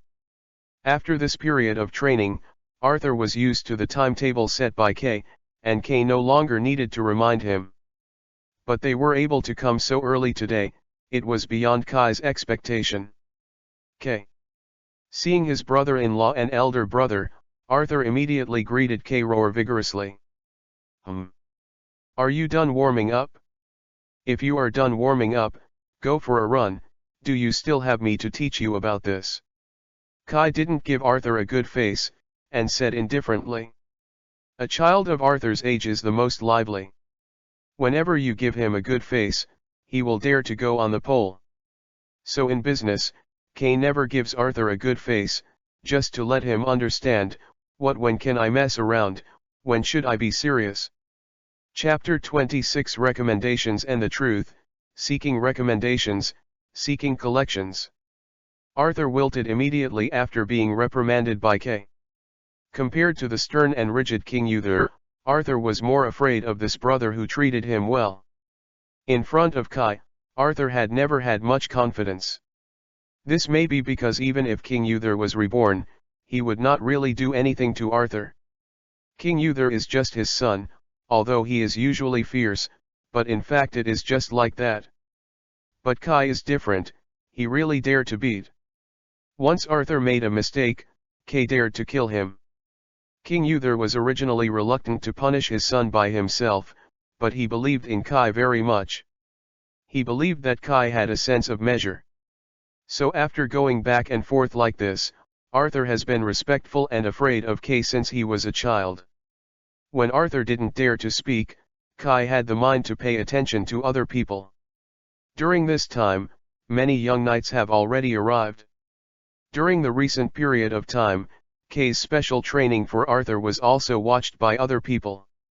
Seeing Arthur's progress during this period, the young knights could not help but follow suit. For them, Kai is not stingy, since they are willing learn, what can't Kai teach? It's always good for young people to move up, and Kai has no reason to stop them. Definitely some of the essence of martial arts, Kai did not intend to teach them. Kai is really afraid, if one day martial arts become the national quintessence of England, then he will truly become a sinner of the nation. After a glance, they were basically acquaintances, except for one. That kid Kai had never seen it before, and it was even more unlikely that he had seen it and then forgotten it. Leaving aside Kai's excellent memory, it is impossible for Kai to forget the child's appearance and temperament after seeing it. He stood behind Merlin, but his presence completely concealed Merlin's sense of existence. As you can imagine, this child is so dazzling again. Who are you? The new knight? Why have I never seen you? Seeing the kid standing there was still a little cramped, Kai took the initiative to speak up.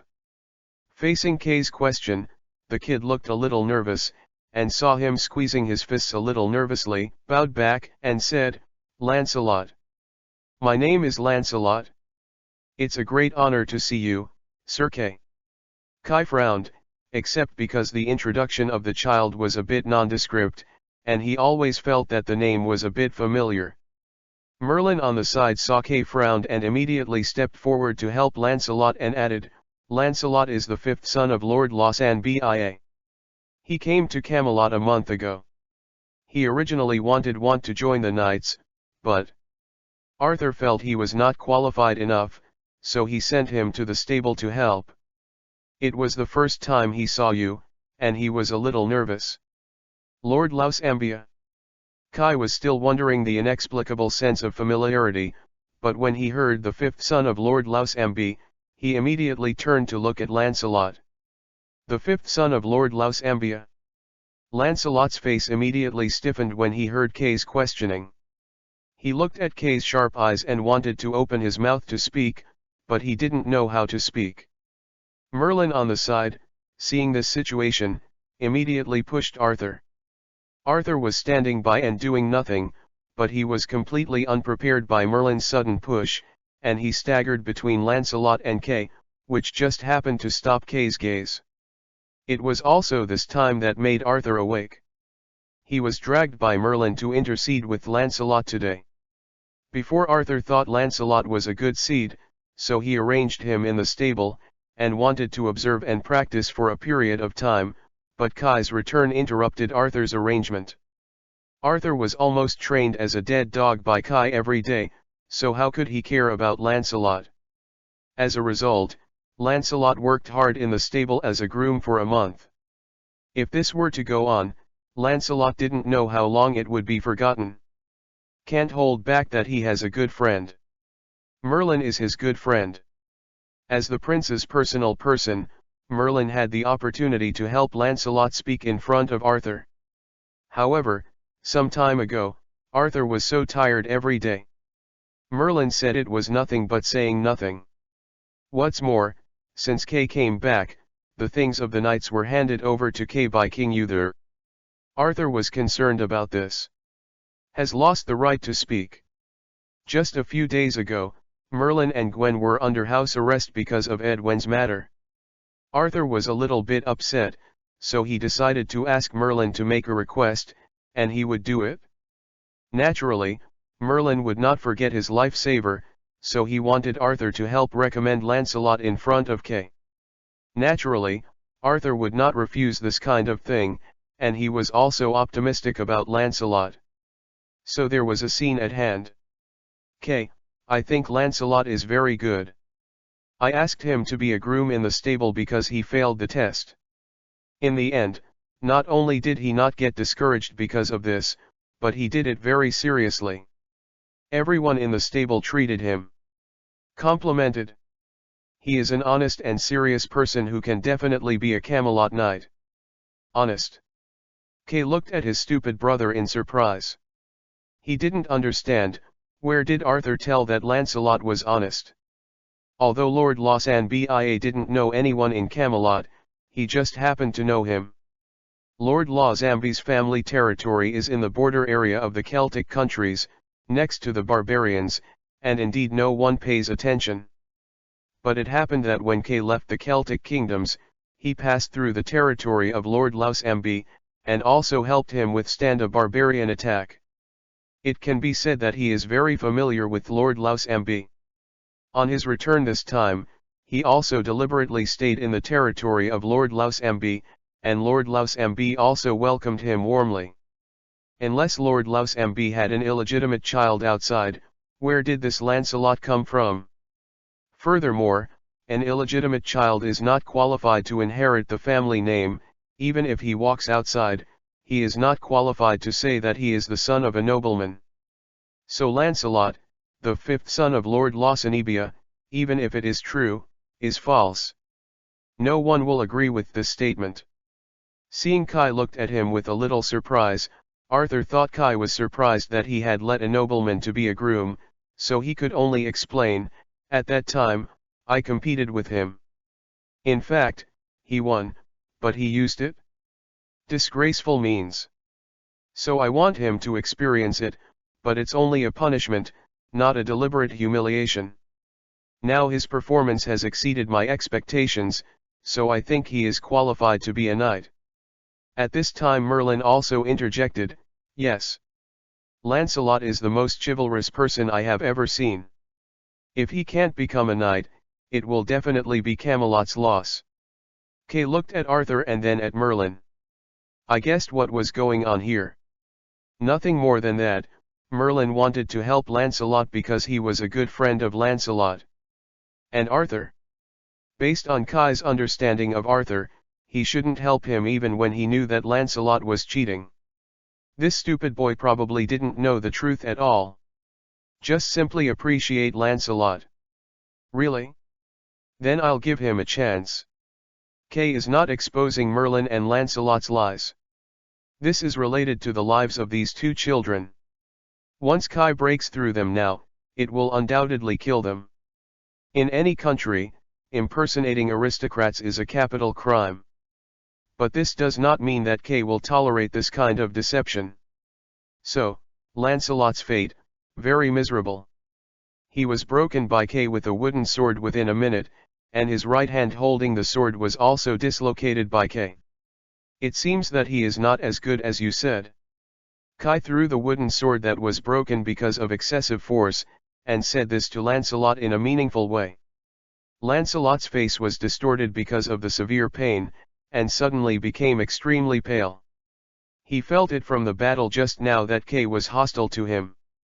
Coupled with this meaningful sentence now, how could he still not understand?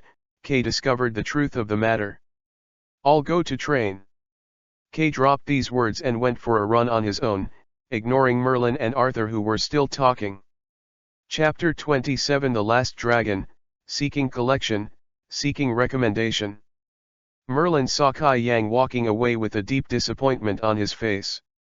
He originally thought that Kai Hui, who had always been able to speak very well, was a person with an eye for gold, but the reality gave him a slap in the face. Not only did Kay fail to admit Lancelot, but he beat Lancelot severely. But Lancelot did not resent Kay, he knew Kay already knew the truth. In this case, Kay just drove him away, which was the best result. Merlin helped Lancelot up, and then encouraged, "You don't have to be discouraged, Lancelot. We still have a chance. I can go to other people, yes, someone can help you." Without waiting for Lancelot to speak, Merlin suddenly thought of something and shouted, "Morgana! Princess Morgana! She definitely can. She is the most honest and kind person in Camelot, she will be willing to help you. More importantly, Princess Morgana is the fiancée of Sir Kay, and she must be able to persuade Sir Kay. Although I don't know why Sir Kay rejected you, Princess Morgana must be able to persuade him." After speaking, he was about to turn around and go to Gwen. Merlin would go directly to Princess Morgana and talk about it, but Wenger could. Wenger is as optimistic about Lancelot as he is. At the same time, Merlin also knows that there seems to be a small situation between Wenger and Lancelot. In this case, Gwen must be willing to help Lancelot. "Wait, Merlin." Lancelot grabbed the excited Merlin, and said in a difficult tone, "No. No, Merlin." "Why?" Merlin thought that Lancelot had been hit, so he was going to give up, and he was going to persuade Lancelot again. But Lancelot's words made Merlin immediately like falling into an ice cave. "Sir Kay seems to have discovered the truth, he knows that I am not a noble." Lancelot was also uncomfortable. From the beginning, Lancelot didn't want to be a knight in this way. He didn't like lying, it was Merlin who persuaded him. Definitely, he is not blaming Merlin, after all, he himself agreed to Merlin's approach. He just felt that he deserved the result now. It was he who used deception first, and then others just beat him up, it wouldn't be too much to look at. Kay didn't pay attention to the thoughts between Lancelot and Merlin, he thought it would be nice if it just passed. He didn't have much preconceptions about Lancelot, and it was not because Lancelot was not a nobleman to despise him. The reason why he hates Lancelot is more because he and Merlin are using Arthur. Regardless of their reasons, what they just did was use. Especially Merlin, he showed Kay a very bad beginning.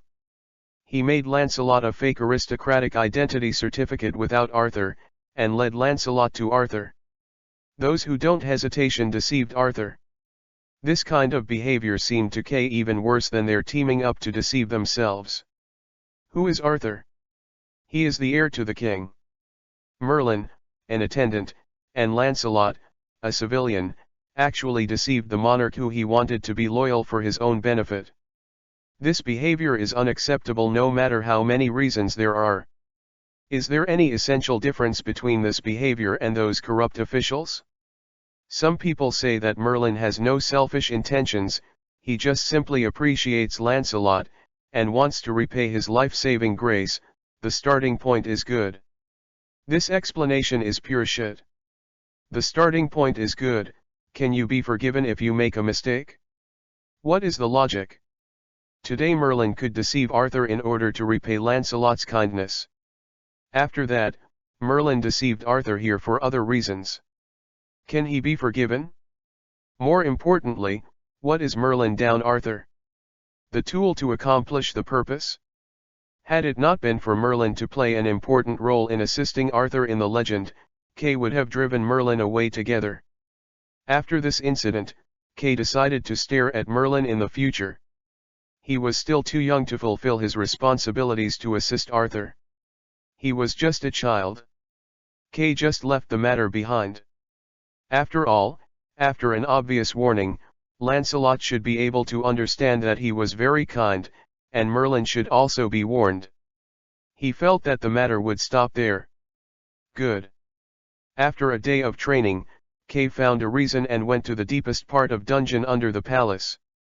There is a deep passage that leads directly to a cave deep underground, where Uther is to imprison the last dragon in the world.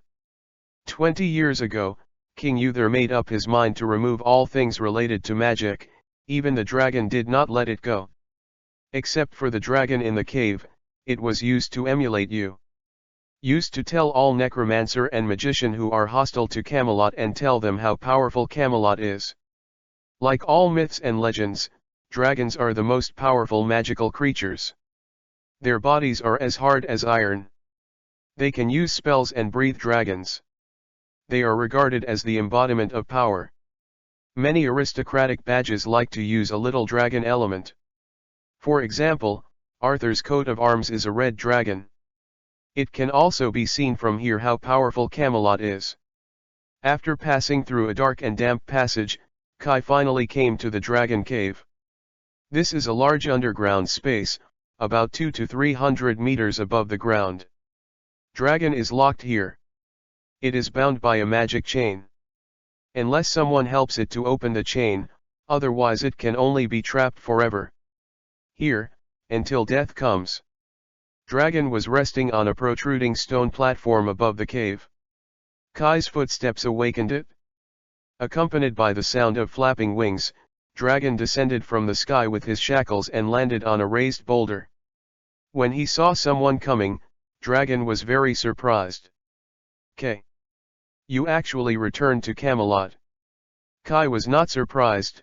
He calmly placed the torch in his hand in the card slot on the wall of the passage, and then turned around and attacked the dragon roar. Yeah, long time no see, Kangora. I have warned you a long time ago and told you to hide away, why are you still caught? Kai looked at this old acquaintance and said with emotion. Dragon Kangora folded his wings, draped on the boulder, and stretched his head towards Kai. No matter who it is, there is always something I am concerned about. And I am concerned about my kind. I can't watch them coldly as they were slaughtered by King Uther. So I decided to join the war. But it seems that your advice is right. But the result was better than I expected. At least I am still alive. As long as I am alive, one day, I will avenge my fellow clan. Kangora's attitude towards Kai is not good. However, they are indeed not friends. Kai knew this dragon. 10 years ago, shortly after Kai ran away from home, he ran into it in the forest on the frontier of Camelot. In Camelot, a knight met a dragon. It must be a dragon. Battle. Although Kai was considered a fledgling back then, his combat effectiveness was already very strong. Dragon was seriously injured because of a plot with King Uther 10 years ago. When he met Kai, he was not very agile. The two sides compared with each other, and at most it was 1.5 caddies. Kai couldn't kill Kangora, and Kangora couldn't kill Kai. The two people entangled for almost 2 months, fought dozens of times, and neither side could do anything about it. On the contrary, it's one and two things, and it shows some emotion. It's a bit exaggerated to say that it was the same at first sight, but there is indeed a little sympathy. Chapter 28 Holy Spear, Seeking Collection, seeking recommendation. Dragon is terrible, but not invincible. At least the dragon that Kai knows is not strong enough to make people desperate. Some specially crafted weapons can break dragon's scales, such as weapons made of dragon bones. This logic is ridiculous. To kill dragon requires a weapon made from dragon's bones. To get dragon bones, you need to kill dragon. Some poisons prepared by the pharmacist can also make dragon temporarily lose its ability. Coupled with the use of human tactics, killing a dragon is not that difficult. This is still a conventional method, and there is a more convenient method, but that method should have been completely lost now, so let's not talk about it. It is also because of this. 20 years ago, when King Uther launched a war against all magic and witchcraft, countless dragons fell. In addition, dragon, like the legend, also has the propensity to accumulate wealth, and by the way, it also aroused countless greed, which caused dragon to be almost wiped out in the war 20 years ago. Only a few dragons survived, but these remaining dragons were also found and killed by countless greedy dragon hunters during these 2 decades. Kangora is one of these remaining dragons. 10 years ago, Kangora decided to make a desperate move, dragging his badly wounded body to launch a surprise attack on King Uther. He wanted to kill King Uther, the culprit, to pay tribute to those dead companions. Unfortunately, he ran into K. As Uther's adopted son, Uther has never treated him badly since he was a child. He is equipped with the best equipment. Among them, the sword he was wearing at the time was a special weapon, a weapon made of a special metal. You can break apart dragon's scales. So in the end, although K failed to kill Kangora, he wounded Kangora. At that time, after Kai and Kangora couldn't help each other, they let each other off tacitly. Out of the respect accumulated in dozens of battles, Kai gave Kangora a piece of advice when he left and made it hide far away. Yes, don't approach Camelot. Because even if Kangora was in good condition, he went to Camelot to die, not to mention that it was in really bad condition at the time, and it could only be more miserable. But as Kangora just said, there are always things that cannot be put down. Vengeance. Kangora, although I don't want to talk coldly, as long as I'm here, I don't think you should have any chance. So stay here honestly, at least you don't need to lose your life here. Kai put his hand off. On the hilt of the sword at the waist, he said seriously. Kangora huge amounts of dragon head approached Kai again, and then he burst into laughter. No. K. Nothing can escape fate, King Uther will be killed, and I will break free from the shackles. All this is an arrangement of fate. Dragon huge amounts of laughter is like the roar of 10,000 beasts, and the whole cavern is shaking. From time to time, some rubble falls from the top of the cave and into the invisible abyss below the cave. Destiny? Really? Since you said destiny, can you see my destiny? Kay said to Kangora's destiny, not caring at all, but asked with interest. This is another interesting place that Kai discovered during his travels around the world. There are many predictors in the world who can foresee the future. They all claim to see fate, but the interesting thing is that no matter who they are, they can't see Kai. They could not foresee any future about Kai. The same goes for Kangora. He stared at Kai for a long time and found that there was no trace of Kai in the fate he saw. As long as he spied on Kai's fate, he would find that what he saw was always a chaos. How could this be? Why can't I see your destiny? Kangora has always been convinced that he has seen the future, so he will stay here for reasons, waiting for the turn of fate. At that time, he will finally break free from the shackles and end King Uther's sinful life. But now, he found that he could no longer see his fate. It seems that the fate you are talking about is nothing more than this, Kangora. Kay raised his sword and held his head high. Kangora fell into silence and did not respond to Kay. He was indeed lost in a moment. But this confusion passed quickly. No one can escape fate, he can't see Kai's fate, the problem will only come to him. After all, no one can grasp the fate, but he firmly believes that fate will eventually come, and K can't stop it, and there is no way to stop it. After figuring it out, Kangora decided not to discuss this issue with K. At this point, besides believing the celebrities he saw, what else could he do? That was his only hope. K, won't you just come here to tell me these nonsense? Come on, what do you want? K definitely didn't just come to chat, he did have something. So K recounted Morgana's situation. I need your help, I need you to help me figure out a way to hide Morgana's abilities so that she will not be harassed by nightmares. After Kangora heard K's request, he did not immediately answer him. Instead, he laughed loudly. Ha ha ha ha ha, it's really interesting. King Uther has been fighting magic all his life, but in the end, his daughter actually possesses magical ability. This is really ironic. After laughing for a while, Kangora put his head in front of Kai again, and said sarcastically. Why should I help you? I can't wait to see King Uther and his daughter and father and daughter crippled, why should I stop this? Ha ha ha, K, what do you think? Do you think I will help you? Didn't you just despise fate? And this is their fate. King Uther will definitely die in Morgana's hands. Ha ha ha ha ha. Seeing Kangora who was laughing, Kai did not show any other expressions from beginning to end, but watched Dragon's wanton mockery calmly. It wasn't until Kangora laughed for a long time and found that Kai hadn't been moved, and he didn't think it was interesting anymore, Kai said. You ask me, why do you think you will help me? Kai drew out two long swords from his waist while saying this. These two long swords look unremarkable. Although they are considered to be magic weapons, they are not worth mentioning in Dragon's eyes. They are not even the kind of special weapons that can kill Dragon. Simply put, this kind of weapon no effect on it. Rely on this. Kai knocked the two long swords together in Kangora's puzzled eyes, and a dazzling white light illuminated the dark cave. When the light condensed, the double swords in Kai's hands disappeared, and replaced by a knight's gun with a very peculiar shape.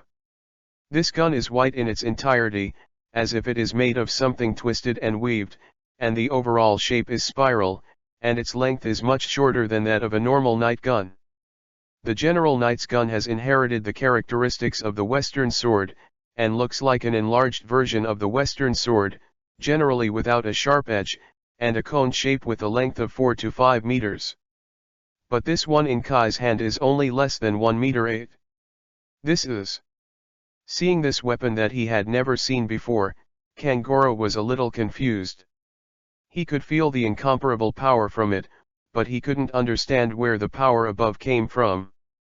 The pillar of light bestowed by the spirit of light from Alfheim, made by Nidavels dwarf, is called the Spear of the Vanguard, the spear that shines in the farthest, or the spear that shines in the end, the spear of the storm anchor wrong Ominiad? FGO settings, changed, not so IMBA, mainly because of handsome. If you reject me, then you will die. So you can only help me. Kai said very coldly after introducing the night gun in his hand. After speaking, Kai pulled up the knight's gun in his hand and aimed it at Dragon Kangora. There was a burst of golden light on the knight's gun, and it began to move in a spiral. Kai didn't lie, if Kangora refused, he would really kill him. Because of the gold finger, Kai can bet whether he can get his knowledge by killing Kangora. Although the probability is not high, there is a chance, right? Chapter 29 Diamonds are forever, seeking collection, seeking recommendation. Kangora stared at Kai with wide eyes. He didn't expect that the guy once called the Knight of Virtue would be so unreasonable. Indeed, Kai once had such a title. But the origin of this title, how to say it, in fact, to put it bluntly, it is hype. In this era, the reputation of knights is very important. A knight with a good reputation will be welcomed by all walks of life no matter where he goes. But this reputation was not made by Kai himself. He was a big soldier in his previous life. Even later, he was able to become a deputy detachment leader in the police force. It was only because of his seniority and credit that he was promoted.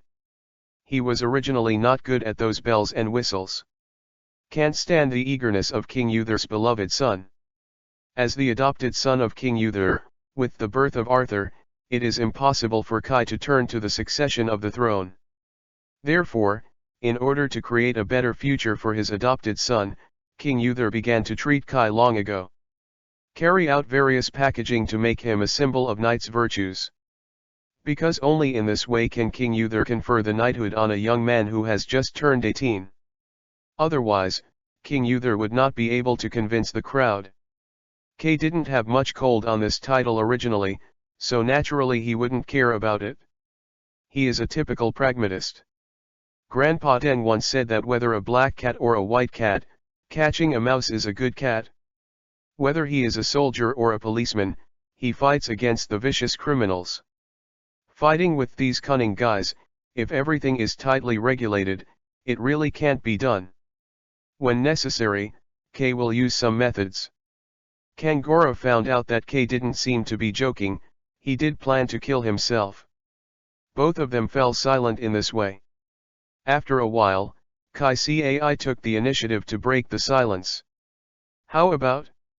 Have you considered it? Are you going to stay here and wait for the illusory destiny to come, or are you killed by me now and get liberated? After that, he handed the holy gun Lungaminiad forward again. The light on the gun became brighter, as if it would pierce Kangora in the next moment. Kay's threats worked, and Kangora had no choice. He always believes that destiny will eventually come, so he must live until the day of destiny comes, even if he is humiliated, he must live. About an hour later, Kangora put away his dragon flame, and after the dragon flame dissipated, a gorgeous diamond ring was suspended in the air with a looming light. This magic ring can suppress and hide Morgana's ability. I also covered the magic fluctuations on the ring according to your requirements. As long as others don't get this ring, it is impossible to detect the magic fluctuations on it. Kangora's mood is not high, perhaps because of Kay's threat, or perhaps because of being too tired. Okay, you have already got the things you want, so hurry up. I don't want to see you again. Kangora saw Kai carefully put away the ring, so he didn't get angry. He once thought that Kai might be his only human friend, although the only contact between them was fighting, but this did not prevent him from cherishing Kaiksen. There is no private enmity between the two of them. When the magnificent magical war took place 20 years ago, how old Kai was a kid, how could he have any deep hatred with Kangora? But now, Kangora subtly feels that his feelings have been deceived. Kai is also very cool, turning around when he gets what he wants. He is not afraid of Kangora deceiving himself. Because once he does this, only death awaits him. Definitely, Kai didn't plan to give anything. When Kai walked to the entrance of the passage, he stopped for a while and turned his back to Kangora and said, "In return, I can tell you a piece of news. Don't you always think that dragon is extinct in this world? I can tell you clearly. You are wrong. There are still a lot of dragons living in the more distant world. Your race is not extinct." After speaking, Kay walked into the darkness, leaving Kangora alone in a daze. It's not that he doesn't believe Kay, on the contrary, he thinks Kay is telling the truth. Because Kai has no reason to deceive him. If Kai is afraid of him, he can kill him just now. There is no need to deceive. Can King Uther blame him for killing a dragon? It turns out, there are compatriots out there. It's so good, I'm not alone anymore, not anymore. Holding the magic ring made by dragon, Kay walked towards Morgana's room happily. Speaking of it, the princess is really a bit of a fleeting disadvantage. She has just suffered the curse of a necromancer and has been in a coma for 2 days. This incident has just passed, and she has been attacked by nightmares again, which led to Morgana's Tien didn't go out much. Fortunately, Everyone knows that Morgana has just recovered from a serious illness and needs rest, so she didn't doubt much. Also because Morgana has been in the room these days, most of Kay's lunch and dinner these days have been in Morgana's room. Now Kay is planning to go to Morgana to settle the dinner and sleep with the princess by the way. Sleepy, our native dialect here means sleeping, which is a bit vulgar. But when he entered the room, he found that the room was very lively today. Because Kay had already lived with Morgana in a substantial way, it was fine during the day. At night, few people came here without opening their eyes, including King Arthur and Uther. Even Morgana's personal maid, the black girl Gwen, is the same. But today, not only Gwen did not leave, but Arthur and Merlin were here. Seeing Merlin, Kay guessed about why he came. Kay ignored the three people's hesitation and stopped, but went straight to Morgana. "My dear, how are you today? Are you feeling better?" Kay came to Morgana pityingly, and asked Morgana softly, holding up her hand. In this scene, the three single dogs next to him were fed the dog food sturdily. This is the end of the lack of vision. When other young couples are alone in the evening, you ran over to stir up and were not beaten out. It is considered to be a good temper. Morgana actually had a nightmare when she was resting at noon today, but in order not to worry Kay, she also wanted to help the poor Lancelot, so she concealed the truth. She smiled and said, "Gaius medicine has worked, and I'm much better." "Really? That's great. Who is Kay?" As a police officer who has been in criminal investigation for 7 years, Morgana's cover-up also deceived a stupid boy like Arthur, who couldn't hide Kay's eyes at all. However, he didn't mean to open it. After speaking, Kay flipped his hand, took out a ring, and sent it to Morgana. This is a diamond ring. This kind of gem is not available in Celtic countries, and Kay also got a little as a trophy when he and the Sumerians fought against the Fayum invasion of ancient Egypt in Asia Minor. Kay also discovered these diamonds accidentally, and later used skilled craftsmen to create a batch of jewels. This ring is one of them. It's so beautiful. What kind of gem is this? The woman and dragon can't resist the temptation of gems, and the gems on the ring that Kay sent are not only larger, but also brighter than all the gems Morgana has ever seen. This is called a diamond. It is a rare gemstone and the hardest gemstone in the world. It symbolizes protection and contract. I got it from a people called Fayum. In their culture, this gemstone it not only protects people from any harm, but also symbolizes indestructible love. The predecessor of the ancient Egyptians in Fayum. Kay had seen such a saying in his previous life that diamonds were originally worthless, but at most they would be used in industry until a salesman of a chicken thief linked this gem to marriage and said that it was an eternal symbol of love. Diamonds have doubled their worth. Because women eat this set, obviously, even BC women eat this set. Morgana is not interested in diamonds protecting people from harm, but is very interested in the indestructibility of love, because it means that Kay is showing love to her. Kay has gone through these years, and it has not changed. At least in his previous life, he was always ashamed of the 3 words "I love you," which he said smoothly now. After all, the people here don't think this is embarrassing, but think it should be. Kay also goes to the village to follow the customs. In normal times, Kay often says these 3 words to Morgana. But women, who would despise their own men and show their love for themselves more. Chapter 30 Self-righteous, seeking collection, seeking recommendation. Kay's blunder made Morgana happily put on the ring, and vowed never to take it off again. When she put on this ring, Morgana felt her body relaxed for a while, as if some pressure were going away. But Morgana didn't care, and attributed it to a happy spirit. The 2 of them were tired and crooked, but the 3 single dogs next to them were irritating enough. Especially Arthur, he never knew that his brother had such a romantic side. He always thought that his elder brother was a pirated Uther, the only difference was that Kaigen was kinder. Other than that, the 2 were really alike, stubborn, boring, domineering, and determined. Finally Morgana remembered that there were others in the room, and awkwardly put away Zion's posture, and brought Kayla to the dining table, talking about business while eating. After helping Kai arrange the dinner, Arthur, Kai, and Morgana started to eat dinner. After eating for a while, Morgana was the first to break the silent and warm time under Arthur's repeated gestures. "Kay, today, did you drive away a child named Lancelot? Can you tell me why?" Morgana put down the knife and fork, took a sip of wine, and asked casually. "It's just like usual homework." Kai didn't rush to reply, but slowly ate the last bite of beef short ribs into his stomach. "I have to say that the chefs at the palace are very skilled, and Kai can also cook.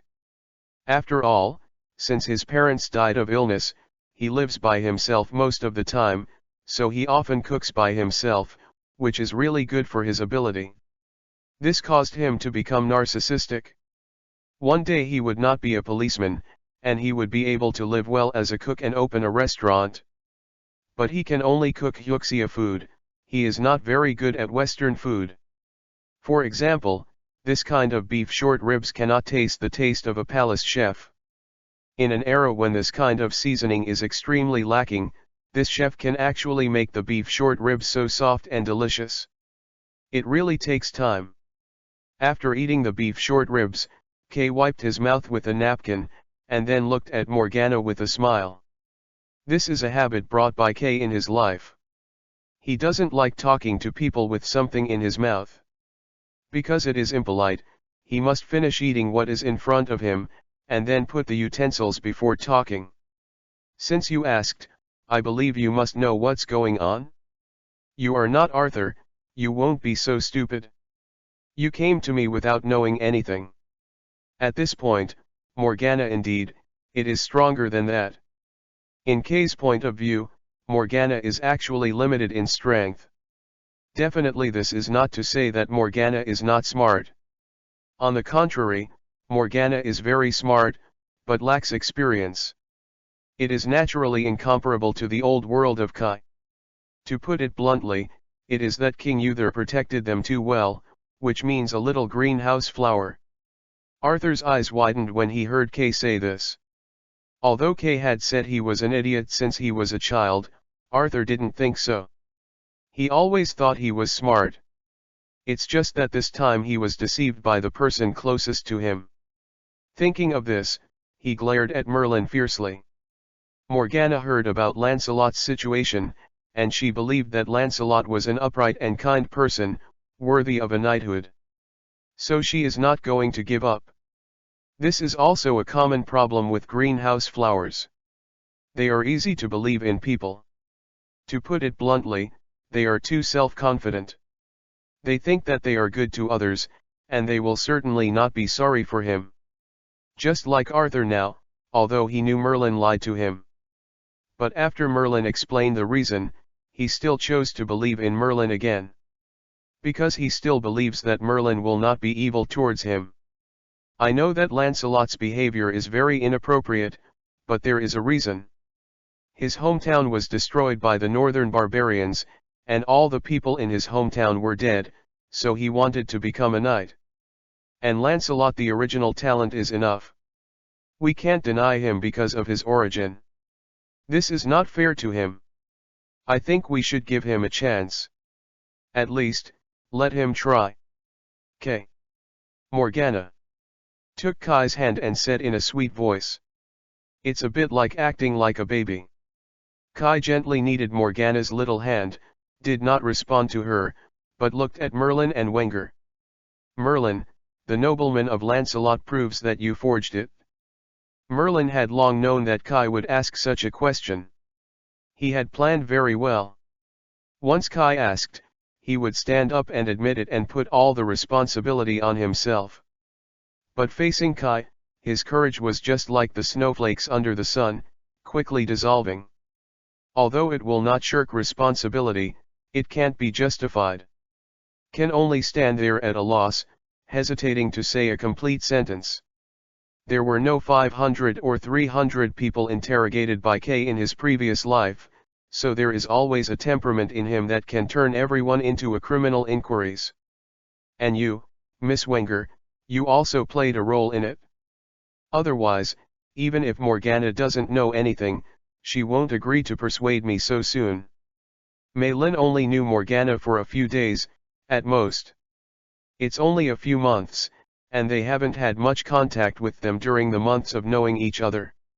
If it were so easy to agree to Merlin's request, it would be so inattentive. This please, at least violated 3 Camelot laws. Wenger was also a little at a loss. Kay still didn't hold on, but turned to look at Arthur.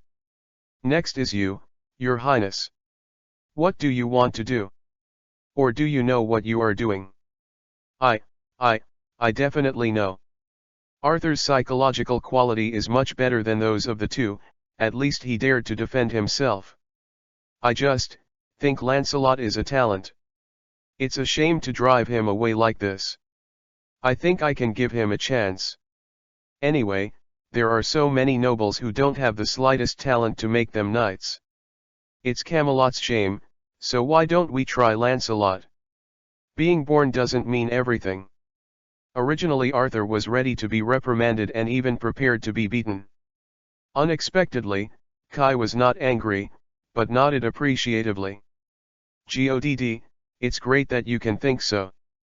As a young man who was born under the red flag and grew up under the red flag, Kai naturally sneered at those class distinctions. Human ability is always the most important, but birth is the second most important thing. Definitely, Kay will not be naive to completely deny the advantages of his birth. After all, some things are very realistic. Arthur was ecstatic. Kay, like many parents of traditional families, rarely praised their children. So Arthur is rarely praised so much by Kay. Then you agree? That's great. Before Arthur finished speaking, he was directly interrupted by Kay. What did I agree with? Did not you say? You are right, but what does this have to do with that Lancelot? Kay's attitude became cold. I just praised you for being smart, why are you stupid now? Arthur felt that Kay turned his face faster than a book, and he didn't know what to say. Do you understand, what do I mean by what I just said? That Lancelot wants a chance? Yes, what's wrong with it, he can tell the truth. Yes, the knight must be of noble origin. But no one has ever said that he can't be a nobleman, right? Although the classes of Celtic countries are very solid, it is not true that there is no chance of rising, but it is more difficult. Indeed, it's difficult, but if he says it directly, then with your help, as long as the ability is enough, will it be difficult to make some credit? Who will stop it? It is indeed difficult for civilians to be promoted to nobles, but if Lancelot really has the ability and Arthur supports him again, the difficulty can drop sharply. Although it is still difficult, the odds of comparing others are already high.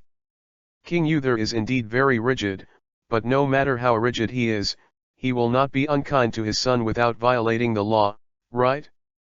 Besides, Lancelot is so good, does Kay really stand idly by? How can it be? Once a certain amount of credit has been accumulated, coupled with the lobbying of Arthur and Kay, it is very possible for Lancelot to become a lord. King Uther is also a talented person. How did Cranslow do it? He used deception. He chose the shortcut of getting nothing for nothing. He was fooling Camelot's law. And you? You are Camelot's heir and the benefit of the law. He is also the natural defender of the law, but you actually went to plead for a bright fraudster to destroy the foundation of your rule? Do you know when you demolish your father's platform? What is in your mind? Is it a stone? And you, Merlin? You forged a noble identity certificate, then deceived your prince, and deceived your monarch. Now that you have been found out, you don't know repentance at all, but continue to seduce Arthur on the wrong path. Go further? I thought you were just young and ignorant, so I didn't intend to pursue it before, but now it seems that I need to change my opinion. You are not suitable to stay by Arthur's side, guard. Speaking of Kai-Pei, he rose up and shouted roar to call the guard. At this moment Merlin was also relieved, and he shouted, I just don't think it's fair, Lancelot. Kai was very disappointed at this time. He originally thought that the legendary Merlin was a wise man, but now it seems that this is a self-righteous little boy. Fair? You feel unfair? What about your deception? That is fair? You want to give Lancelot a chance, yes, you just say it honestly. As long as he is really as good as you say, he has a chance. But how did you do it? You forged the documents and deceived Arthur. What do you think of Arthur? What can you use? Is this fair to Arthur? This is for those who also want to compete with cavaliers. Are the others in the title fair? And, do you think you can hide your deception? Don't say me, the bachelor will know the details of this family. What do you plan to do then? Let the bachelor not perform your duties? Stop the bachelor from telling the king the truth? Well, even if you can convince the bachelor, Lausanne, what about Lord Bia? Lord Lausanne Bia's family is not dead. If they hear about it, what will you do? Do you let others recognize this non-existent fifth son? You came to me with an untenable reason and clamored for unfairness. Then tell me, where is your fairness? What's more terrifying is that you actually used Arthur again and again. After the incident was exposed, you unrepentantly confuse Arthur again to contribute to your so-called fairness, and under the premise of undermining his interests. How can I believe you? You put your thoughts on Arthur completely on top. You never even thought about how it will affect Arthur. If everything goes as you wish, it will finally be exposed. What will Arthur do? Just like that, what good things can you bring to Arthur? Influence. At this time the guard also knocked on the door and came in. Throw him in dungeon. No one is allowed to let him out without my order. After saying Kai, the guards took away the desperate Merlin. Arthur could only be anxious on the sidelines. He wanted to stop, but he knew Kai's personality was exactly the same as King Uther. If you stop it at this time, it will only get worse. In this regard, Kai is tougher than King Uther, and King Uther would even care about Arthur being his son. He would be soft-hearted, but Kai would not. Maybe, Kai would really cut off Merlin's head directly. Well, Arthur tells me now, where is that Lancelot? At this time, Arthur was also disturbed by Kay's preaching. He is gone, Merlin and I have kept, but he felt that he was not qualified to stay, so he left. Originally we wanted to persuade you to go back to him. Huh. It's a bit shameful, otherwise my sword is waiting for him. Kai was in a better mood at this time. Just now, Kay really planned to kill Lancelot. Because Kay finally remembered where he had heard this name. This Lancelot is the one who gave King Arthur's forgiveness hat. When I read the legends of Merlin, it always hurts Merlin to die. Although it is good intentions every time, it can mess things up every time, so the handling here is completely at the author's own grievances. Chapter 31 The Unreliable Prophet, Seeking Collection, Seeking Recommendation. Kay thought about killing Lancelot. This is not an exaggeration at all, Kay was really murderous. Because he remembered, this Lancelot was Arthur's doomed catastrophe. It was Lancelot who put the hat of forgiveness on Arthur. He fell in love with Arthur's queen, which led to the break of the Knights of the Round Table. In the end, King Arthur died in battle. The legend in Kay's mind was like this, although he never understood why Lancelot just cuckolded Arthur, causing the rupture of the Knights of the Round Table, and even Arthur died in battle in the end. Kay sometimes blames himself. In his previous life, why didn't he learn more about the legend of King Arthur? It is now a little understood, and many things are not clear. For example, until now, Kay didn't know that the other protagonist of the Forgive Hat incident was who, Arthur grew up to this age, Kay didn't realize that he had a crush on any girl. This feeling is really bad. Even a prophet can't do well. This is not surprising. You can ask on the street. Some people over 37 years old know the details of the legend of Arthur. In fact, if I hadn't read the legend of Merlin, I only knew the sword in the stone. Merlin, King Arthur, Knights of the Round Table, etc. are just a few terms, the excess is not clear at all. So in that instant, Kay planned to kill Lancelot, and as long as he kills him, everything is over. Kai has planned to implement it, just before going to the dragon cave. Kay is ready to find Lancelot. But when he walked halfway, Kay hesitation again. Kai doesn't shy away from killing. Killing is not uncommon in this era. On the contrary, killing is very common. What Kai really taboo is to kill a good person. Kai has always been educated by the army and police for more than 10 years. He has nothing to say about evil people, and he is not merciless at all. But for an innocent person, Kay can't do it.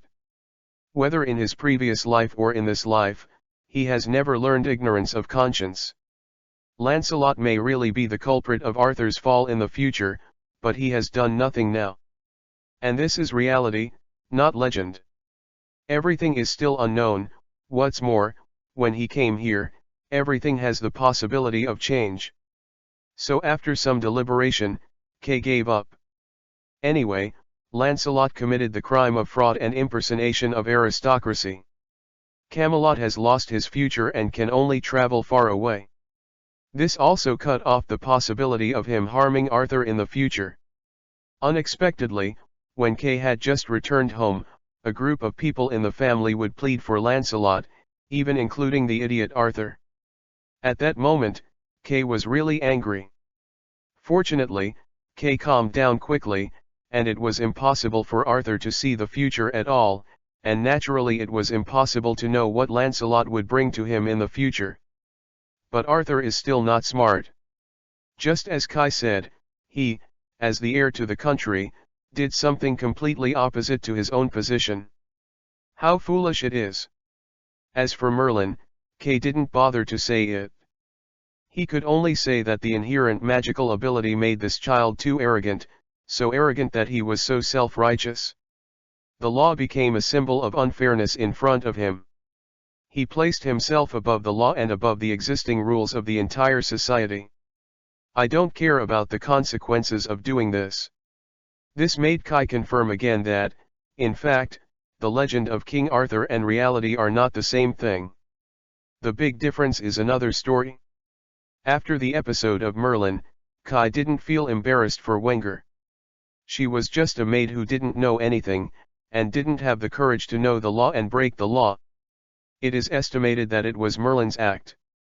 So even after saying a few words, I sent her and Arthur back to rest. I'm sorry, Kay, I don't know it will be like this. Morgana also became very embarrassed after letting Wenger leave. She is not the kind of girl who likes to be stubborn, and it is natural that Kay is not unwilling to give Lancelot a chance, but they did it wrong in the first place. This is exactly this kind of mistake, but it makes Lancelot lose a real opportunity. Just like Kay said, if everything was put on the surface at the beginning, everything is easy to say. As long as Lancelot has the ability, it will be natural. Have the opportunity. But now, they messed up everything by themselves. It's okay, I don't blame you, I only blame the idiot Arthur. He was fooled by others, and he even forgot his position. In this way, he is far from becoming a real king. Kay naturally did not maybe to blame a kind girl, especially when this girl is still her fiancé. Although Morgana knew this was Kay's changing subject, she was still very happy. This is the case with women. In many cases, they know that the other person is talking nonsense, but they just like others to lie to her. Kai and Morgana started to be gentle on this side, and on the other side, because Merlin was thrown into dungeon, Gaius had a hard time. When Arthur ran over to tell Gaius everything, Gaius was stunned. He didn't expect Merlin to be so courageous. After Kai discovered the truth, he not only did not give up, but pulled Arthur and Morgana to speak for Lancelot again. Now I finally angered Kai. Gaius understands Kai. Although he seems to be gentle and polite, he and Uther are two kinds of people, but in fact their cores are similar and extremely principled. Once the principle of principle is touched, they will definitely not will be merciful. Gaius now blames himself very much. He blames himself for not being able to stop Merlin in time. Gaius persuaded Merlin, and Camelot's law has never been broken.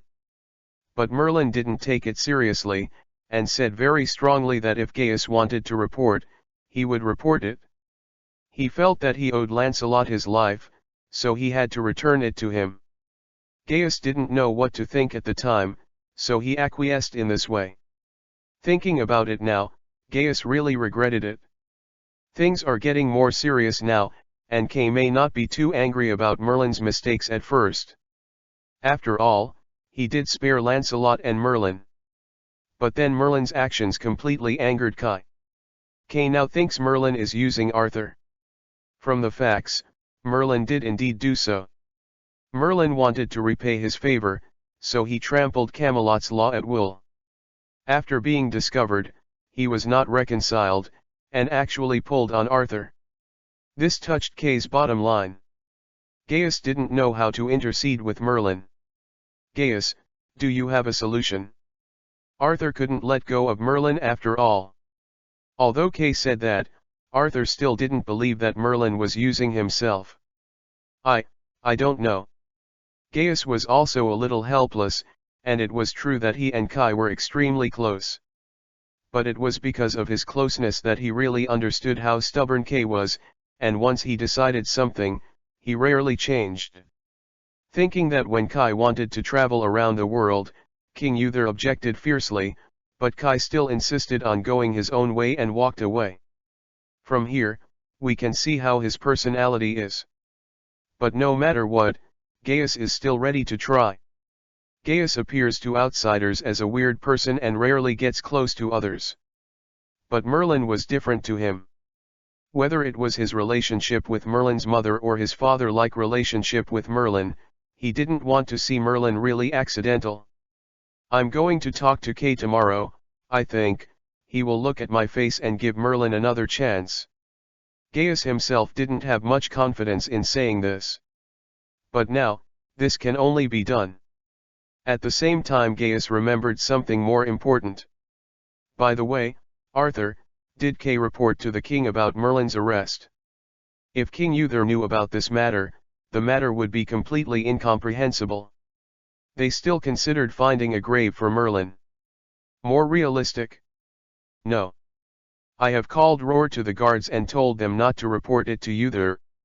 Kay didn't find anyone to report this to Uther. Arthur did it all right, not at all like before. Crude. That's good, there is still room for maneuver. Gaius said with pleasure. Looking at it this way, at least Kay didn't mean to behead Merlin, otherwise, if he cannot wait for him to intercede tomorrow, Merlin will undoubtedly die. Chapter 32 Lessons, Seeking Collection, Seeking Recommendation. Early the next morning, Kai didn't actually go to the training for the first time, but came to Uther, intending to have breakfast with Uther. In this regard, King Uther will definitely not refuse. But this news shocked Arthur and Gaius. So not long after Arthur came to King Uther in Kai, Arthur hurriedly pulled Morganas to arrive. This surprised King Uther. He did not understand what happened today. How come one or two people come to him for breakfast? Although King Uther asked himself that he gave all his love to every child, he also had to admit that he was really not that kind of amiable and close father. In fact, apart from Kai, the other two don't really like eating with themselves. King Uther was also very helpless. He was a middle-aged man, and he really couldn't talk softly with his children. Unexpectedly, today the children are rushing to eat breakfast with themselves. This gave King Uther an illusion. He felt that he had remembered his birthday incorrectly. Otherwise, they would come to find themselves for breakfast.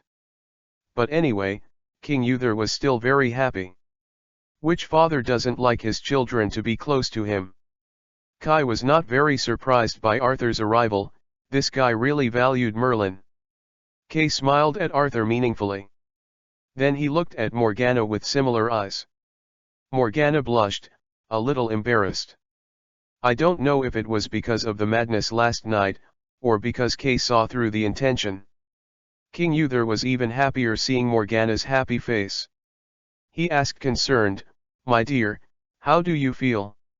Is there anything else uncomfortable?" Morgana gave King Uther a sweet smile. "No, I'm fine. I feel more relaxed than ever before." "That's good." Then King Uther didn't know what to say. King Uther is similar to Kai's father in his previous life, and they are both the kind of people who don't like to put emotions on the face. This may be a common problem of all traditional old men. They prefer to be restrained, and everything is silent. Perhaps this is also the reason why King Uther's relationship with his children was tense. These foreigners were not very comfortable with this kind of introversion. Arthur didn't care about what King Uther said. His attention was always on Kay. He was afraid that Kay would report Merlin to Uther, so that everything would be over. But he didn't expect that from beginning to end. Kay didn't speak during the whole breakfast. Kay didn't say until the breakfast was over, but he didn't leave either, which made Arthur still very nervous. He didn't breathe a sigh of relief until Gaius and some court officials arrived. The friendship between Gaius and Kai and King Uther is there, and Arthur can relax a little bit with him. King Uther was a little surprised why Arthur and Kay didn't go to training. They came here in the past month. But Kai said that this kind of training requires a combination of work and rest. 1 month of continuous high-intensity training also requires a proper rest. So today he plans to take a day off, and there is nothing to do, so he will take Arthur to learn how deal with government affairs. King Uther was more satisfied with this answer. He needed Arthur not only to be a good knight, but also to be a qualified king. To deal with government affairs, he must learn. So he was very satisfied with Kay's arrangement. This will not delay either. When King Uther took Arthur to learn how to deal with government affairs, Gaius found Kai. Gaius didn't speak, but looked at Kai quietly. He could see that Kay did not intend to execute Merlin, otherwise, he would not have said this to King Uther in the morning. As for the concern about Arthur and him, it's not that Gaius is not confident. But Kay must really make up his mind, let alone them. Even King Uther would not want to change. Besides, to put it in a bad way, even if Kai really executes Merlin, can Arthur and him really blame Kai? Can't. Because Kay is correct. Merlin committed a capital crime. After almost 3 minutes, Kai Cai asked with a smile, "What's the matter, old friend, do you have something to tell me?" "Oh, yes, I should thank you, Kay. You saved that child," Gaius said. Kay glanced at Gaius and asked curiously, "How do you value that kid so much?" Gaius didn't evade Kai, but told the truth. "He reminds me of me when I was young, full of confidence and blindness. I always think I have the truth. I always want to change anything I can't understand." Kay nodded, knowing why Gaius would be so anxious to plead with Merlin. "If this is the case, then you have to be more responsible for teaching him well, Gaius. I know he is special, but because of this, he needs to teach more. He now puts himself above everyone else. If he continues to develop like this, go down. Gaius, I like this kid, so I don't want to one day end him with my own hands." Seeing Gaius' face change drastically and wanted to explain something, Kai raised his hand to tell Gaius not to speak. "Don't deny it, Gaius. I have been outside for 10 years and I have seen countless strange things. Some things even tell you that you find it unbelievable. So don't worry that I will look at Merlin in a strange light. But to be honest, old man, Merlin has ability, so he needs to teach more. I believe you have seen a lot of bad things with good intentions, just like this. Don't let him be self-righteous anymore. After speaking, Kay turned and left, leaving Gaius in place, his face uncertain. He didn't expect that the things he tried so hard to cover would be discovered by Kay so easily. Fortunately, the situation is not too bad. In this way, the whole morning was spent so peacefully. As lunch approached, King Uther's affairs were almost handled. At this time, Kai Cai suddenly said to King Uther, "Yes, Your Majesty. I have something to report to you." Arthur on the side was startled. The thing he feared most happened. Arthur looked at Gaius anxiously, hoping that Gaius could help. But Gaius shook his head at him, saying not to speak. King Uther was a little strange. If Kay had something to do, he should have told himself a long time ago. Why did he wait until now? Kay saw King Uther's question, so he explained, "Because it is a trivial matter, I do not intend to take up your more precious time." Not only did King Uther's doubts disappear, but he was also inexplicably comfortable.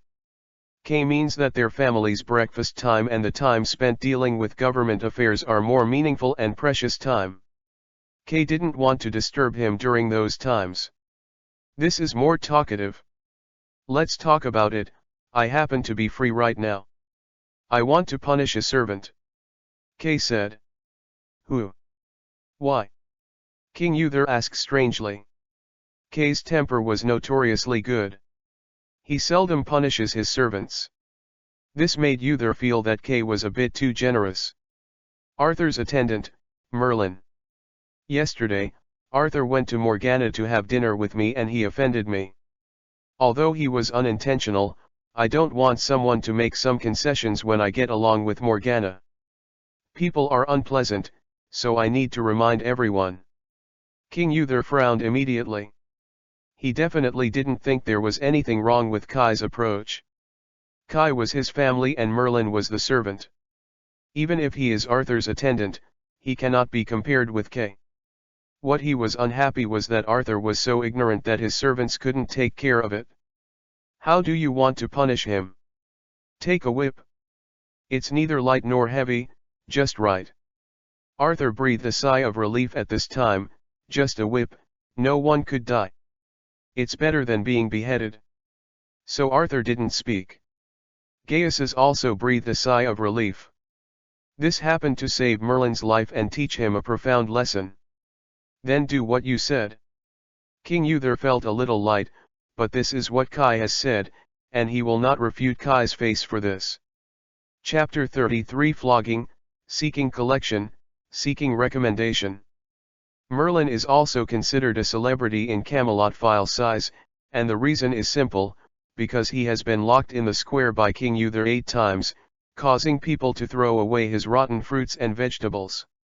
Among them, Arthur made 2 additional contributions, when Arthur and Merlin first met. This came and went. Basically, the Camelot people knew that there was Merlin. But everyone treats him more as a fool or a joker. They definitely don't have any bad intentions, because Merlin's mental quality is quite strong. Every time he is thrown away, the rotten fruits and vegetables can laugh at life and even tease those lost. The people with his fruits are all his fans. This made the people in the city like this stupid and optimistic young man.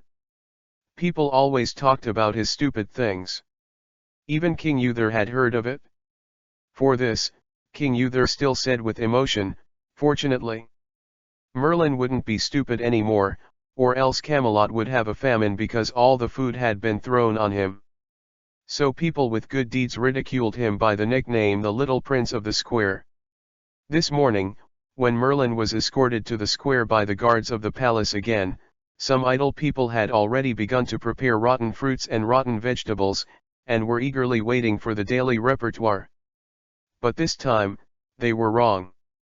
After Merlin was chained to the shackles on the square, 2 guards removed Merlin's coat, and another soldier with a big waist and a whip walked behind Merlin. It's caning. Everyone looked at Merlin, who seemed unusually silent, in astonishment. They couldn't figure out how this silly and cheerful young man committed the crime that required the sentence of whipping. In their eyes, Merlin was just a little stupid and couldn't commit a crime. Snapped.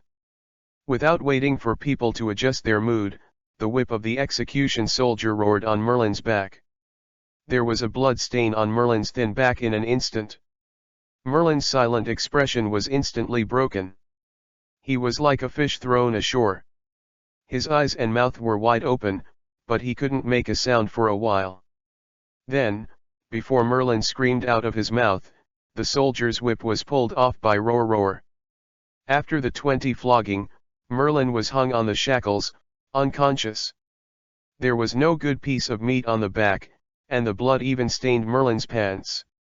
As a punishment, whipping is not easy at all, and it is not uncommon for people to be killed by whipping. This is also the fact that Merlin is hard at the backstage. The execution soldier knows to release the water. Otherwise, with Merlin's small physique, he might really be killed. As the execution was completed, the two soldiers immediately went up to carry Merlin and rushed back to the palace. They were afraid that Merlin would not be able to carry him straight over, so they hurriedly sent him to Gaius. When the time came to the evening, under Gaius's full rescue, Merlin's situation finally stabilized. For a while, Merlin could only sleep on her stomach. Merlin was also awake at this time. Although there was a burning pain on his back, Merlin didn't care, he was more concerned about another thing. Gaius. Am I really wrong? Merlin was being held in jail, and Kay's words were kept in her mind. Now he has no previous assurance. Merlin had always believed that the law was wrong. It prevents excellent people like Lancelot from contributing to the country. What is wrong? But when Kay said that, Merlin knew how self-righteous he was. Just like Kay said, since he believed in Lancelot's ability, he could introduce Lancelot to Arthur directly, and let Arthur help Lancelot. After all, although the law is strict, it is not without a proper way to solve this problem. However, he has lost even the original legitimate way when he is doing this now. Merlin. I don't want to say those useless words, I can only say, remember this lesson, kindness will not necessarily do the right thing. Some of Gaius's preaching, but seeing that Merlin has already blamed himself so much, he couldn't say anything. Merlin was silent for a while before asking with difficulty, Lancelot, really, is there no chance? That's not his intention, it's my fault. Gaius was silent for a while. Gaius had contact with Lancelot. Lancelot had always lived here before, so Gaius knew that Lancelot was a good boy. Like Merlin said, he deserves that opportunity. Pity. Arthur found Kay before and asked the same thing. Do you know how Kay answered? Merlin raised his head and looked at Gaius hopefully. Although the probability is small, Merlin still hopes that a miracle will happen. Kay said so. Lancelot violated the first law of the Code of Knights. He humiliated himself and us. This code is built on trust. This is the bond that unites the knights. How can you believe that a former class deceived you? People. How do you convince other knights to believe in a liar? After speaking, Gaius picked up a bottle of potion and delivered it to Merlin's mouth. Drink it, otherwise, you don't want to sleep today, the pain will drive you crazy. I don't know if it was because of Merlin's injury that he stopped, and Camelot's life calmed down in the next 2 months. Nothing happened, the world is prosperous. It was also in these 2 months that Arthur was living a hard life he had never experienced before.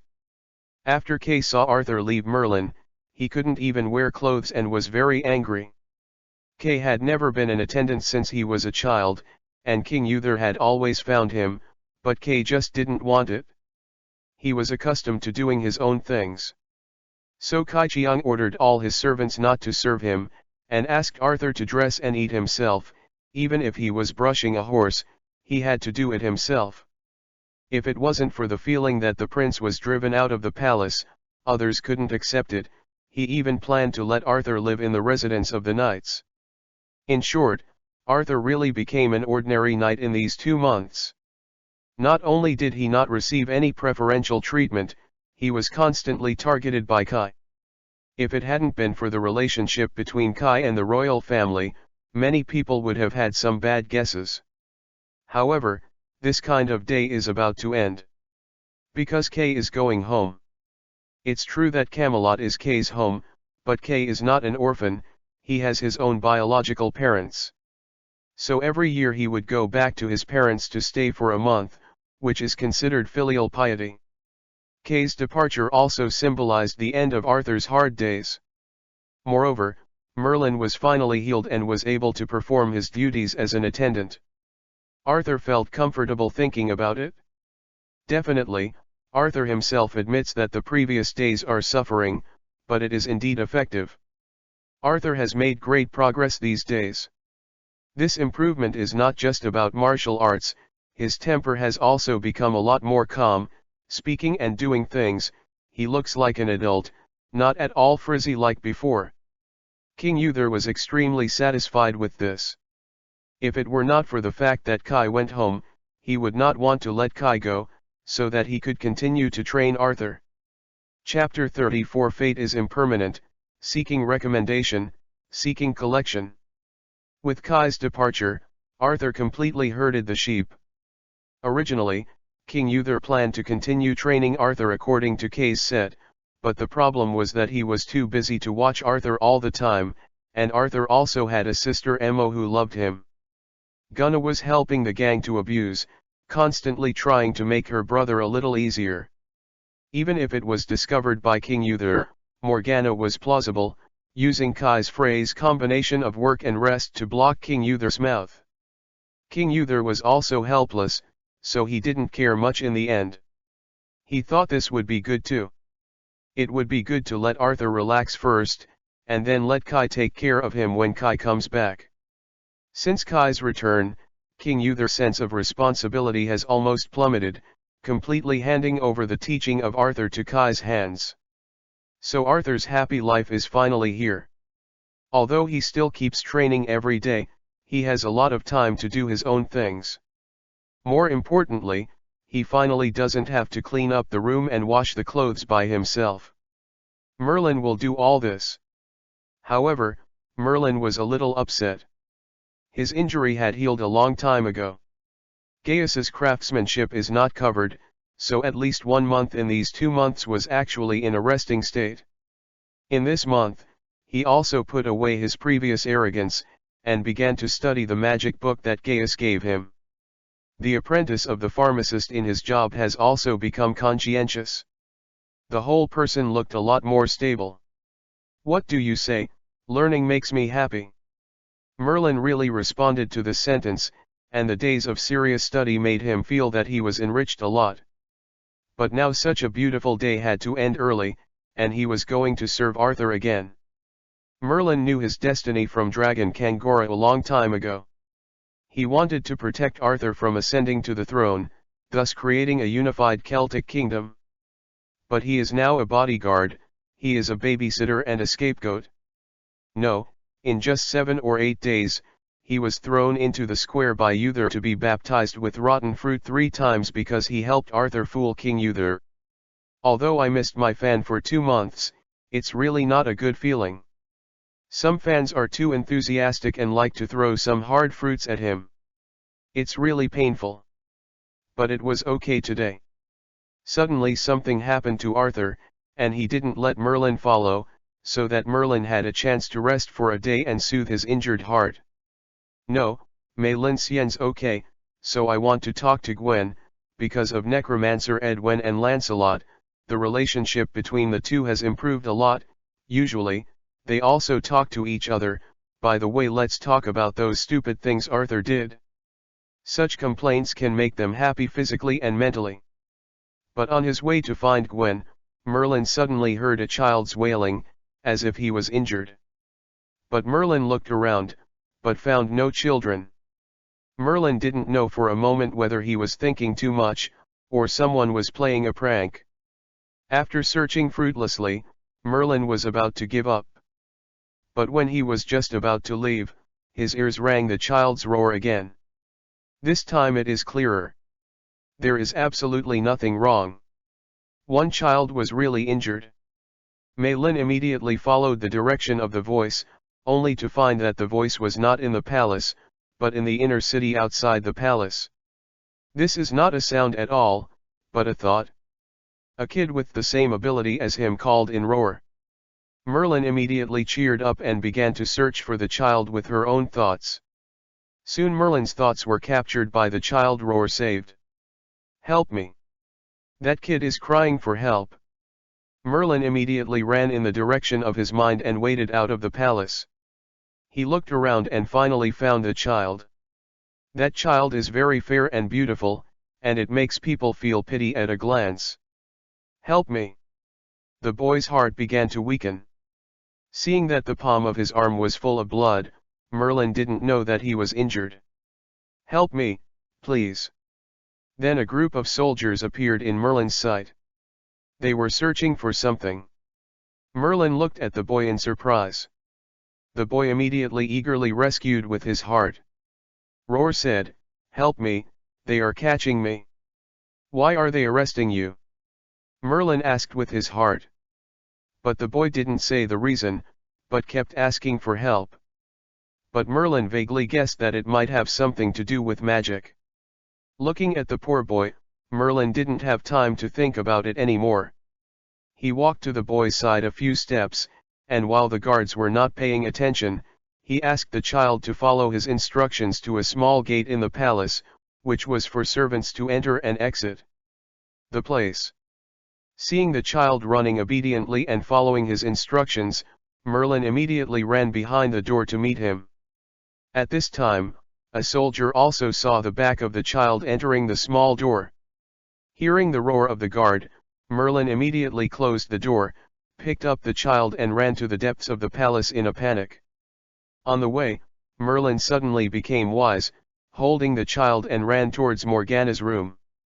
When Merlin pushed away Morgana's room, Morgana was chatting with Wenger. Seeing Merlin rushing in hurriedly, Morgana said a little displeased, "Merlin, you forgot how you knocked on the door." Merlin didn't have time to apologize, so she could only hug the child and say as fast as possible, "The guard is chasing him, I don't know what to do." At this time the guard's knock on the door rang. "My lady." My lady refers to a distinguished lady, and also refers to a princess. Morgana looked at the poor child, hesitation for a moment, and decided to protect the child. This was not only because of her trust in Merlin, but also because she could not sit idly by a child. After hiding the child and Merlin in her changing room, Morgana sent the soldiers away with a few words. It is naturally impossible for the soldiers to search Morgana's room, they are more to remind Morgana that someone has broken into the palace. So just like that, the child named Mordred was rescued by Merlin and Morgana. It's just that they don't know how far-reaching and huge amounts of their move will have on the kingdom that Arthur told him to create in the future. At the moment Morgana and Merlin thought very simple, this is a child, and only a child. While Merlin and Morgana were trying to save the child, Arthur was scolded by King Uther's dog blood spray. Uther is always like this. Even if he loves his children, he will never treat it harshly. This is also the reason why his relationship with Arthur and Morgana is not close. In fact, Arthur has done a good job. Just now, he independently killed a druid man who used magic to resist in the city. The druid man brought the child who was rescued by Merlin and was reported when he entered Camelot to purchase. It was Arthur who led the team to hunt down these two people, but because of Arthur's relentless heart, the child escaped. But when the man was going to use magic to resist, Arthur stood up. The man was very proficient in spells, but he still died under Arthur's sword. But Uther was not reconciled. What he wanted was to remove the roots. Any necromancer and magician who entered Camelot would die. Arthur wanted to say that it was just a child, but King Uther did not intend to tolerate it. Similarly, Arthur did not know that this child would end his life in the future. Chapter 35 Love at First Sight, seeking collection, seeking recommendation. Next, Morgana, Gwen, Merlin, Arthur and King Uther conducted a series of thrilling and tangled stories around this child. Because Morgana wanted to save the child, she had a fierce dispute with King Uther again, which made the relationship between father and daughter, which had been easing, become tense again. With the help of Merlin, Morgana originally planned to send the child out of the city secretly, but was found to fall short. King Uther was very angry. He thought Morgana was betrayal. Morgana stubbornly believed that King Uther was too cruel. The two broke up unhappily, and Morgana was also banned. The father-daughter relationship, which had been gradually warming up because of Kai's mediation, was once again tense to the extreme. Then came Merlin. He was also actively planning to save the child at the beginning, but when he learned from Dragon that the child would be his fateful enemy, killing King Arthur's murderer and destroying the Empire's demons, Merlin was also entangled. Dragon and Merlin met within a few days after Merlin entered Camelot. Before Kai came back, the two had many interactions, but Kai didn't know it. He wanted to follow Dragon's suggestion to watch this child be beheaded by King Uther, but his inner kindness made him unable to sit back and watch. In the end, Merlin decided to follow his own heart, and he helped the child. Finally, it was Arthur. Arthur was naturally very resistant to hunting down a child at first, but his duty prevented him from disobeying King Uther's order. This made him very entangled, and then he saw his sisters quarrel with King Uther, which made him suffer even more.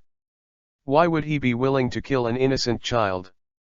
His entanglement was quickly noticed by Morgana, so Morgana acted both softly and hard, and Arthur also became an accomplice, because Morgana was seen very tightly by King Uther. So Arthur took the initiative to take over the task of saving the little boy. In the end, with Merlin's help, Arthur returned the druid boy to the hands of the druids deep in the forest, and at the time of the separation, Arthur learned the child's name: Mordred. When King Uther found out that the druid boy had been rescued, he was furious. He couldn't believe that a vicious incident of prison robbery happened in the heavily guarded city of Camelot, and the one who was abducted was going to be taken the next day. Death row convict. King Uther had suspected that it was Morgana, but Morgana was with him at the time. King Uther knew that this matter had nothing to do with Morgana, but he couldn't do anything with Morgana. In addition to the superficial relationship, she is also the daughter of King Uther, not to mention that she is Kai's fiancée. King Uther could do nothing but express anger and warning. This thing passed like this, but it had a big impact on everyone. Merlin has been showing up for more than 10 days. He often falls into inexplicable thinking about whether he did the right thing before. After all, he let go of the enemy Arthur hit. According to Dragon's prediction, this child will kill Yat. Se. Although Merlin told Gaius that he didn't regret it, things weren't that simple. No one would be indifferent to this kind of thing. Even if Merlin comforted herself in her heart so many times, she just saved a child. But Dragon's predictions continued to stir his nerves. Only Arthur didn't care about it. Even if King Uther sprayed Arthur's curse and sent him to arrest the child everywhere, Arthur would forget it in a flash. When King Uther asked him to arrest people, he would be a foreigner, and no one would dare to give him a small report anyway. No, today King Uther sent him to the forest outside the city to continue looking for the child's traces. He was fine, and as soon as he got into the woods, he threw King Uther's order behind his head and started a pleasant hunting activity. Merlin. What the hell are you doing? Don't hurry up and put this rabbit away. Morgana is in a bad mood recently, I decided to get her some rabbit meat. As Arthur put away the crossbow, he complained about his attendant. Work efficiency. Merlin curled his lips and reluctantly tied the rabbit with the arrow in his abdomen to the rope. Arthur, I think you should give the rabbit alive to Morgana. No girl likes bloody things. They like living rabbits. Eldo girls are like this. Merlin sometimes doesn't. I know how to describe Arthur's thick lines. The girl is in a bad mood. What do you mean by sending some dead rabbits? Eldo is the hometown of Merlin. Living? That's too much trouble. Besides, rabbit meat is delicious. When I am in a bad mood, I like to eat something delicious. Morgana must be like this too. Faced with the answer from a straight man like Arthur, Merlin couldn't complain. Merlin swears that Arthur like this is absolutely not a girl's favorite. No wonder Arthur, who is almost 20 years old, is still a first-time brother. This guy has no idea what girls think. Anyway, Merlin didn't plan to discuss the girl's hobbies with this idiot. In fact, Merlin still envied Arthur. This guy didn't worry at all. He could forget everything lightly, as if it had never happened. For example, for the child, everyone involved was very nervous, even if it was Morgana, but Arthur could treat it as if nothing happened, eat and sleep, and feel nothing at all. Being big is also an ability. Merlin. What's wrong with you? We are hunting. We need to be quick, concealed, and quick thinking. Why do you always look stupid? It turned out that when Merlin was distracted, he accidentally hit Arthur's body, causing Arthur's prey to escape. What? Merlin was still a little confused about the situation. Forget it. Arthur didn't want to talk more with this stupid attendant, anyway, he would only ask more why, but never grasp the point. Just when the two people started their daily quarrel, a woman's scream suddenly came from the front. Arthur and Merlin didn't think much about immediately dropping the things in their hands and drew their swords and rushed in the direction of the sound. When the two arrived, they found a group of bandits attacking a father and daughter. Seeing this situation, neither the chivalrous Arthur nor the kind-hearted Merlin could sit back and watch, so the two rushed up. There is nothing to say after the battle. There are 4 gangsters in total, which may be a threat to ordinary people, but to Arthur? The battle soon ended. Merlin was playing soy sauce from start to finish. He just gestured a few times with his sword, and then all the bastards were killed by Arthur. When Arthur drew the long sword in his hand from the chest of the last BD, he found that Merlin was still standing in the distance and gestured with the sword. Arthur spread his hands and looked at Merlin with a question mark on his face. Merlin? What are you doing? What? Go help that old man, he's still on the ground. Arthur said desperately, pointing to the old man who had been kicked to the ground. Oh! Merlin woke up like a dream. Seeing Merlin clumsily helping the old man, Arthur shook his head, turned his head helplessly, and lifted the woman who fell by the side of a tree. When he saw the woman, Arthur suddenly felt a feeling that he had never felt before. But Arthur knew what this feeling was at the first time, it was a heart-moving feeling. He feels that he is in love. Chapter 36 Kneel. Kneel down. Ask for collection, ask for recommendation. Arthur is in love. Merlin seemed to be dreaming, but Arthur, a straight steel man, fell in love with a woman at first sight.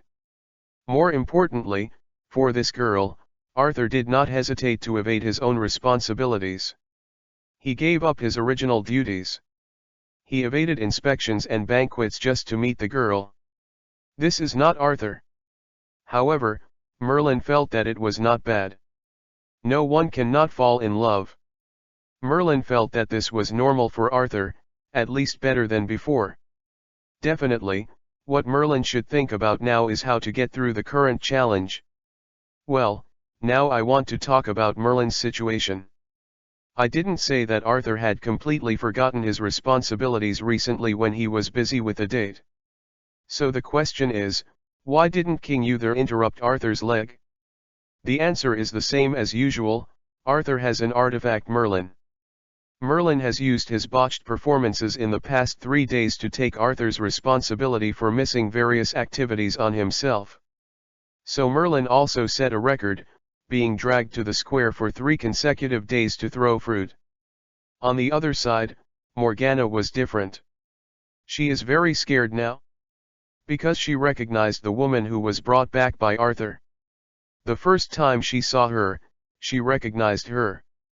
She is the woman who often appears in Morgana's dreams. The woman who drowned Arthur in the lake. There is no word to describe the shock in Morgana's heart at that time. This woman actually appeared in front of her alive. At first Morgana was very scared, afraid that she had any problems. But the fear passed quickly. She had always thought that her dream was a sign, but now that the sign has come true, that woman has really come, then it means, her dream is very likely to come true. Arthur will be drowned. Morgana was more worried about Arthur now. Morgana tried his best to tell Arthur to stay away from that woman. Unfortunately, Arthur didn't care about Morgana's various vague warnings at all, and he didn't even hear Morgana's meaning. He thought, this my sister is teasing herself again. As Arthur himself often said, Morgana often regarded him as a fool. I won't be fooled. In short, Morgana was dying of anxiety. Morgana even ended the Cold War between herself and King Uther, and went to find King Uther personally, hoping that he could intervene in Arthur's blind love. But King Uther also disagrees. King Uther definitely would not allow his son to marry with a down-and-out noble woman. The two people who were rescued by Arthur claimed to be the nobles of the north. Because their homes were invaded by the barbarians, they planned to go south to the relatives of Carrion, so they were down-and-out nobles. Arthur is the Prince of Camelot and the heir to the most powerful kingdom among the nations. His marriage is not just his own business, but an event of great political significance. SC's home. But falling in love is not within King Uther's consideration. In King Uther's view, it is not bad for Arthur to have a relationship. As long as he doesn't get married, King Uther won't care much. Besides, Arthur is already 20 and he is still the first brother. Do you think King Uther is not worried? Right now. Anyway, King Uther is confident that they will be able to separate the two in the end. As for what Arthur will do before this, King Uther really doesn't care about it. Anyway, Arthur can't suffer. Typical rogue logic, but this is exactly what King Uther thought. Morgana was very anxious. She tried to warn the woman to let her put away all the thoughts she shouldn't have. But the effect was not good. The woman didn't take Morgana seriously, and even ridiculed Morgana, thinking that she was out of jealousy to prevent them from being together. This made Morgana feel embarrassed and annoyed. She is a woman, so she can naturally see what a woman thinks in her heart. When she warned the woman named Sophia, there was only contempt and frivolousness in that woman's eyes, and there was no half-hearted love for Arthur at all. She was using Arthur, Morgana could be sure, and she would definitely kill Arthur, and Morgana could be sure too. After all, the dream is there. At this moment, Morgana even wanted to announce her dream, hoping to alert the two male chauvinists, King Uther and Arthur. Unfortunately, Morgana knew that this would not work. She cannot care about herself, but she can't care about Kay. Once she has a relationship with magic, what will Kai do? She didn't want Kay to fall into the choice between her and Uther. So she is so helpless now, she can only talk to Gaius. Gaius was also helpless, although he knew Morgana was a prophet. Gaius has observed this for many years, and Morgana's dream prediction is very accurate. But even so, Gaius could not rely on Morgana's words to target the father and daughter. How should he explain to King Uther and to others? More importantly, how to explain to Arthur? Gaius thought about it for a long time, and suddenly thought of something. He asked, "How many days has Kay been away?" Morgana thought for a while and replied, "It's already the 28th day." Then she reacted. "You mean, let Kay take care of this?" "Yes. Kay came back in these 2 days. Once he comes back, everything is easy to say." Gaius said affirmatively. Morgana is also full of energy at this time. Yes, other people don't believe her, Kay will definitely believe her. Thinking of this, Morgana immediately sent someone to look for Kai. Calculating the time, Kai should already be on the way back. All she has to do is to make Kai come back as soon as possible. When Morgana was expecting Kai to come back and break the game as soon as possible, the father and daughter on the other side were impatient. "I'm back so soon? Sophia." The father and daughter of the father and daughter call themselves Alfred. They are elegant old men. Although he seems to have been close to his heirs, his actions are swift and powerful, not like 10-year-old man. "Someone is hindering us." Sophia didn't have the coquettishness and innocence in front of Arthur at this time, but was very cold and arrogant. "What happened?" "I almost died. At that moment, I feel that you are going to die like mortals." Among the original appointment today, they just met a few soldiers searching for druids. One soldier because did not see that two of the hardy Mandarin Duck Rendezvous druid people, so shot an arrow, shot almost point on the Sophia. "Yes, he saved me." Arthur said here is that, when Arthur pushed aside to Sophia, Sophia does not just let the arrows. Unfortunately, Sophia is not the slightest gratitude. "The impotent man saved me. I have such a situation, cannot take it anymore." Flake softly comfort, "You do not have to endure when you get his heart, Avalon on the door will open to us again, we will also regain mommy." "I need a little time." Sophia nodded. "Well, I went to the elders before today. The best tomorrow night, will the mortal prince sacrifice." This evening, Arthur always run out and Sophia dating, Merlin helps Arthur, as always. Can wait until after Gaius Merlin back at that part of the truth, the whole person is not good.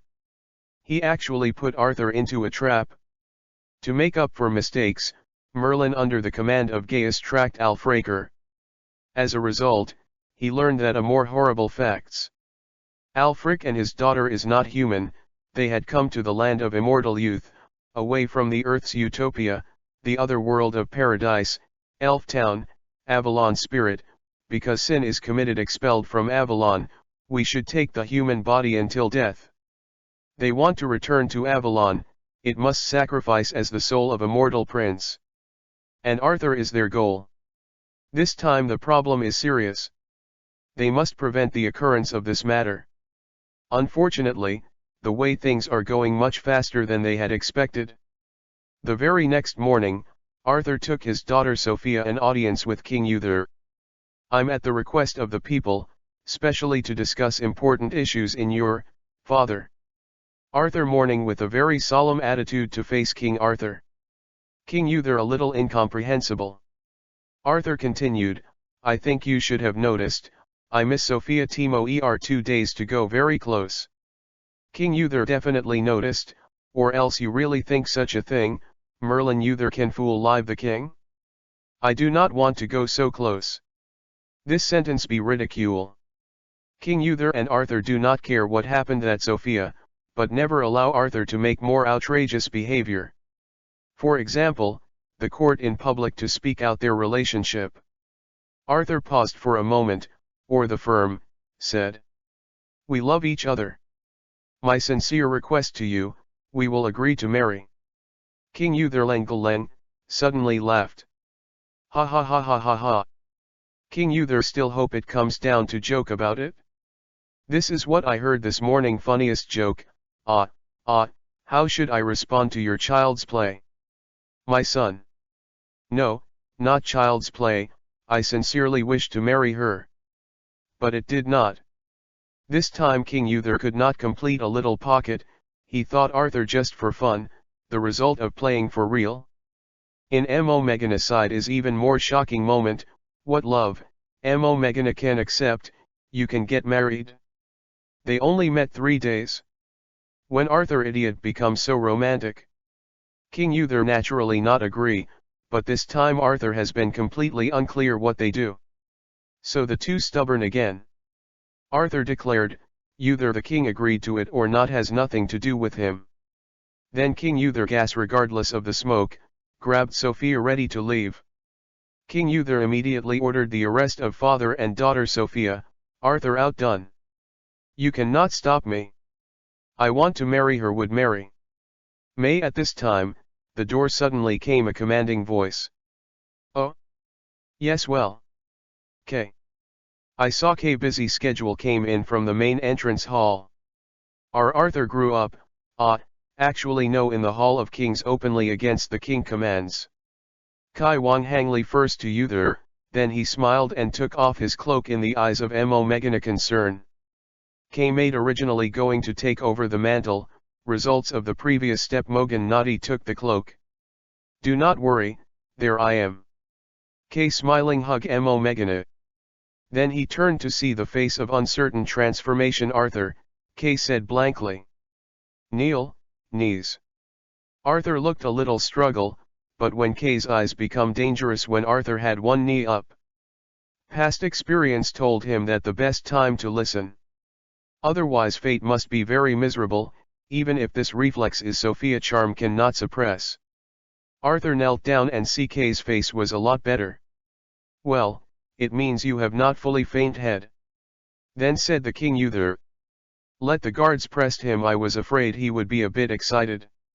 King Uther for although the absolute trust, but this moment is still a little muddled. He had never seen such a treat. Arthur. Arthur will become the future king. K1 is more attentive to these, even if the punishment would not be so humiliated in Arthur. But now. However, out of the trust has always been, King Uther still did. This time Kai before turning his daughter Sophia. Kneel. Chapter 37 Exposure, Seeking Collection, Seeking Recommendation. Sophia's face changed immediately. She couldn't imagine that one day she would be asked to kneel down by a mortal. This is simply a shame. Alfred, who was beside him, was much more experienced. He immediately pulled Sophia's sleeve and asked Sophia to do it. At the same time, he was secretly crying in his heart. Before choosing Arthur as his target, Alfred would naturally explore it. Although he didn't know much about Arthur's interpersonal relationship, he still knew a little about it in general. He knew that K was not a simple character. But he never expected that Arthur would be so afraid of the legendary First Knight K. Originally in Alfred's thoughts, even if the relationship between Sir Kay and the royal family was close, it was impossible to really stop a real prince. But now it seems that he really underestimated the influence of Sir Kay on Arthur and King Uther. Kay. What are you going to do? Sophia knelt down with extreme anger and humiliation at Alfred's gesture, but she would not give in. The moment she knelt, she met Arthur. Under Sophia's magic control, Arthur became excited again, and even questioned Kai. Kay looked at Arthur unexpectedly, and then at Sophia thoughtfully. Under the suppression of the guards, Arthur definitely failed to make waves. My brother has really grown up.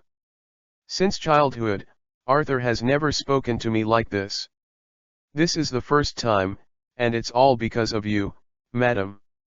Kay ignored the noisy Arthur, and while taking off his gloves, he walked in front of Sophia, gently lifted Sophia's chin with his index finger, and said arrogantly. Well, at least there is nothing wrong with Arthur's aesthetics, he is indeed a beauty. Kai's actions are extremely frivolous no matter where they are placed. Sophia naturally understands that Kai is insulting her. Ha, it's still a thorny rose, great eyes. Seeing Sophia's eyes almost torn apart, Kay seemed even more frivolous. Tell me, madam, how did you make my stupid brother fall in love with you in such a short time? You know, when I received this news, I couldn't believe it. Almost everyone here knows. My younger brother is an emotional idiot who doesn't understand romance. But you can turn his fascination over in just a few days. This is a miracle. After Kai asked, he rudely put down the woman's face and turned to look at King Uther. Your Majesty, have you seen this situation in your rich life experience? Especially the situation also happened to Arthur. King Uther hadn't cared much before, thinking he was in Arthur's grade, but now when asked by Kay, he suddenly felt that something was really wrong. What kind of person Arthur was, King Uther still knew very well. Arthur will fall in love, King Uther believes? But it is indeed impossible for Arthur to personally determine the extreme romantic thing for life at first sight. King Uther is sometimes very careless, but sometimes he is too nervous, such as anything that may be related to magic. What do you mean? Kai did not respond directly to King Uther's words, but rather covertly played a tactical clean-up against Leon, who was standing on the side. Leon was taken aback, and he thought he had read it wrong. But it wasn't until Kay made a tactical gesture again that he understood that Kay was not joking. Although he doubted whether Kai's judgment was correct, Leon nodded quietly because of his trust, and then confessed a few words to the knight behind him. Then the knight behind him turned and left. "Your walking sticks are very beautiful, can you show me?" Kay walked to Alfred's side and said to the old man who had been silent.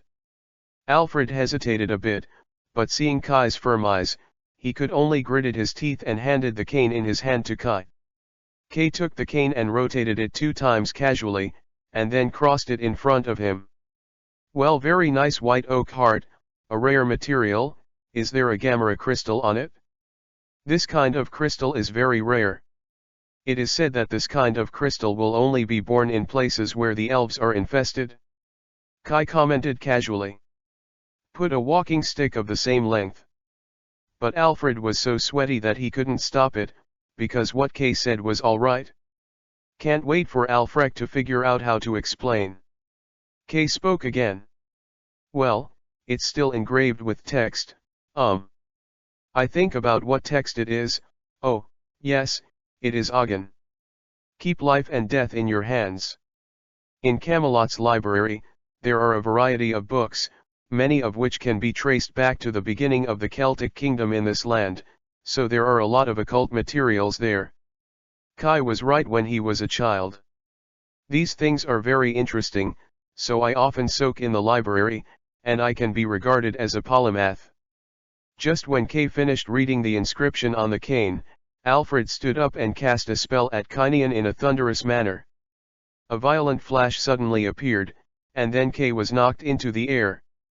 This incident immediately caused the people in the hall to become a mess. Now they still don't understand that these 2 fathers and daughters are evil necromancers. "Guard!" King Uther shouted. Alfred also stood by Sophia's side and chanted the spell again. Abasokuzbith. An ancient language invented in the legend of Merlin, here we treat it as a spell. Following Alfred's spell, the soldiers who had just surrounded were all bounced off. "Sophia!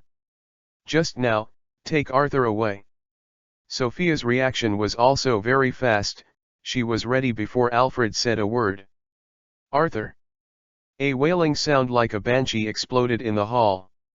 Arthur, who was originally restrained, suddenly thought that he had taken medicine, and all of a sudden, the 2 soldiers who had been holding him flew out.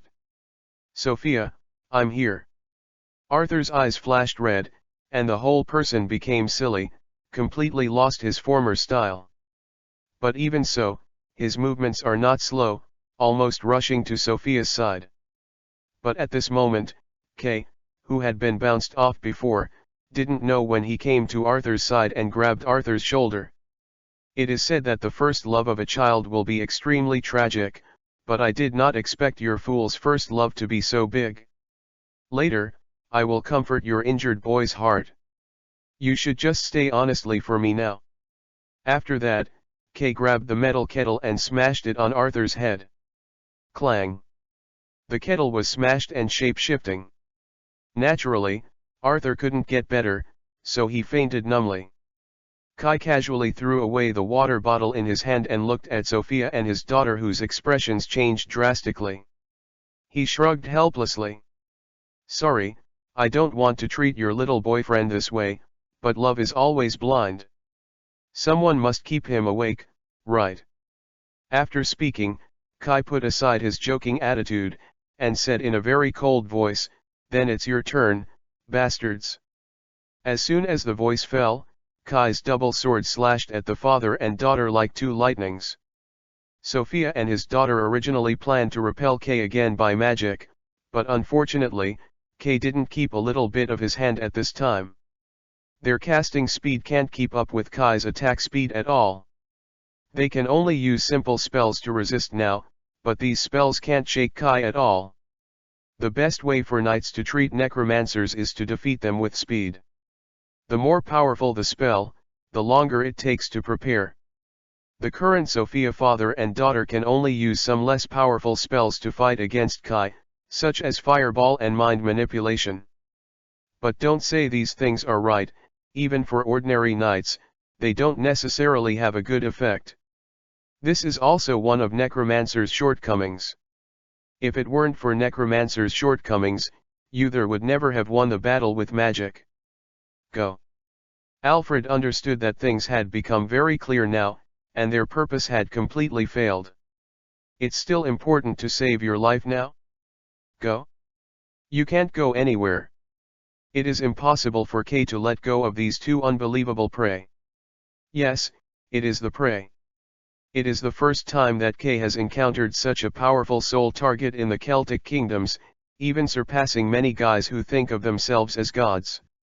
Kai has killed many gods, although a large part of them are some inexplicable little earth gods with a little special ability, but they really can't be better than ordinary people. Originally, after returning to the Celtic kingdoms, Kai thought that in the future, he would only have to kill the dirt thief or the gangsters to gain experience. Kay's Goldfinger's energy bar, the total energy required is the same. It becomes that the difficulty for him to obtain energy will increase with the increase of his own strength.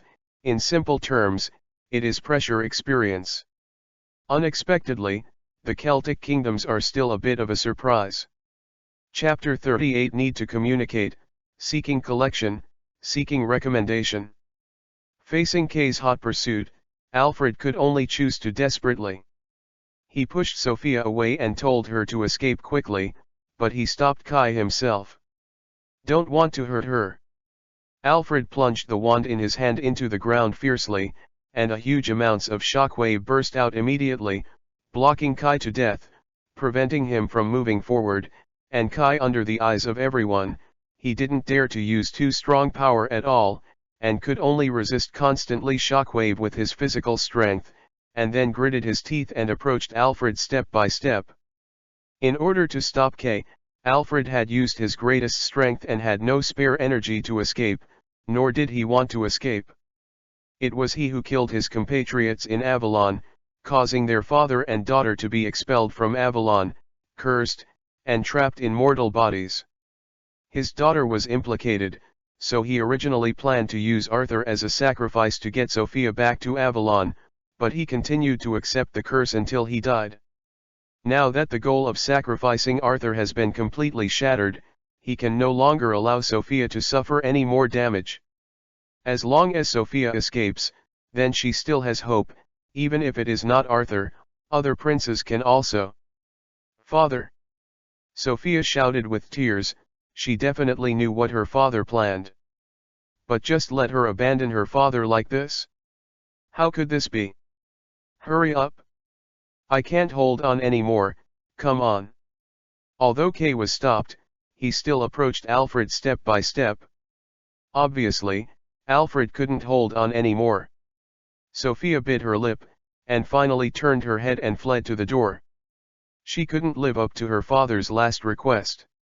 I said, she can't go anywhere. Kai said coldly.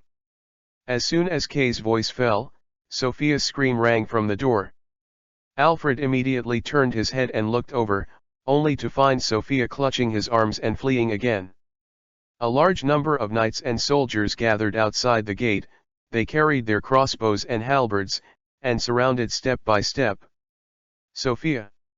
Seeing his daughter injured, Alfred's instinct as a father was unavoidable. But it was just such a little bit of loss that made Alfred fall into a place where he could never recover. Huh! Two cold lights crossed Alfred's neck, and Alfred's expression was frozen, and then a burst of hot blood sprayed out, and Alfred's head fell to the ground. No. Sophia witnessed her father's fate with her own eyes. This blow made her completely lose her ability to think about it. At this time, Kay also walked towards Sophia step by step. The riot soon subsided, and the two evil necromancers died. They died very simply, and both were beheaded by Kai. The moment they died, their bodies turned into fly ash and ceased to exist. But even so, King Uther was still very angry. In just 1 month, Camelot encountered 2 evil magician attacks. Coupled with the previous encounter with Morgana, King Uther faced Camelot. The security of the city is very disappointing. He didn't understand that in his own royal city, they could not even guarantee the safety of the royal family. Is this still his Camelot? So many people were scolded by King Uther today. Arthur was also awakened by Gaius not long after, but if there was a choice, Arthur would rather continue to faint. What a shame. Fascinated by a witch, that woman is still her first love. But this time King Uther didn't get angry with Arthur. King Uther thought very simply that no one's first love would be a good result. It's normal to be a little frustrated. What if you really want to blame Arthur for this incident? King Uther also counted on Arthur's succession.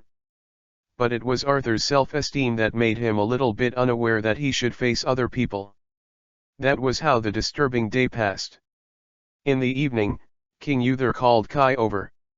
He had to talk to Kai. If not, talk about Morgana. I don't understand why Morgana always can't understand my painstaking efforts. Those necromancers and druids are all Camelot's enemies. They would rather plead for the enemy than understand my father. Is it just out of my own selfish desires? I am protecting them. But what about them? King Uther is sad for Morgana's cold eyebrows, but King Uther will never show it.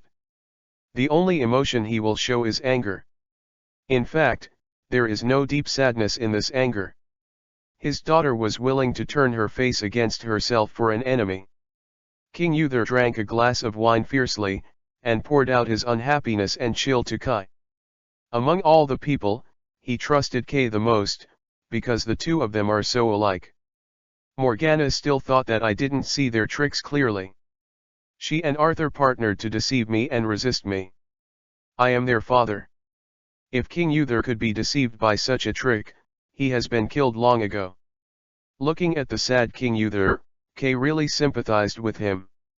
From Kay's point of view, it is really difficult to tell who is right and who is wrong. Or to put it this way, none of them is wrong. King Uther's anti-magic national policy for so many years has destined that he and all people related to magic are enemies. The reason why he is so nervous about magic invading Camelot is really just for his own safety. He is even more afraid that the enemy will target his children. Look at what happened recently. He couldn't understand why Arthur and Morgana were so obsessed. They were already hurt by magic. He tried his best to keep them away from these dangers. A druid kid. Which child is better than his own? In order to protect them, let alone a druid child, even if all the druid children were killed, King Uther would not frown. But what about Arthur and the others? But I still have to get together. Even resist him. Are Arthur and Morgana wrong? At least in Kai's view, it is not necessarily. Animals have the instinct to protect their cubs, and humans are no exception. Even their feelings are richer. It is not only instinct that can be summarized. In the eyes of most people, hurting children is absolutely wrong. Kay agrees very much on this point. Even if Kay is placed in the same situation as Arthur and the others, Kay will be the same as their choice, killing a child completely beyond Kay's bottom line.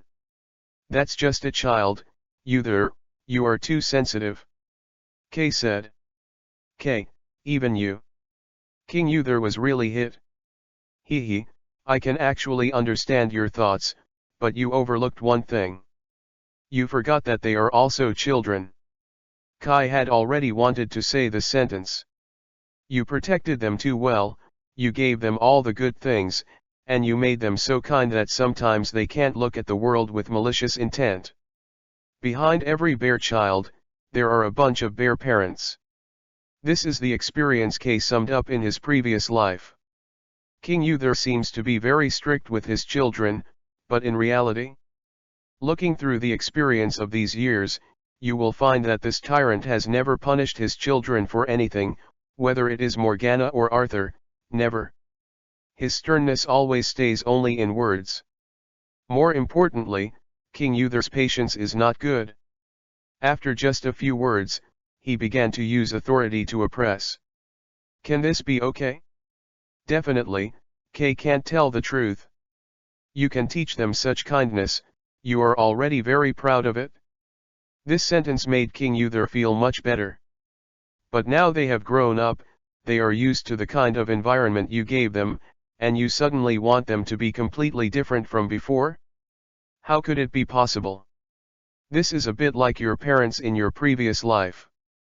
From elementary school to college, they told you strictly not to fall in love, but as soon as you graduate from college, they immediately force you to fall in love. How can the transition be so fast? Especially if you never tell them what you think, it is even more impossible for them to understand. You need to communicate. Chapter 39 Canonization, Seeking Collection, Seeking Recommendation. Why didn't King Uther understand what Kai said, but like all parents, he was a little bit resistant to subdue to his children. This behavior is very common. In many cases, even if parents know that they are not doing the right thing, they are more willing to use a tough attitude to cover up, rather than apologize to their children happily, as if doing so is detrimental to their parents' majesty. King Uther is even more so. His arrogance really makes it difficult for him to subdue anyone, especially since he doesn't feel that he is wrong. Instead, he feels that Morgana and Arthur can't understand his painstaking efforts. So Kay had to be the peacemaker. Morgana and the others didn't know good or bad. After Kay explained King Uther's painstaking efforts to them, Morgana and Arthur also understood how much their self-righteous justice had hit King Uther. They tried their best. Protect them, don't want them to be exposed to danger, but what about them? But they uphold their own justice, and comfortably deceive and harm King Uther, and even make their own claim that all this is attributed to King Uther's fault. This kind of thinking is not only irresponsible, but it also seems to avenge revenge. After understanding this, Morgana still didn't think there was anything wrong with letting a child go, but for King Uther, they did wrong. They should not treat their father in this way. In this way, under Kai's mediation, the relationship between father and daughter and father and son was greatly eased. Just when the royal family was enjoying themselves, the enemies of Camelot, who were once unwilling to be lonely, returned here again. A witch came to Camelot under the cover of night. She looked at Camelot, who was still prosperous today, and her anger could no longer be contained. It's time to pay, Uther. After Kai came back, an important ceremony that had been prepared a long time ago can finally be carried out. Prince's canonization ceremony. Canonize a prince? Who canonize? Kay. Isn't Kay an adopted son? Definitely not. The canonization here refers to Arthur. In the Celtic kingdom, the prince is only called Roer, not an official title, so the prince will definitely have an official title when he reaches adulthood. For example, Kai is a prince. When King Uther adopted Kai as his adopted son, he was a prince. Arthur is even more so. This does not need to be officially canonized. It is the title that really wants to be canonized. For example, Kai, he is a prince, but his knighthood is a knight, which means Kai has his own territory. The prince must have a knighthood, otherwise they have no official status. This is also a chance for the heir to the throne to start forming his own team. It is also a ceremony to formally establish an heir. For example, the eldest son of later British monarchs will be named Duke of Cornwall, and the second son will be named Duke of York. Theoretically, the eldest son of the monarch is the heir to the throne, but the United Kingdom does not have the title of Prince, and the title of the heir to the throne is Prince of Wales, Prince of Wales. But in addition, the monarch generally does not have only one son, so other princes must also be knighted. Arthur was already an adult, and it should have been canonized long ago. But at that time Arthur was the only male heir under King Uther's knees, so there was no need to worry, and he kept dragging him, but now it is different. Kai's return requires the heir to the throne to be established as soon as possible. Don't forget, Kai also has the right to succeed to the throne. Coupled with Kai's reputation and ability are unassailable. If King Uther drags Arthur's canonization ceremony, this will cause the foundation of the kingdom to be unstable. In feudal society, inheritance is more important than anything else. The knights need to understand who they will be loyal to. Otherwise, it is very likely that the heir is not clear, leading to the division of the kingdom. Although King Uther is very relieved, this kind of thing can't be arrogant. This is not even the rule of King Uther's own will. In the 2 months since Kai came back, many nobles have verbally advised King Uther to establish his heir as soon as possible. To put it simply, the canonization of Arthur is related to the stability of the entire kingdom, and it is not the turn of King Uther to be sentimental. On the third night of Kai's return, the canonization ceremony officially took place. On this day, almost all the nobles of Camelot came to the palace. Their arrival is not just as simple as eating and drinking at the ceremony. It is also a very important political occasion. Here they first want to do it to Kai. Lot's undisputed heir swears allegiance, followed by an important social event within the kingdom. In this era of very low productivity, it is not easy for the nobles of the kingdom to gather together. Although they are all in the same kingdom, the distance between everyone is still quite far.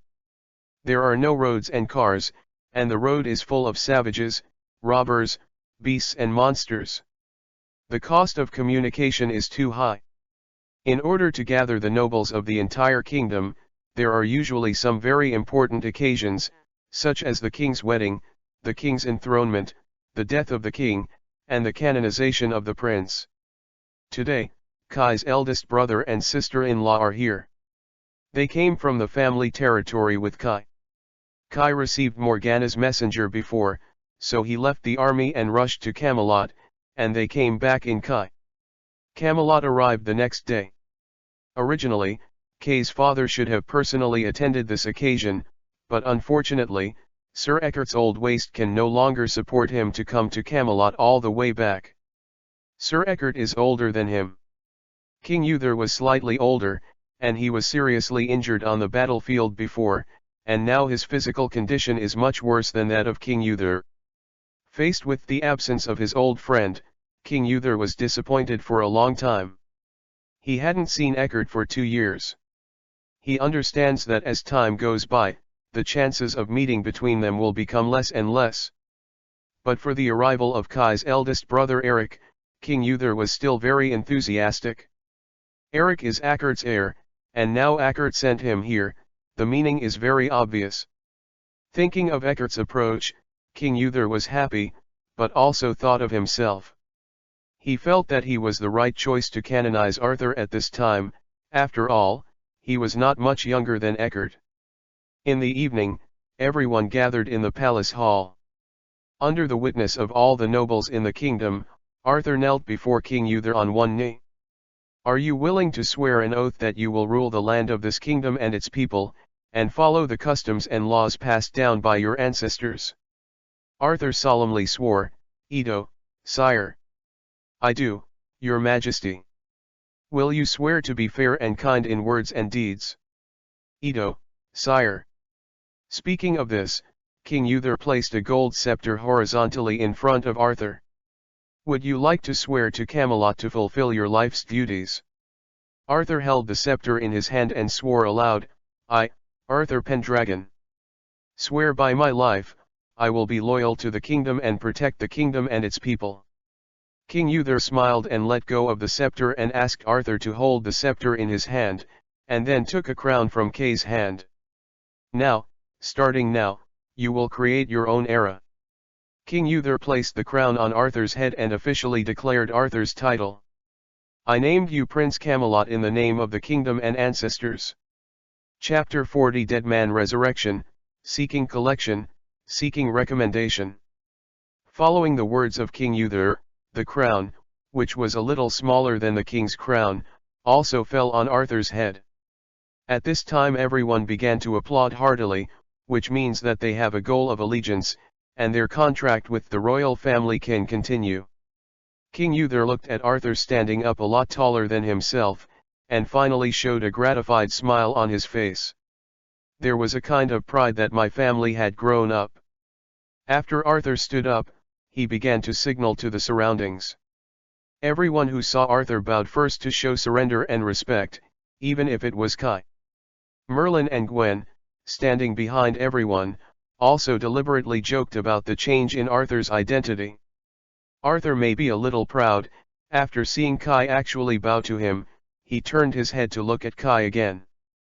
Kai knew what he wanted to do as soon as he saw this kid, but in such a solemn occasion, Kai would naturally not be confused about the importance, so he could only bow again.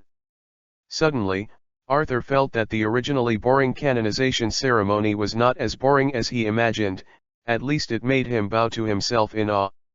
Just when Arthur wanted to play again, suddenly Kai's face changed and he rushed out. Arthur was scared to pee at the time. He didn't mean anything else, he just wanted to make a joke. He didn't expect Kai to rush at him. Kai's actions immediately attracted the attention of a large part of the people. This part is the hardcore supporter of the royal family. What they fear most is that the inheritance of the royal family will be left outside, which is intolerable to them.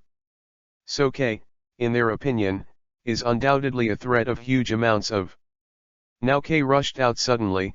They thought Kai finally couldn't suppress their inner ambitions and planned to disrupt the prince's canonization. But Kai's speed is too fast, so fast that they have no time to react. However, they immediately realized that Kai didn't want to disrupt Arthur's canonization ceremony. I saw Kai rushing to Arthur's side, grabbing Arthur and pushing him behind him. Then he stood in front of Arthur, his swords unsheathed, and made a defensive posture. Kaka. Boom. The moment Kai completed his defensive posture, the huge stained glass window on the side of the hall was smashed, and a knight with a black armor and riding a huge amounts of black horse broke through the glass window and came into the hall. The pressure on this black knight was so strong that the candles in the hall that were originally bright as daylight began to flicker and dim. At this time, the other knights reacted and drew their swords to block in front of King Uther and Arthur. The Black Knight didn't take any other actions, but slowly approached Arthur and King Uther on his horse. He held a riding lance in his hand. There was a heraldic flag on the lance. The flag was black with a white phoenix spreading its wings. And there is the same coat of arms on his shield. The heavy tapping of horseshoes resounded through the entire hall, and everyone was a little embarrassed. They didn't understand why anyone would mess up the prince's canonization so boldly. When only 5 steps away from King Uther and Arthur, he stopped. His helmet is very thick, with scars everywhere. Obviously, this helmet has gone through countless battles with the owner. Perhaps because of the thickness of the helmet, people can't see the knight's eyes at all. Only one piece can be seen through the helmet window. Silent darkness. The knight moved his helmet, as if he was looking at everyone. Finally, he fixed his gaze on King Uther's face. Then he took off his iron gloves and threw them on the ground. Knight challenge. Kai squinted at the knight in front of him, and suddenly felt an endless malice. What's more terrible is that Kai couldn't feel a trace of aliveness from him. Just as Kai was thinking about what to do, Arthur suddenly broke free from Kai's protection and planned to bend over to pick up the iron glove. No. Kai called immediately. But instead of waiting for Kai to grab Arthur, a young knight on the other side came out more and more, and picked up the iron glove in advance. Me. Owen Knight, accept your challenge. FK. Kai cursed a little angrily. He definitely knows this kid. He is one of the 5 knights Kai is most optimistic about in the knights. He is very capable and very young, even younger than Basir. Although his strength is not top yet, Kay believes this child can definitely become a good knight in time. But like all young people, he is still too self-righteous. Black Knight saw that someone had picked up his iron gloves, and did not make any other reaction, but said, "1-on-1, tomorrow noon, until death." Having said this, Black Knight was about to turn around and leave. "Wait." Kay stopped Black Knight suddenly. Black Knight turned his head to look at Kay. "The duel is cancelled." Kai stood up with two swords in hand. "I will replace him." "What?" This sentence not only caused an uproar on other people, even Irving could not believe it. Black Knight glanced at Kay, ignored him, and emphasized to Irving again, "Tomorrow at noon, see or leave." After finishing talking, he didn't care about Kai anymore, and rode his horse towards the night. No one thought that Arthur's canonization ceremony would become a chicken feather. "You shouldn't pick up the gloves, Owen." Kay sat in the chair, hands on the armrests, looking very helpless. "This kid is too stubborn." "Then cancel the duel," Morgana said hurriedly. "No. This is the honor of the night, I can't cancel the duel." Irving still has this attitude, he is unwilling to cancel the duel. "Okay. The challenge has been accepted, and the duel is inevitable. This is the rule of the chivalry code." King Uther's face was also not good looking, but he didn't know if the canonization was upset or because of something else. "But..." Morgana wanted to say something, but King Uther was no longer interested in listening, and he waved to make Owen retreat. "You take a good rest and keep it in good shape." "Yes." Irving was actually a little scared before, after all, the oppressive feeling of Black Knight was too strong. But after this period of psychological construction, he has become determined. Escape is far more terrifying than death. Morgana looked at the young Owen, she couldn't bear it anymore, she looked at Kay. Kay definitely knew what Morgana meant, and he shook his head. "I have worked hard, and Irving is not willing to let me replace him. If he agrees before, I can use some reasons to replace him, but now, it's too late." Arthur couldn't help it anymore at this time. He was prepared to accept the challenge before, but now. In short, he can only think about things in a good direction. Owen is already very strong, maybe he... Impossible. Kay interrupted him immediately. "Do you know who he is?" "Who is he?" "Tristan. The former first knight of Celtic nations, and my former teacher." "Impossible." Unexpectedly, King Uther stood up and interrupted Kai.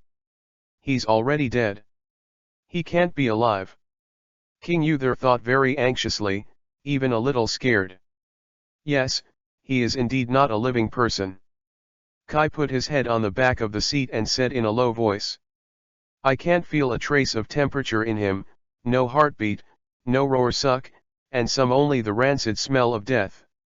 It seems that someone has awakened this teacher of mine from the grave. This is impossible." King Uther still refused to believe. "It's very possible, those necromancers can do it, my sire. I am very familiar with Tristan.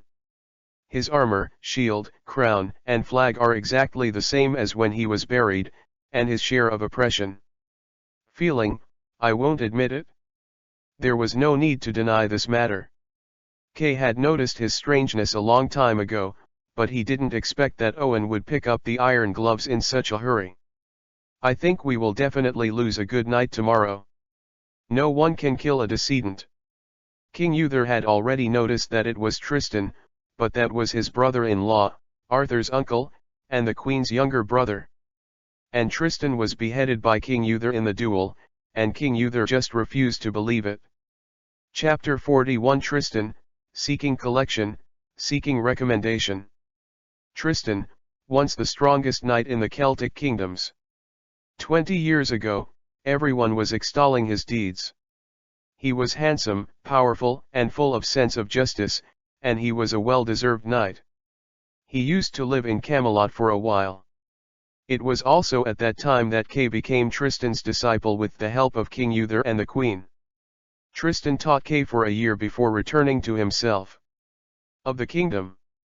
But what really makes him a legend is not these, or it's not just these. His other very famous title is, Son of Sorrow. Before he was born, his father Renaud King Leveland died in battle, and his mother died after giving birth to him, so he was adopted by his uncle, King Marco, and then Tristan, serving King Marco as an excellent knight. Wang also placed deep trust in this handsome knight. Originally this was fine, and what made people feel even more embarrassed was that Tristan fell in love with someone who shouldn't fall in love: his uncle King Marco's fiancée, Princess Isolde of Ireland. Isolde is the beloved of King Marco, and King Marco also vowed to marry Isolde as his wife. Under the order of King Mark, Tristan went to Ireland to greet Princess Isolde and Mark. However, Tristan and Isolde fell in love with each other during the journey. The love affair with Princess Isolde caused the jealousy of King Mark, who was about to marry her.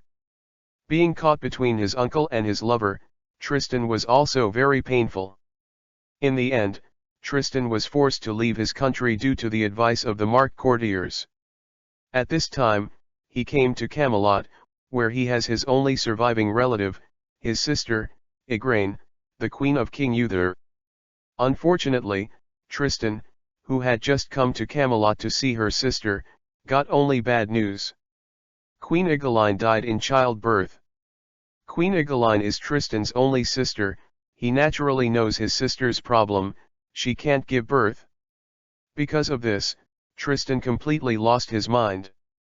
He believed that all this was the fault of King Uther, so he issued a knightly challenge to King Uther.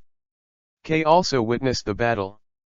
Tristan can be said to be merciless, but as a result of the duel, King Uther was victorious. Kay couldn't understand what was going on with Tristan at the time. Although he seemed crazy, he was full of death ambitions, as if he was here to find death. The result of the duel the next day was obvious, and Irving lost. However, it was precisely because of Owen's death that King Uther finally accepted the fact that the Black Knight in front of him was not a living person. From the movements of this Black Knight, whether it is King Uther or Kay can see the strong Tristan style, which is exactly the same as his performance in the last duel, the same crazy and desperate. The only difference is that Wenmingming pierced Black Knight's abdomen with a sword, but this Black Knight not only didn't shed a drop of blood, he didn't even change his actions. When Owen saw this scene, he was just as dumb as everyone else, and then Black Knight took this opportunity to pierce Owen's chest with a sword. A knight with a bright future came to an end. After killing Owen, Black Knight didn't stop there, but walked to the front of King Uther's stand, pestered his two-handed sword, and once again dropped his iron gloves. Facing such a naked provocation, Arthur couldn't help standing up again, but this time someone was faster than him. Kay supported the wooden fence of the stands, jumped into the arena and picked up the iron gloves that Black Knight had left behind. Knight Kay, accept this challenge. Tomorrow at noon, until death. Black Knight didn't have any extra emotions, just turned his head slightly and glanced at King Uther, then turned and left the duel field with his big sword. Looking at this familiar and unfamiliar figure, Kay's heart is full of mixed feelings. How can you be so stupid? King Uther was very angry. He never expected that Kai, who had always been calm, would be so angry. I want to undo this duel. No, Your Majesty, the chivalry code must be obeyed. Kai shook his head and said very calmly. But this time the situation is different, he is a dead man. You can't kill him. King Uther is not a fool, he is just more stubborn, but when it comes to the safety of his children, he will naturally not deceive himself or others. Because of this, I must accept this challenge. Besides me, can you find a better candidate? This is one of the reasons why Kai will accept the challenge. Indeed, the Death Knight is very scary, and most people can't compete with him at all, but Kai is different. As far as his current strength is concerned, it is not difficult to deal with a corpse. It's just that decedent is resurrected, and Kai hasn't seen it before. When he was in the Mesopotamian plains, he also fought a green mummy named Osiris, who was known as the king of the underworld and the god of fertility. It is a decedent resurrected god, extremely difficult to deal with. Not only is it extremely powerful originally, but it can also resurrect the decedent on the battlefield, and can summon a sea of undead without paying attention. Kai confronted him several times, but this guy escaped with the corpse tactics. The Death Knight resurrected by Tristan in front of him was a few grades of strength compared to Osiris, and it was nothing at all. I am familiar with Tristan, and haven't you noticed that Tristan is now greatly weakened compared to before he was alive? I am sure to deal with him. He is already dead, man. What are you doing against him? Nothing can kill him. King Uther still didn't intend to let go. After all, the children in their own family care about it. King Uther is too lazy to care if it is someone else. For example, Owen, did King Uther say something to stop him? On the contrary, if Owen backed down, King Uther would be very angry instead. Double standard play is very slippery. But there is no way, the fingers are still different in length, who hasn't been close to each other? It's not a deal. Just as King Uther persuaded Kai to give up, on the other side, Merlin was also anxiously turning around. I have to say something here, Merlin is really a good boy. Although he was once ordered to be beaten to death by Kai, he did not hate Kai at all. On the contrary, when he learned some facts from Gaius, he was very grateful to Kai. Among other things, just saying that after Kaming found out that he knew magic, he was willing to help him conceal it and even asked Gaius to teach him well, it was enough for Merlin to be grateful to him. Chapter 42 Blackmail. In order to clarify the truth, Merlin and Gaius infiltrated the royal cemetery together, where they saw that Tristan's coffin was destroyed, and Tristan's body in the coffin had long since disappeared without a trace. Seeing this scene, they determined that the enemy they were going to face was the Death Knight. A monster that was summoned from the grave by the evil necromancer with powerful magic. The powerful magic fills the dead soul with sorrow and hatred, and it is also the powerful sorrow and hatred that brings this monster to life. According to ancient records, this monster cannot be killed by any mortal weapon, unless the last wish in front of him is fulfilled, otherwise the dead spirit will never dissipate. But the clever Merlin still found a solution that was not a solution, and that was to kill the undead with a weapon that was not mortal. Thinking of this, he immediately ran to the academician's library to find a magic weapon that could kill the Death Knight. Not to mention, with the help of a bachelor's degree, Merlin found a weapon that could kill a decedent from a chronicle called Burton, the Sword of the Dragon's Habitat. This kind of sword can destroy anything, no matter what life and death. Finding this, Merlin immediately thought of the dragon under the palace. Just do as he thinks, Merlin's actions ability has always been a hit. He secretly obtained Kai's weapons and brought them to the underground dragon cave in the name of polishing. Faced with Merlin's visit, Dragon was not surprised. Before the fact, Malin had come to the dragon cave many times. I have to complain about Camelot's defense here. For the dragon cave, King Uther did not arrange any guards, and I don't know why. Anyway, after Merlin told Dragon about this purpose, Dragon not only disagreed, but laughed.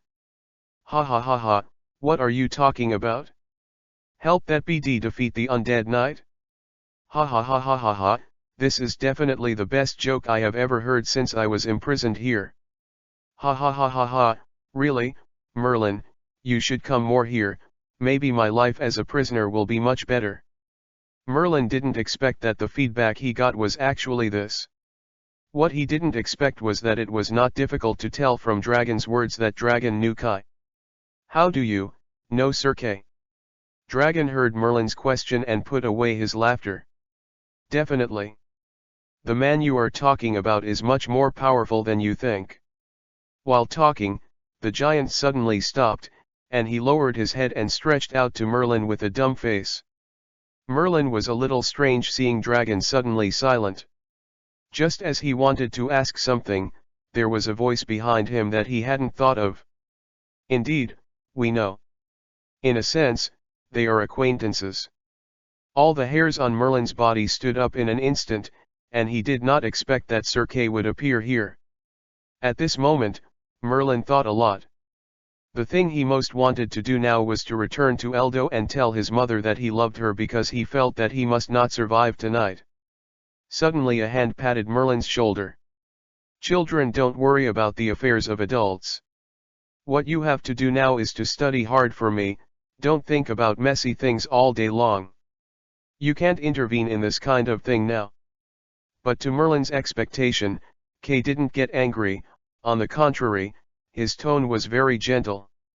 You, do not blame me. Merlin said incredulously. Blame you? Why? Just because you want to help me? Kai asked strangely. I. At this moment, Merlin really didn't know how to describe it. He thought he was going to be unlucky, but now not only is it okay, but he also received Kay's award.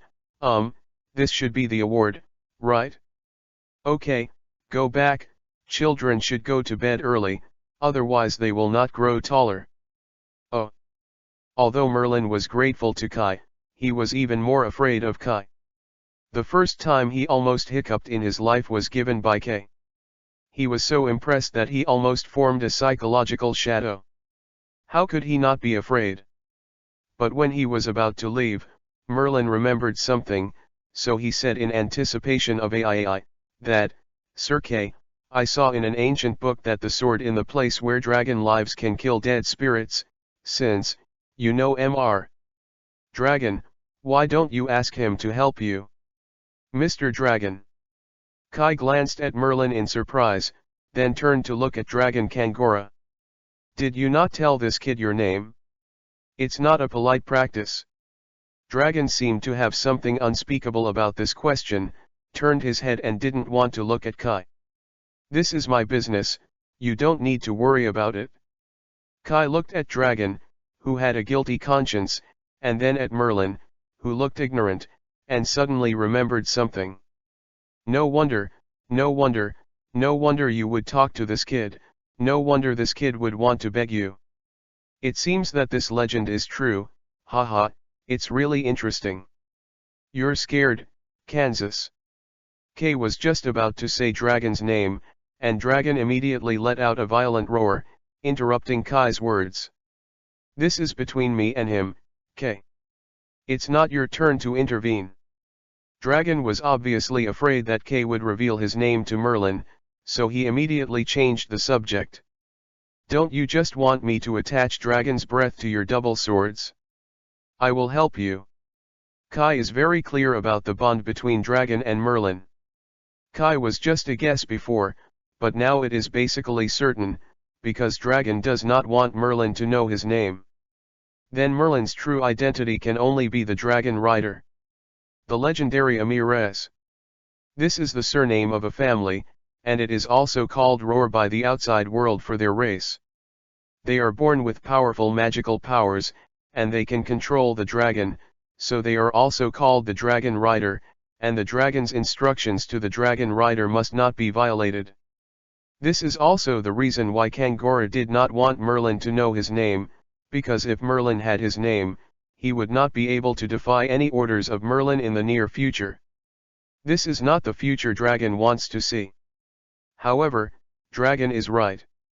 He is considered the last dragon in the entire British Isles, and Emils estimates that only Merlin is left. It's really hard for Kay to intervene in their affairs. One more thing here, these two races were both slaughtered by King Uther, only these two lone seedlings are left, so, if you want to say that it is really powerful, you still have to talk about King Uther. Two such awesome races are actually the ones killed by him are about to become extinct. Okay, although I don't think it's necessary, it's better than nothing. By the way, I still have a request. When you attach the dragon's breath, It's a little more subtle. I don't want to embarrass you there. Kay shrugged his shoulders and turned it over. You. Kangoro was furious. In his opinion, Kay was blackmailing. But seeing Merlin, who was full of curiosity on the side, Kangoro didn't have the confidence to refuse Kai, so he could only do so. Chapter 43 The duel begins, seeking collection, seeking recommendation, the cold is getting more and more serious. The duel on the second day was held as scheduled. For this duel, almost the entire city was dispatched. No one wants to miss the duel scene of Camelot's first night.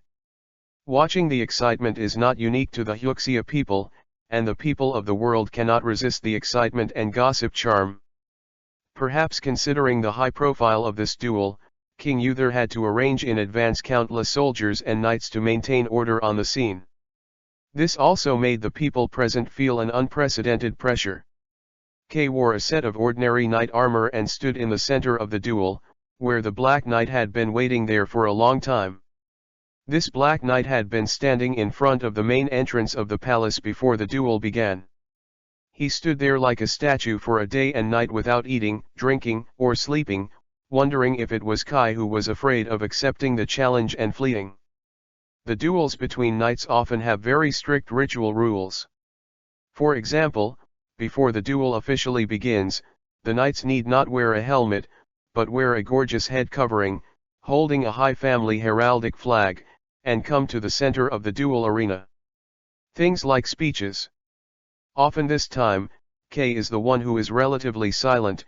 He is very unaccustomed to this kind of stupid opening. So he always introduces himself and puts on his helmet and waits for the duel to begin. But today, Kay didn't go as usual. He looked at the familiar Black Knight with a complicated expression. Kai is very familiar with his crown, armor, and heraldic shield. This was the equipment he wore in his last duel with King Uther. Tristan was not in this attire at the beginning. He liked the gorgeous attire like all young knights with high spirits at the beginning, coupled with his face that can make all women lose their minds. This made him once the heart of all women. Prince Charming in Daxia. But after that tragic love, Tristan felt ashamed of his identity as a knight.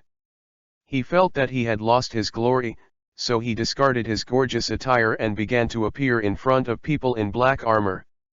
Looking at Tristan like this, if Kay doesn't feel it, it's definitely a lie. Although Kay had a complete 3 views before he came across, he was originally not interested in star chasing at all, but after getting in touch with Tristan, he had to admit that some people are born to accept the worship of others. For example, Tristan, his sincerity, kindness, and bravery made Kay, an old man who was already in his 30s before crossing, look forward to incomparably. Sometimes Kay used to think at that time, if he could become a person like him, that would be great. But because of a love affair that was not accepted by the world, such a near-perfect knight finally fell into the abyss. To be honest, Kay doesn't really accept the relationship between Tristan and the Irish princess Isoude. Kai is a traditional person, and he naturally rejects this kind of love triangle. In his opinion, this is originally immoral, not to mention that the woman is his uncle's woman, which is even more serious. Tristan wants looks and looks, strength and strength, money and money, status and status. What kind of woman can't get it? The relationship was a bit impulsive at the beginning. But Kay also has to admit that love can't be summed up simply by reason. In short, Kay has mixed feelings about the fall of Tristan. But it is more of a kind of sadness. He was already unfortunate enough before his death, but he did not expect that his soul would be desecrated after death. Good day, Knight Tristan. Kai asked the attendant holding his helmet to retreat first, and then bowed to the Black Knight and gave a knight holding sword salute to the Black Knight. Black Knight didn't respond, still looking at Kai like a statue. Kay didn't care either. Strictly speaking, the current Tristan is not really Tristan. His soul has been flooded with sadness and hatred, and he can't be regarded as a normal soul at all. Unexpectedly, it was such a scene after 20 years of reunion. It is really embarrassing. The scene more than 20 years ago seemed to have happened yesterday. I thought that your back would always be for me to look up to. I didn't expect that one day, I could still stand in front of you and challenge you. Although Kay was sad at the desecration of Tristan's body and soul, it was not without luck. For Kay, Tristan is definitely considered an idle player. A duel between knights and a powerful opponent is almost one of the dreams of all knights, because regardless of victory or defeat, it means honor. The glory of the cavaliers cannot be represented by simply winning or losing. At any rate, Kai has received so many years of knight education, plus he was originally a martial artist and challenged the strong, which is basically an instinct carved into his bones. 20 years ago, in the heyday of Tristan, he was just a kid, he was not qualified to play against this top knight, so I can only think about it, but now, this kind of vision can be regarded as another kind way to present. Kay's memory killing did not cause Tristan's reaction. Seeing this scene, Kay was a little bit lost. Although it was indeed Tristan who was fighting him, how can a puppet who only knows killing and hatred compare with the vigorous Tristan back then? Kay waved his hand and asked the attendant to hand over his helmet. Kay put on his helmet and asked the attendant to take off his cloak. Patting the helmet, Kay walked towards Black Knight with two swords in his hands. I have one last request, Knight Tristan. If you can, I hope you can fight me as a real knight. Not in this terrible and hateful form to insult your glory. I believe you can hear it, after all, you were once the best knight in the world, and you will surely be able to defeat that dirty magic trick. Although the Death Knight is considered a puppet, the soul still belongs to him at the root. There is no doubt about this. Kai, like many old-school Huxia people, has a mysterious obsession with spiritual attributes, and they all believe that there is a will to accomplish everything. Thinking about how difficult the country was in the early days of Daxia's founding, but with backward equipment and constant efforts, 2 bombs and 1 star were developed. This is the best proof. Therefore, Kay believes that the will of the Tristan Knight will be able to get rid of the control of evil spells. Kay's words caused Black Knight to lift his head slightly. Then he remained silent again, and Kay didn't know whether his roar call could awaken Tristan's will. However, it doesn't matter anymore, the duel has begun. As the duel bell rang, the two knights immediately faced each other. Kay was obviously very cautious. He didn't launch an attack at the first time, but constantly looked for Black Knight's flaws, and didn't intend to attack at the beginning.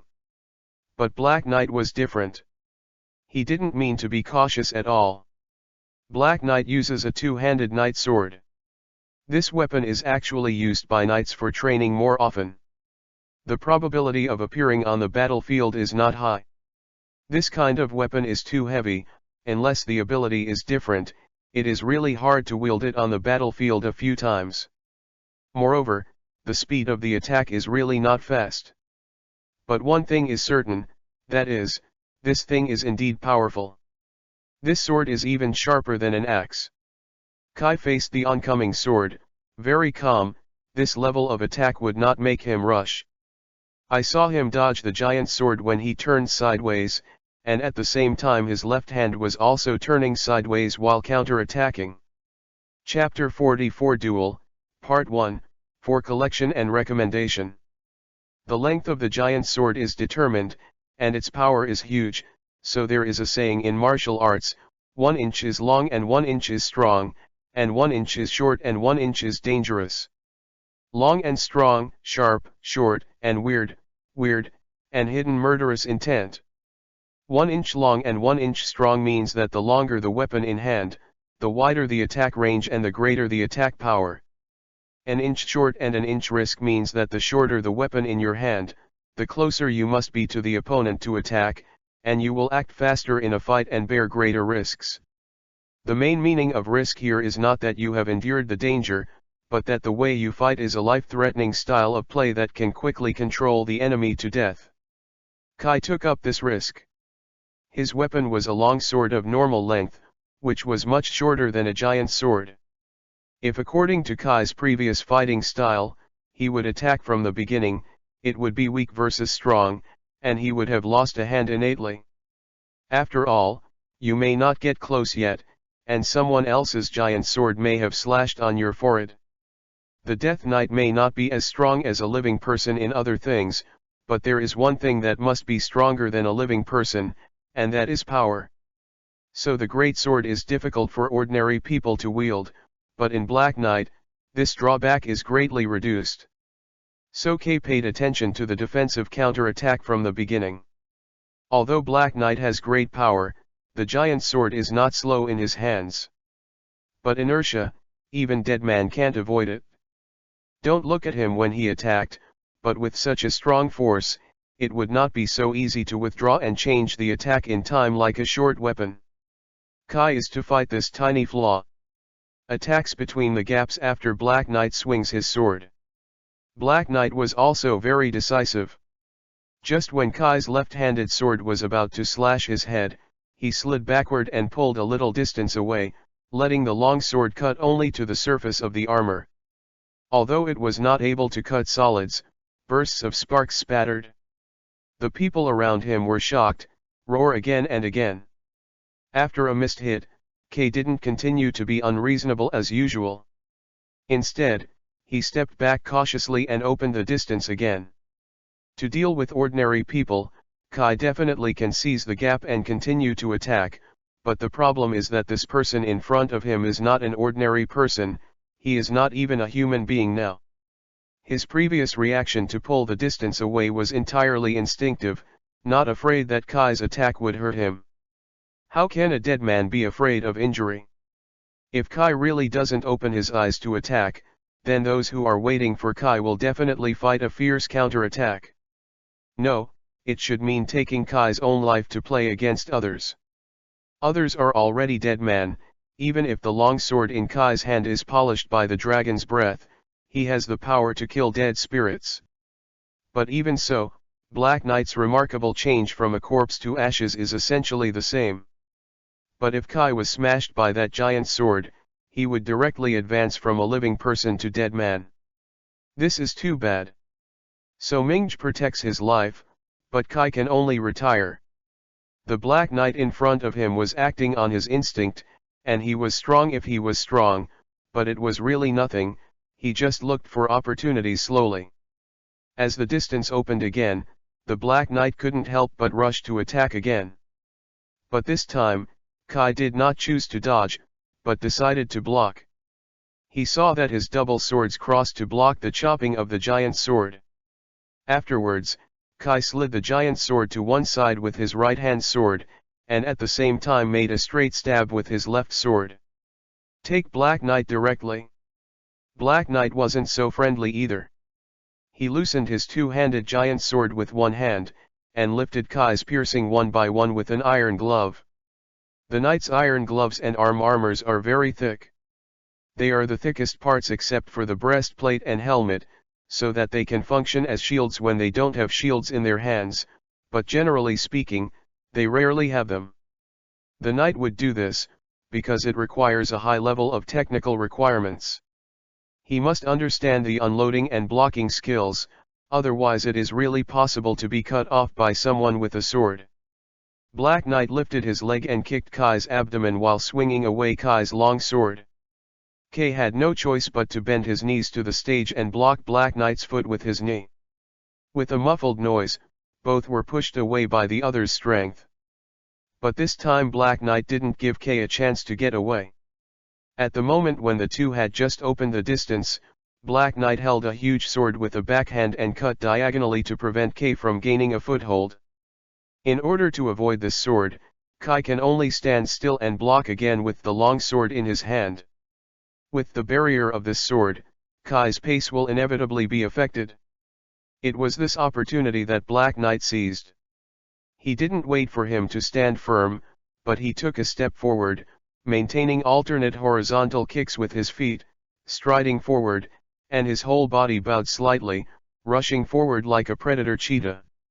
The two-handed giant sword in his hand was stowed before the body rushed forward, waiting for the Black Knight to stride forward, and when the waist and abdomen strength was accumulated to the maximum, a spur, the giant's sword was as fast as lightning, like a snake out of a hole. This blow was not only extremely fast, but also full of power, and coupled with the timing, it was very difficult to defend. This trick used to be Tristan's signature trick, and I don't know how many enemies drank hatred under this trick. Fortunately, Kay had learned this trick before and knew how to defend. I saw that Kay lost the two long swords in his hands before Tristan made the move, and his legs were slightly spread. Waist, fist and force. This punch happened to be on the side of the giant's sword. Clang! The great sword was opened at once, and at the same time, Black Knight's middle door opened because of inertia. Kay naturally wouldn't let go of this good opportunity. Following the inertia of his right-hand punch, he directly lifted his right leg, turning a sideways whip leg cruelly. It kicked Black Knight's waist hard. Black Knight was kicked and flew up like this, and then smashed to the ground fiercely. Didn't I say that Kay had a martial arts background in his previous life? Although he hadn't achieved much fame in his previous life, his martial arts skills are not weak for ordinary people. At this time and space, Kai did not let go of his previous kung fu, and even because of his gold finger, his kung fu in this life has advanced to a level he had never thought of in his previous life. For this, he can consume a lot of energy points. To be honest, Kay's strongest is actually his kung fu. On the contrary, weapons are incidental.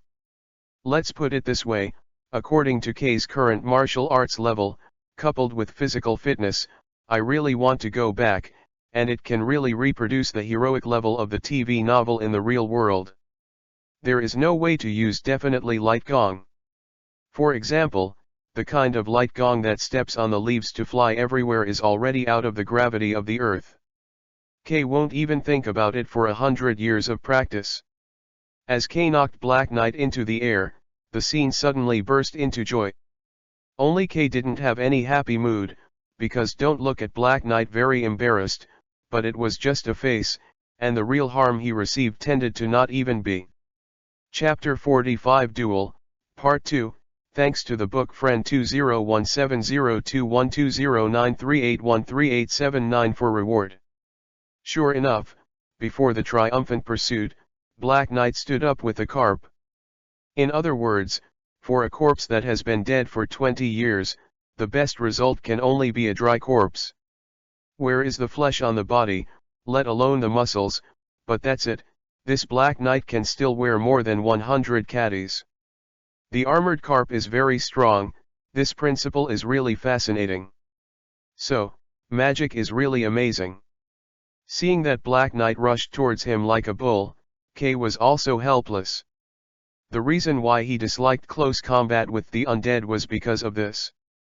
If it hits you, you will be seriously injured even if you don't die, but if you hit it, others don't care at all. It's not fair. Especially when Kai has a lot of spells that can't be used at all, even more so. But since he agreed to the battle, there was no reason to give up halfway, so Kay didn't back down either. It's not that Kay couldn't use the divine sword polished with dragon's breath, but the undead in front of him. But he still chooses to respect Tristan. Even if this is just a puppet, he still intends to defeat him upright. The two swords were kept by him from the beginning, and he prepared to give Tristan the final glory at the end of the battle. But before that, he will take this battle seriously. So Kay greeted him with bare hands. Seeing Kai like this, the crowd onlookers screamed. In the eyes of ordinary people, two people fighting, one holding a weapon and the other empty-handed, it is natural that the weapon has the advantage. Now Kay is going to deal with that Black Knight empty-handed, which is obviously a disadvantage. But those who are familiar with Kai don't think so. Those who really know Kai know that when Kai is the strongest, it is precisely the time to give up weapons. Before everyone's shock, roar, saw that Kai was like a bolt of lightning, very aggressively breaking into the Black Knight's attack range. Black Knight is not a real living person, and there is no real Tristan in terms of reaction speed. So strong. So before he could attack, he was rushed into the center by Kai. Kai opened both hands, and his right hand passed directly through Black Knight's right hand holding the sword, and through his armpit, while Kai's foot slammed between Black Knight's feet. Stepping on the legs and turning the waist, the action runs through, a bit like the Olympic throwing athletes who have to use the power of each part to the throwing object, but the difference is that Kai puts all the power on the left shoulder. Bump. There was a muffled sound of huge amounts of, and in this muffled sound, there was also an imperceptible sound of broken bones. The armor on Black Knight's chest was sunken, and the whole person flew out like a cannonball. Bajiquan Tishan rely on. As mentioned earlier, Bajiquan was learned in the first generation of Kai. Bajiquan belongs to the short fighting method, and its movements are aggressive, unpretentious, and powerful. In terms of martial arts techniques, it is important to take every inch of the ball and open it hard. It really has the general characteristics of pressing, helping, squeezing, leaning, collapsing, and shaking. Bajiquan exerts its force on the heels, moves on the waist, and penetrates the tips of the fingers. Therefore, it is extremely powerful and full of martial arts characteristics. This style of boxing emphasizes practicality, and what it pursues is killing. Among them, the Tishan Cow trick is even more outstanding. The key to Tishan Cow when entering the move is to get in, approach the opponent at a distance of beating people like a kiss, and hit the opponent with the shoulders. It seems to use the shoulders as the point of force, but in fact it combines the twisting force of the waist and hips, and the strength of the whole body is leaning toward the opponent, causing great harm. If you really meet a master, being leaned like this is definitely not dead. That is hurt. Therefore, all the disciples who learn Bajiquan, the first thing they learn is to be a human being. The purpose of practicing boxing is to strengthen the body, not to fight for the strong, and protégé is not encouraged to really take action. What I am afraid of is any bad social impact. Therefore, in his previous life, the number of times K really made full shots was absolutely handful. When he was a soldier, he had no chance. Because the army does not advocate hand-to-hand combat with people, after all, the guy in his hand is not a fire stick. He doesn't use a gun and runs to fight with the enemy. It is purely sick. When you become a police officer, you use less. No way, the police generally follow the principle of minimum force in law enforcement, focusing on uniforms and not aiming at hurting people. Therefore, when Kai is arresting criminal suspects, he usually uses capture and rarely uses octopus fist. Speaking of which, you don't believe it? K has been a policeman for 7 years, and he hasn't touched the robbery much. Had it not been for the police force to practice guns, Kai would have suspected that after a few years of work, he could even lose his marksmanship. Kai has been learning boxing for more than 10 years, and he has no use in actual combat. Definitely, it's a bit biased to say that, after all, martial arts training really gave him a good foundation, and it can't be said to be useless. But sometimes he still couldn't help thinking like this. Like all children practicing martial arts, he had a dream of being a hero. It was a pity that it was a modern society at that time. There is no chance at all. K traveled through this era, but he has a place to use it, but he wants to return to that era of peace. Or say that the nature of human beings is cheap. K didn't stop when Black Knight was knocked into the air. On the contrary, K didn't plan to let go. He bullied him and walked in. 2 long marks appeared wherever he passed. The old saying goes well. In boxing, you must pay attention to chasing the wind and catching the moon without relaxing, and don't give the enemy a chance to breathe. It is the biggest feature of Bajiquan to hit the opponent's door violently, open the opponent's door hard, and move forward continuously. At the moment when he flicked Black Knight into the air, he moved at will and took the center line of Black Knight along a straight line.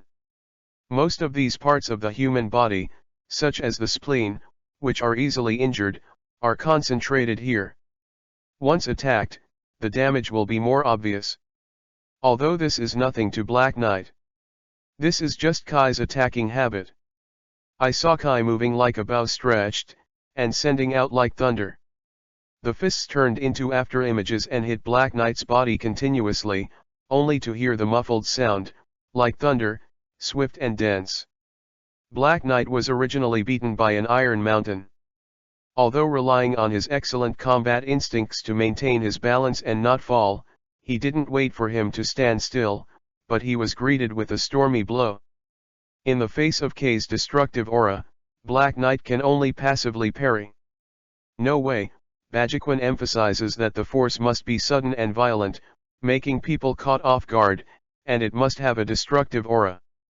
The force of each punch is the overall force, and the force is sent out from the body, and each part highly coordinated and activated at the same time, fully aroused the potential of the human body, causing it to burst out instantly.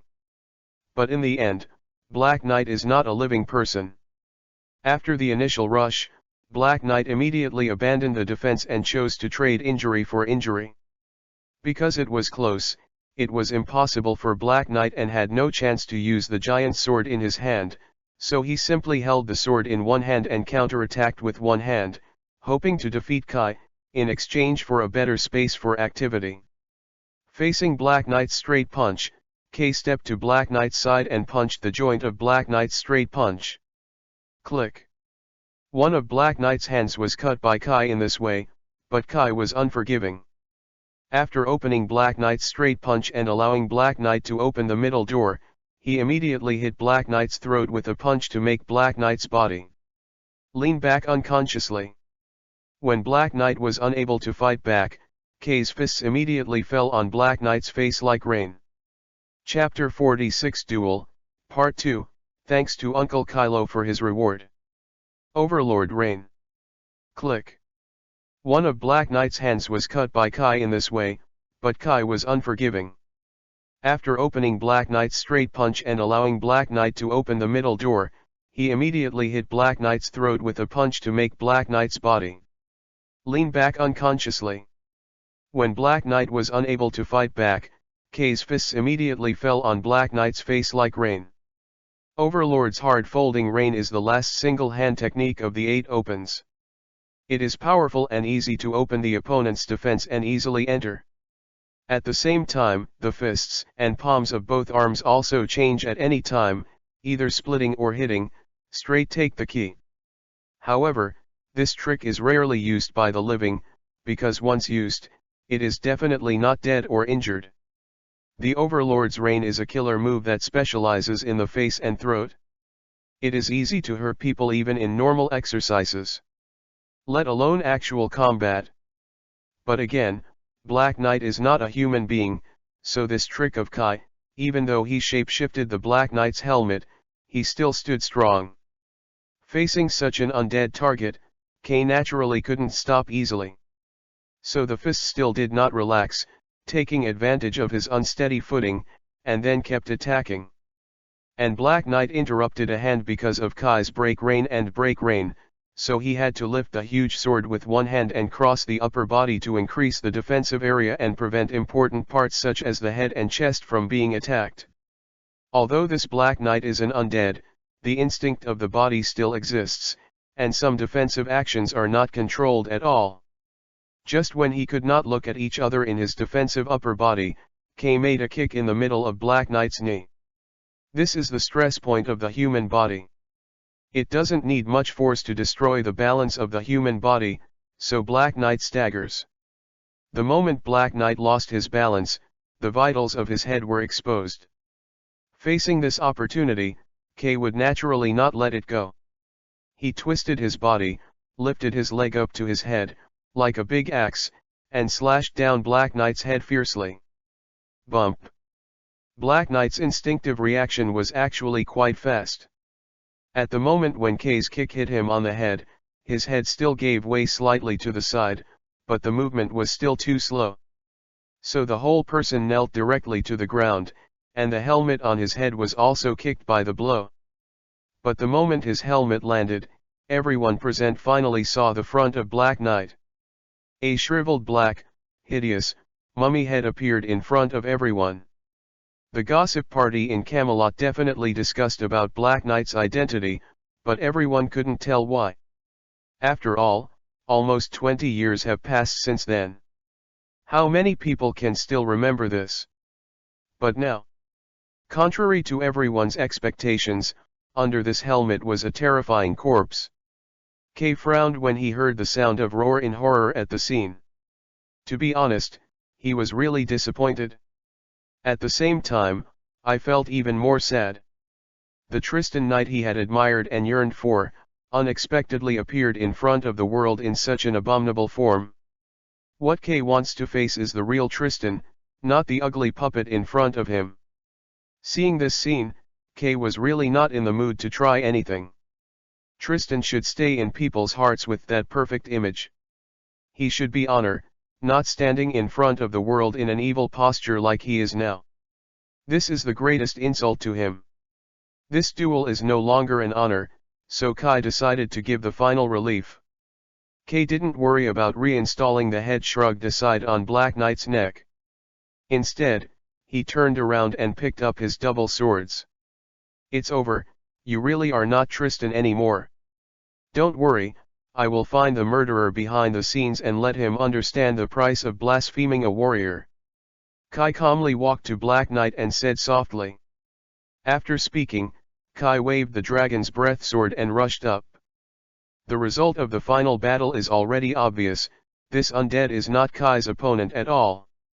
Although the undead is immortal, its bones will still break. In the case of multiple bone fractures in the body, his force is no longer systematic, his movements are extremely awkward, and he can't keep up with Kai's movements, so he was quickly doubled by Kai.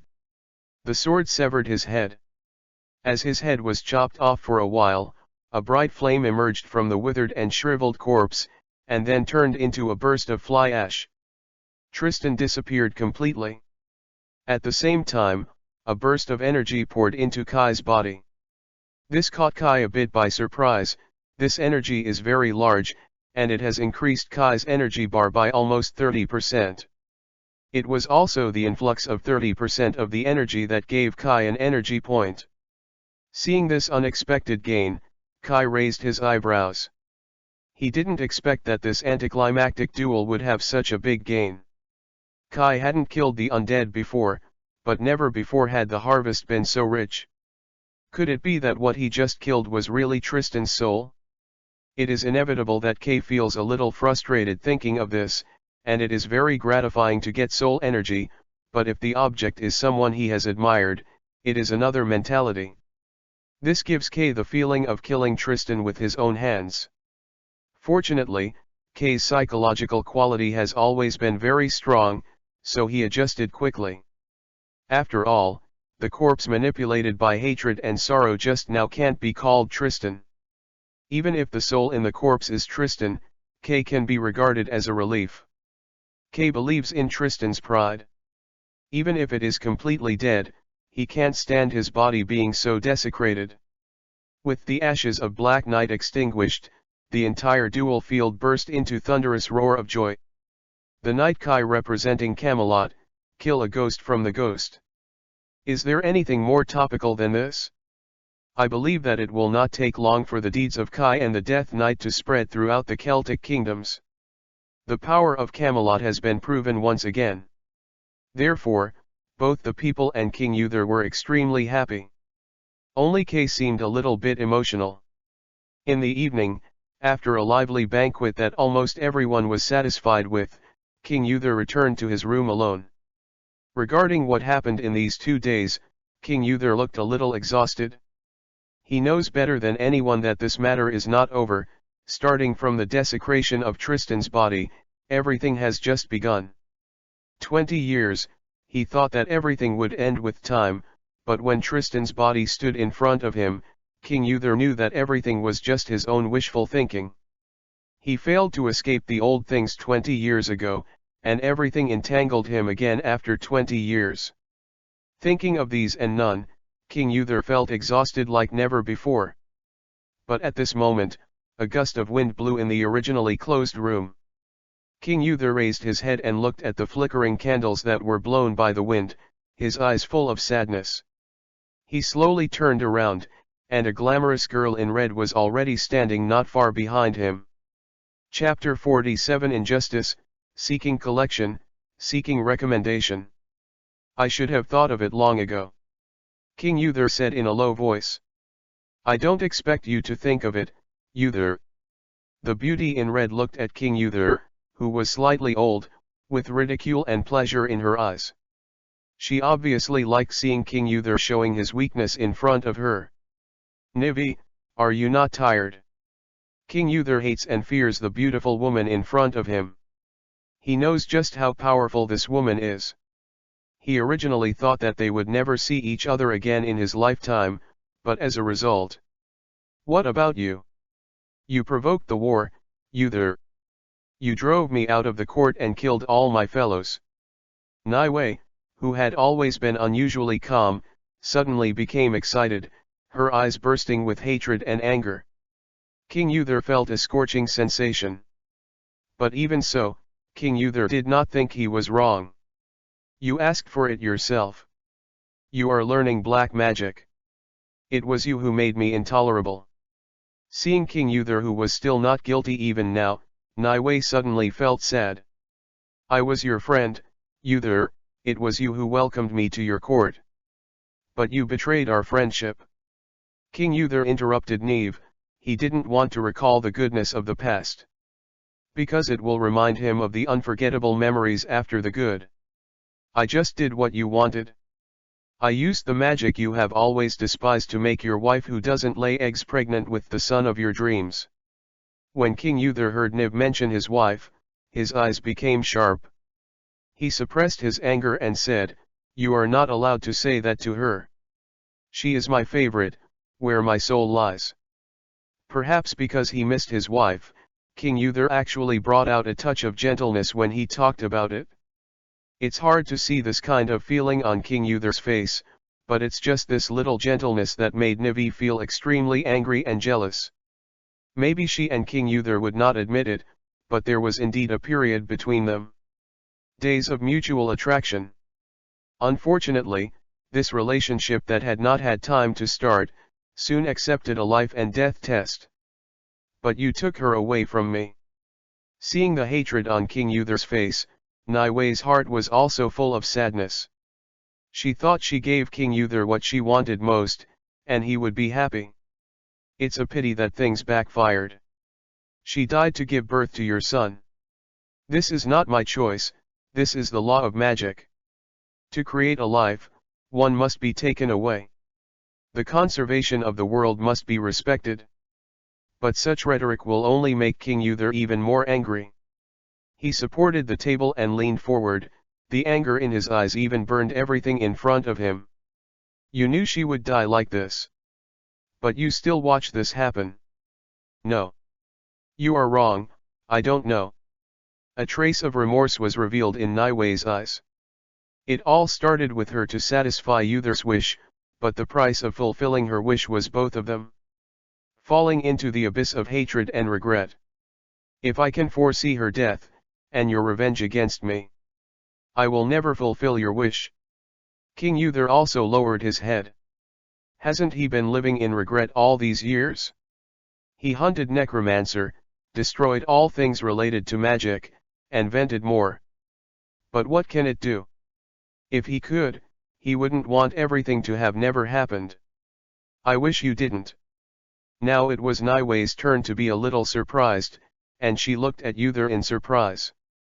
Do you wish you didn't have this son? Niwei definitely knew how much Uther wanted to get an heir back then. If it weren't for this, how could she help Queen Egeline get pregnant? Uther opened his mouth and wanted to say something, but thinking of Arthur, he couldn't say it anyway. Seeing the tangled Uther, I smiled. Then I can help your dream come true again. Hearing this, the sadness and regret on King Uther's face were all swept away, and he became cold and firm again. I won't let you hurt him. Absolutely not. It's a pity that this can't scare Navia. I've seen too many people I love die in your hands, Uther Pendragon. Now it's your turn anyway. But just before Niwei's voice was over, King Uther's door was kicked open with a slamming, and a cold light was shot out at the moment the door was kicked open, and it took Niwei's vest. At the same time, a figure rushed into the room. Niwei's face changed, she immediately turned around and pushed her palm, just blocking the cold light, and the cold light was instantly frozen. It was a knight's sword. At this moment, the figure had already impulsively moved Navel's front. Niwei pushed her palm again, and the long sword that had been held down reflected back. It's a pity that the people's reaction was not slow. When the long sword was shot in front of him, he grabbed the long sword and slashed at Navia with his backhand. A faint red light flashed in Niwei's pupils, and the long sword in that person's hand suddenly turned red and became hot, as if it had melted in the fire. The palm of the man holding the sword was also burned with blue smoke. But that person didn't seem to feel it at all. The long sword in his hand not only hesitated at all, but on the contrary, it was more decisive, and the speed more than doubled. Seeing this scene, Niwei frowned. She obviously didn't expect anyone to be so tenacious, but she was still unwavering with the red iron in her hand. No way, she could only retreat to the side one by one. This time is not enough for her to cast the spell again. The figure did not chase, but a flash appeared in front of King Uther. At this time, Nivi could see the appearance of the visitor clearly. K. It's very nice to see you again, Miss Navel. K only changed hands and continued to hold the long sword. Just now Niv's touch did burn K's palm a bit, but it wasn't serious. K was wearing gloves. After changing the long sword, Kai gracefully bowed knightly to Niwei. You are still so beautiful. Can you tell me how you take care of it? You should know that I already have a fiancé. If you are willing to reveal it, I can also please the girl I like. Kay naturally knows Navia. 20 years ago, even though Kay was just a kid, he was still full of interest in magic. He was even ashamed to pretend to be a child to act like a baby, hoping to learn magic by Neve's side, but Uther refused to let him. Kay became a magician, and later, after the incident with Kay's adoptive mother, Niv was also missing after King Uther was hunted down, and she hadn't seen her for just 20 years. Like Kay, Nivi has no ill feelings for Kay. After all, I grew up watching Kay back then, and the grievances between their adults could not be counted as Kay's body. Unexpectedly, the little bit who always followed me back then and wanted to learn magic from me has grown up. Now he has a fiancé, hey. Kay always said that he would marry me when he grows up. I didn't expect you to fall in love with other women in a blink of an eye. Am I really old? He touched his face pretendingly. Chapter 48. Seeing Niwei's behavior, Kai smiled. How could it be? You are still so youthful and beautiful and radiant. Although Kay was still joking with Niwei, he was not at all vigilant. His eyes were always fixed on Niwei, and the long sword in his hand was not put down. Looking at Kay like this, Niwei felt a little bit impermanent. I think that the kid who was stalking and coquettish by his side with a cute look back then actually confronted him with a long sword in his hand. Oh? That's how you welcomed me? Niwei smiled and pointed at the long sword in Kai's hand. Oh dash. This is a misunderstanding, yes, it is a misunderstanding. You should be able to understand. After all, you came to the king's room in the middle of the night without any notification. This is not a good habit. Kai pretended to say. He is definitely not here to be silly, Kay is not so free yet, he is procrastinating for time. Without using any supernatural abilities, Kai couldn't take Navia. Although that was a long time ago, Kai still remembers how Nivi used to deal with her enemies. Sure enough, Kay delayed for a while, and roar shouted from the soldiers at the door. It seemed that the guards in the castle did not neglect their duties. Niwei looked at the door, then looked at Kai with a very playful look. Kai Tan spread his hands and said helplessly, "No way, Your strength is too strong. I am not confident that I can take you down while protecting their safety, so I can only use this little trick. Nivi was not angry. Instead, she said in a very comforting and resentful tone, "Yes, my little boy has grown up, and already knows how to use a trick against his favorite sister. Once upon a time, the little boy still all day long, I'm going to grow up and marry me." Kay twitched the corners of his mouth. He hadn't said anything like that. These were all those boring adults who joked that he was running 4 times when he was crossing. How could he say that kind of mentally handicapped words? "I'm sorry, but if you are willing to sit down and talk with us peacefully, I think the atmosphere between us will be great. What do you think?" Kay had no intention of commenting on who was right and who was wrong. Both Uther and Nivi had their own reasons. Uther did want an heir, but he never took the initiative to ask Nivi and Queen Egeline to help him bear an heir. But at that time, almost the entire Camelot hoped that King Uther would have an heir of a direct bloodline as soon as possible. This is related to the stability of the entire Camelot. Otherwise, after King Uther's death, Camelot would definitely have an heir. War, this is something no one wants to see. One can imagine how much pressure Uther and Egeline faced at the time. Especially because they actually took Kai as a son, and the situation got worse. No one would like to see a person who does not have royal blood at all become the heir to the king. This makes many nobles who have a relationship with King Uther also very dissatisfied, because even if they are looking for an heir, they should be from them who have royal blood. Find among the nobles. Therefore, under this tremendous pressure, Uther and Egeline's life was not easy. Especially Egeline, she loves King Uther and is definitely willing to give birth to a child for King Uther. At the same time, many nobles have already issued suggestions to King Uther. If the queen cannot regenerate an heir, they suggest changing to another queen. Under such double pressure, Egeline found Navia. Nui saw that King Uther was tortured by the heirs, and wanted to help Uther, so the two women used magic behind Uther's back. When it becomes an established fact, King Uther can only accept it. If King Uther's biggest fault was in this matter, it was that after he discovered it, he didn't stop it. He didn't expect that the cost would be so great at the time, and because of this, he would react so great afterwards. And what about Navia? She was also at fault. She knew that magical childbirth would cost a price, but she concealed it. Perhaps in her opinion, Egeline is seeking benevolence, and benevolence, even if it pays the price, it is her choice. Definitely, if there is no other reason in it, it would be unrealistic. After all, Niv had really liked King Uther at the time, and she didn't know that she wanted to take this opportunity to take the lead. Anyway, she didn't seem to be at a loss. If Egeline was okay, she would naturally be grateful to Uther. If Egeline belched, it would be exactly what I needed, and the logic was perfect. It's a pity that some things are so evil.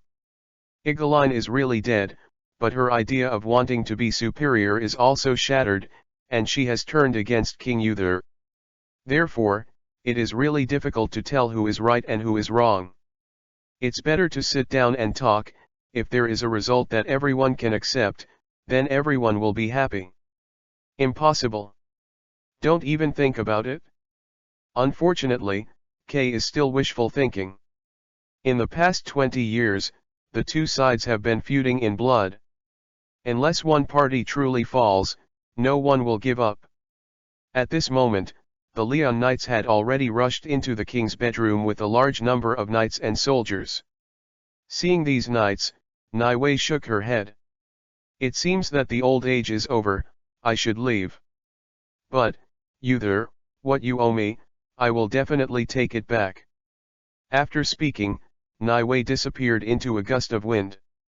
The knights were still planning to attack, but in the blink of an eye, the person had disappeared without a trace. Naiwei was making a lot of trouble this time, and it shocked many people. Both Arthur and Morgana rushed over, but soon they were driven away by King Uther with an extremely tough attitude. He didn't want to let the two children know what happened back then. There are too many things involved. In the end, only Kai, Gaius, and King Uther were left in the room. Gaius hesitated while helping Kay deal with his burned palm. "What do you want to say, Gaius?" King Uther noticed the strangeness of Gaius and asked impatiently. Today's events have exhausted him physically and mentally, and he doesn't have much patience to maintain his demeanor. You can't cover up the truth forever. You should probably talk to Arthur and let him know the truth back then. Gaius said from the bottom of his heart that things started when Tristan's body was desecrated, and it moved in the direction they least wanted to see. Gaius felt that if this was the case, there was no point in continuing to hide the truth. No. Only the three of us know about this. Arthur never needs to know the truth. Forever.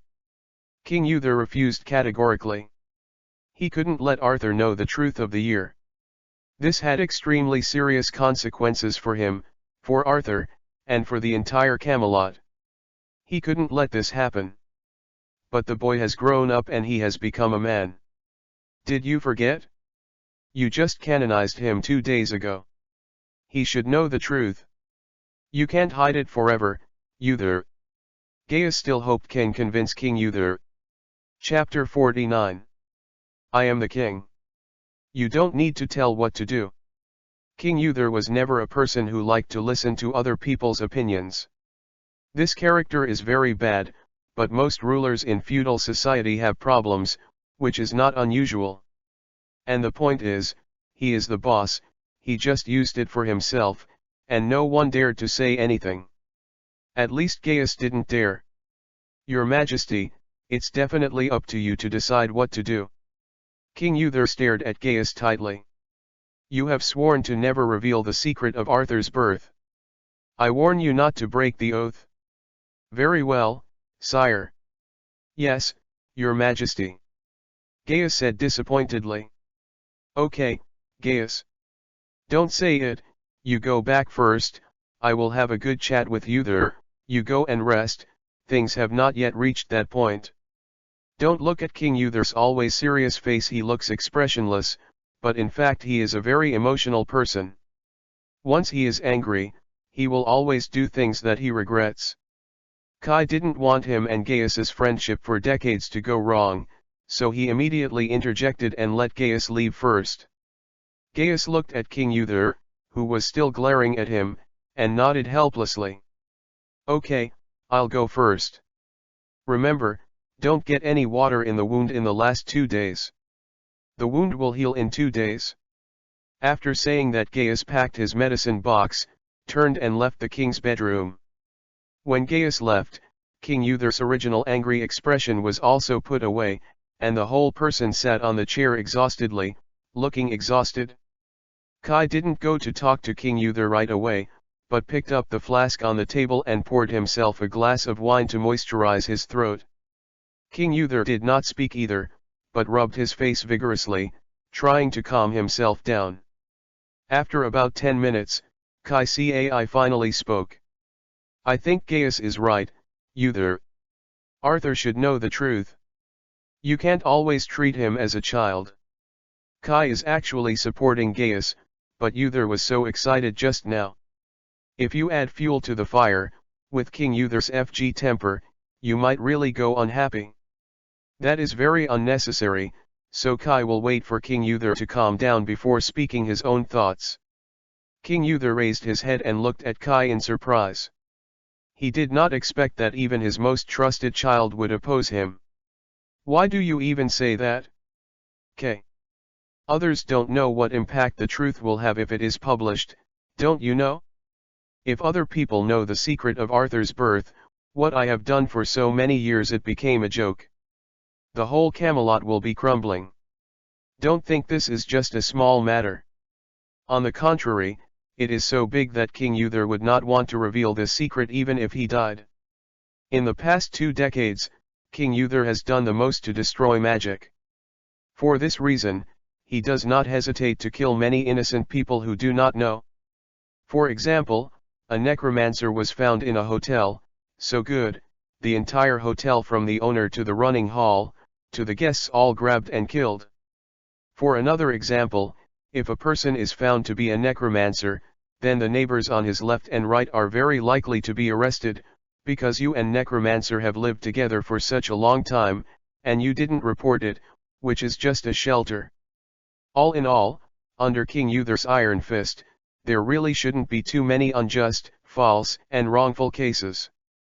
But because of the premise that magic has indeed caused a lot of disasters, the people can only endure it. King Uther is righteous on this point. But if the secret of Arthur's birth were spread, everything would be different. People don't care about what King Uther thought at the beginning.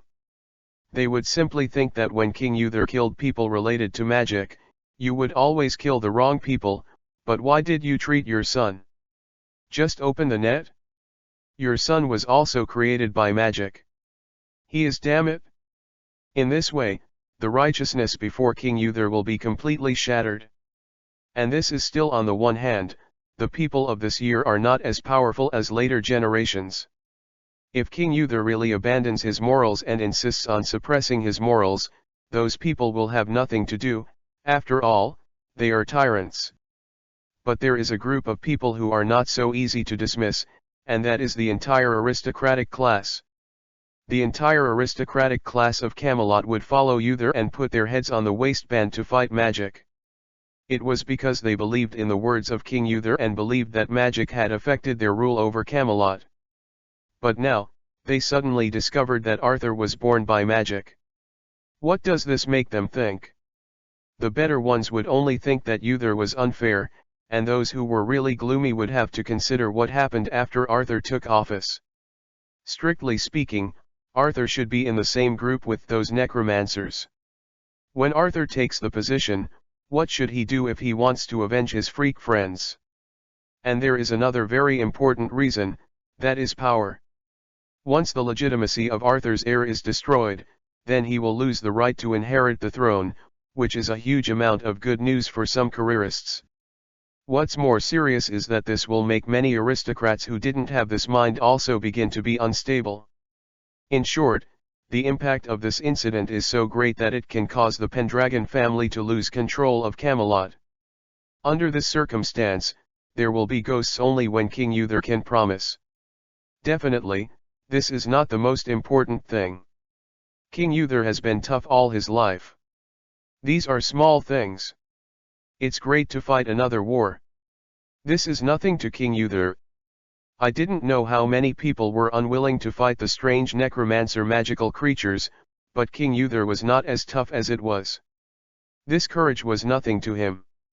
It was Arthur that really made him feel scrupulous. What would Arthur think if he knew the truth about that year? What would he think of his father? And there are some things that you really can't explore. The more you explore, the more troubles you will make. Once Arthur's secret is revealed, many things that started with this may be dug up. For example, another person will be involved in these things, that is Morgana. Morgana's side is even more difficult. In any case, King Uther still had an excuse to explain to Arthur about what happened back then. But what about Morgana? Here is the spoiler of Morgana's life experience. The fact that Morgana is the daughter of King Uther has been mentioned before, but few people know who Morgana's mother is. Simply put, Morgana's mother was the lover of King Uther. Before King Uther and Queen Egeline got married, the two of them got pregnant and gave birth to Morgana. And Morgana has always thought that the biological father can only be regarded as a pottery. This is not the point is that Morgana's mother is a witch. And he was killed by King Uther himself. This matter is very tricky. If Morgana knew, Uther killed her magical mother and kept concealing the fact that it was her biological father, making her feel that she was adopted for many years. Under the fence, Uther this was done only to provoke anger and preserve his reputation as a king. Adding all these things together, it is reasonable for Morgana to dismantle King Uther's 8 pieces of corpse. And the beginning of all this was the birth of Arthur, so King Uther could not and did not dare to expose this matter, otherwise the ruin of his family would be in sight.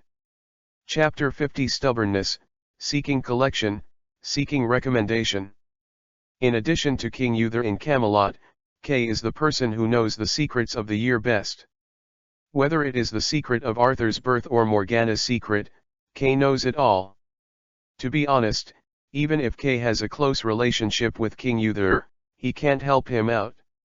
For example, in the case of Morgana's mother, Kai really couldn't help Uther to make any excuses. Even Gaius didn't know this matter. But Kai knew that this was what King Uther had told Kai himself, just to let Kai take care of Morgana. Although Kai didn't know why King Uther would tell him, who was a child at the time, such a big secret, Kai has been abiding by King Uther's agreement for so many years and took great care of Morgana. Thinking about it now, it is probably King Uther who is compensating Morgana. So Kay is extraordinarily aware of the seriousness of this matter. I know your concerns, but you should believe in Arthur. As Gaius said, Arthur is no longer a child, he should be able to understand you. As for Morgana, I think, or maintain the status quo. Good, after all, only you and me know the incident back then. As long as the two of us keep a secret, no one will know the truth back then. But after so many years of getting along, how could Kay turn Morgana and King Uther into enemies because of the old things that year? Even if King Uther is not correct in this matter. King Uther shook his head and said bitterly, "It's really that simple, Arthur. I don't know what he will think, but the consequences will not be too good, but even so, I can accept it." Morgana, yes, only the two of us knew the truth of the incident back then, but that was meaningless, because Vivian died in my hands. Not only the two of us knew, once this matter was turned over coming out, it's enough Morgana to hate me. The fact that Morgana and King Uther are biological fathers and daughters are indeed only known to King Kay and Uther, but many people know about King Uther's killing of Morgana's mother Vivian. In the battle between necromancer and magic, Vivian was not a trivial matter. Vivian's identity is very special. First of all, she is a high priestess of ancient religions, and a descendant of the tribe of goddesses. She possesses extraordinary magical abilities and an extremely lofty status in the magical world, which is in the minds of all worshippers of old religions. Noble ethnic group. Secondly, her apparent identity is also very prominent. He was the wife of Glas, Duke of Cornwall at the time. The cause of that incident back then was actually very simple. Vivian could not accept that the old religion and the magic population were slaughtered by King Uther, so she took advantage of her identity as the wife of Glas, Duke of Cornwall, constantly sending out information. Undermining King Uther's war strategy, King Uther's army suffered heavy losses for a time. However, she did not expect that these actions would eventually kill her husband Glas, Duke of Cornwall. Gros, Duke of Cornwall, was in a battle. Because of Vivian's leaks, he failed to get the timely support of King Uther and died in the battle. Because of this, King Uther found out the truth that Vivian was a witch, so King Uther had to kill Vivian. There is no way to hide this matter from others, at least most of the high-level nobles who participated in the war knew something about it. This is also the reason why King Uther felt that after Arthur's life experience was exposed, the matter of Morgana's mother was revealed. Kay also understands, but he feels that Arthur does not need to be made public. Perhaps talking to Arthur privately, it should be possible to avoid a series of subsequent consequences. Some things are afraid of evasion, so it is better to spread them out and talk about them. That may be the best solution. Unfortunately, King Uther still stubbornly rejected the suggestion. He wanted to hold the secret to the grave. But the problem is that we are not the only ones who know this now. Don't forget, Nai Wei knows too. Now that she knows, then you can guarantee that Camelot's other enemies will not know? The secret known by others, it's no longer a secret. Kai tried to persuade King Uther from another direction, but King Uther's stubbornness was beyond Kai's imagination. He thought very simple. They are Camelot's enemies, and their identification is not scary at all. He can completely say that they are slander. It's been so many years, no one can come up with evidence at all. Why should he be afraid? At this point, Kay was helpless. Because of the Black Knight incident, Camelot has become very lively these days. With the fermentation of this incident, more and more people have learned about it and began to spread Sonkai's strength and Camelot. The greatness, and is crowned with legendary, great words. This can be regarded as raising the prestige of Camelot Kingdom from the side.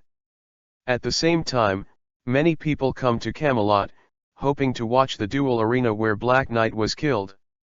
I really don't have much entertainment these days, just a little thing can make boring people talk about it for a long time, let alone this classic plot of a group of knights defeating the devil.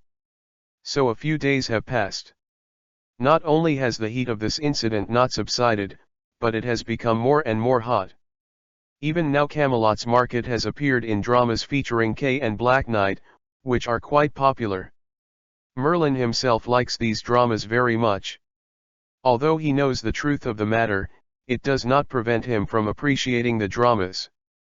After all, the dramas are processed, and on the contrary, they are more interesting than the truth. Today Merlin also sneaked out as usual, taking advantage of the death of Arthur being trained by Sir Kay, and planned to watch the Knight against the evil Black Knight drama again. But when he was halfway there, he suddenly saw a familiar figure looking around in the crowd, as if looking for someone. Mother! The woman who was looking around in the crowd turned her head when she heard Merlin's cry, just in time to meet Merlin's sight. Merlin! Ms. Eunice hadn't seen her child for half a year. At this moment, she saw the son she was thinking of. She couldn't bear the excitement in her heart. She rushed to Maylin and hugged her son. Merlin was also very excited. After coming out of his hometown of Eldo, he didn't think about going back to Eldo to visit his mother. Unfortunately, so many things have happened during this period, so that he has no time to ask for leave. Besides, a servant who is an attendant is not qualified to ask for leave at will. Therefore, he can only bury his love for his hometown and his mother in the bottom of his heart. Now, my mother came to Camelot by herself.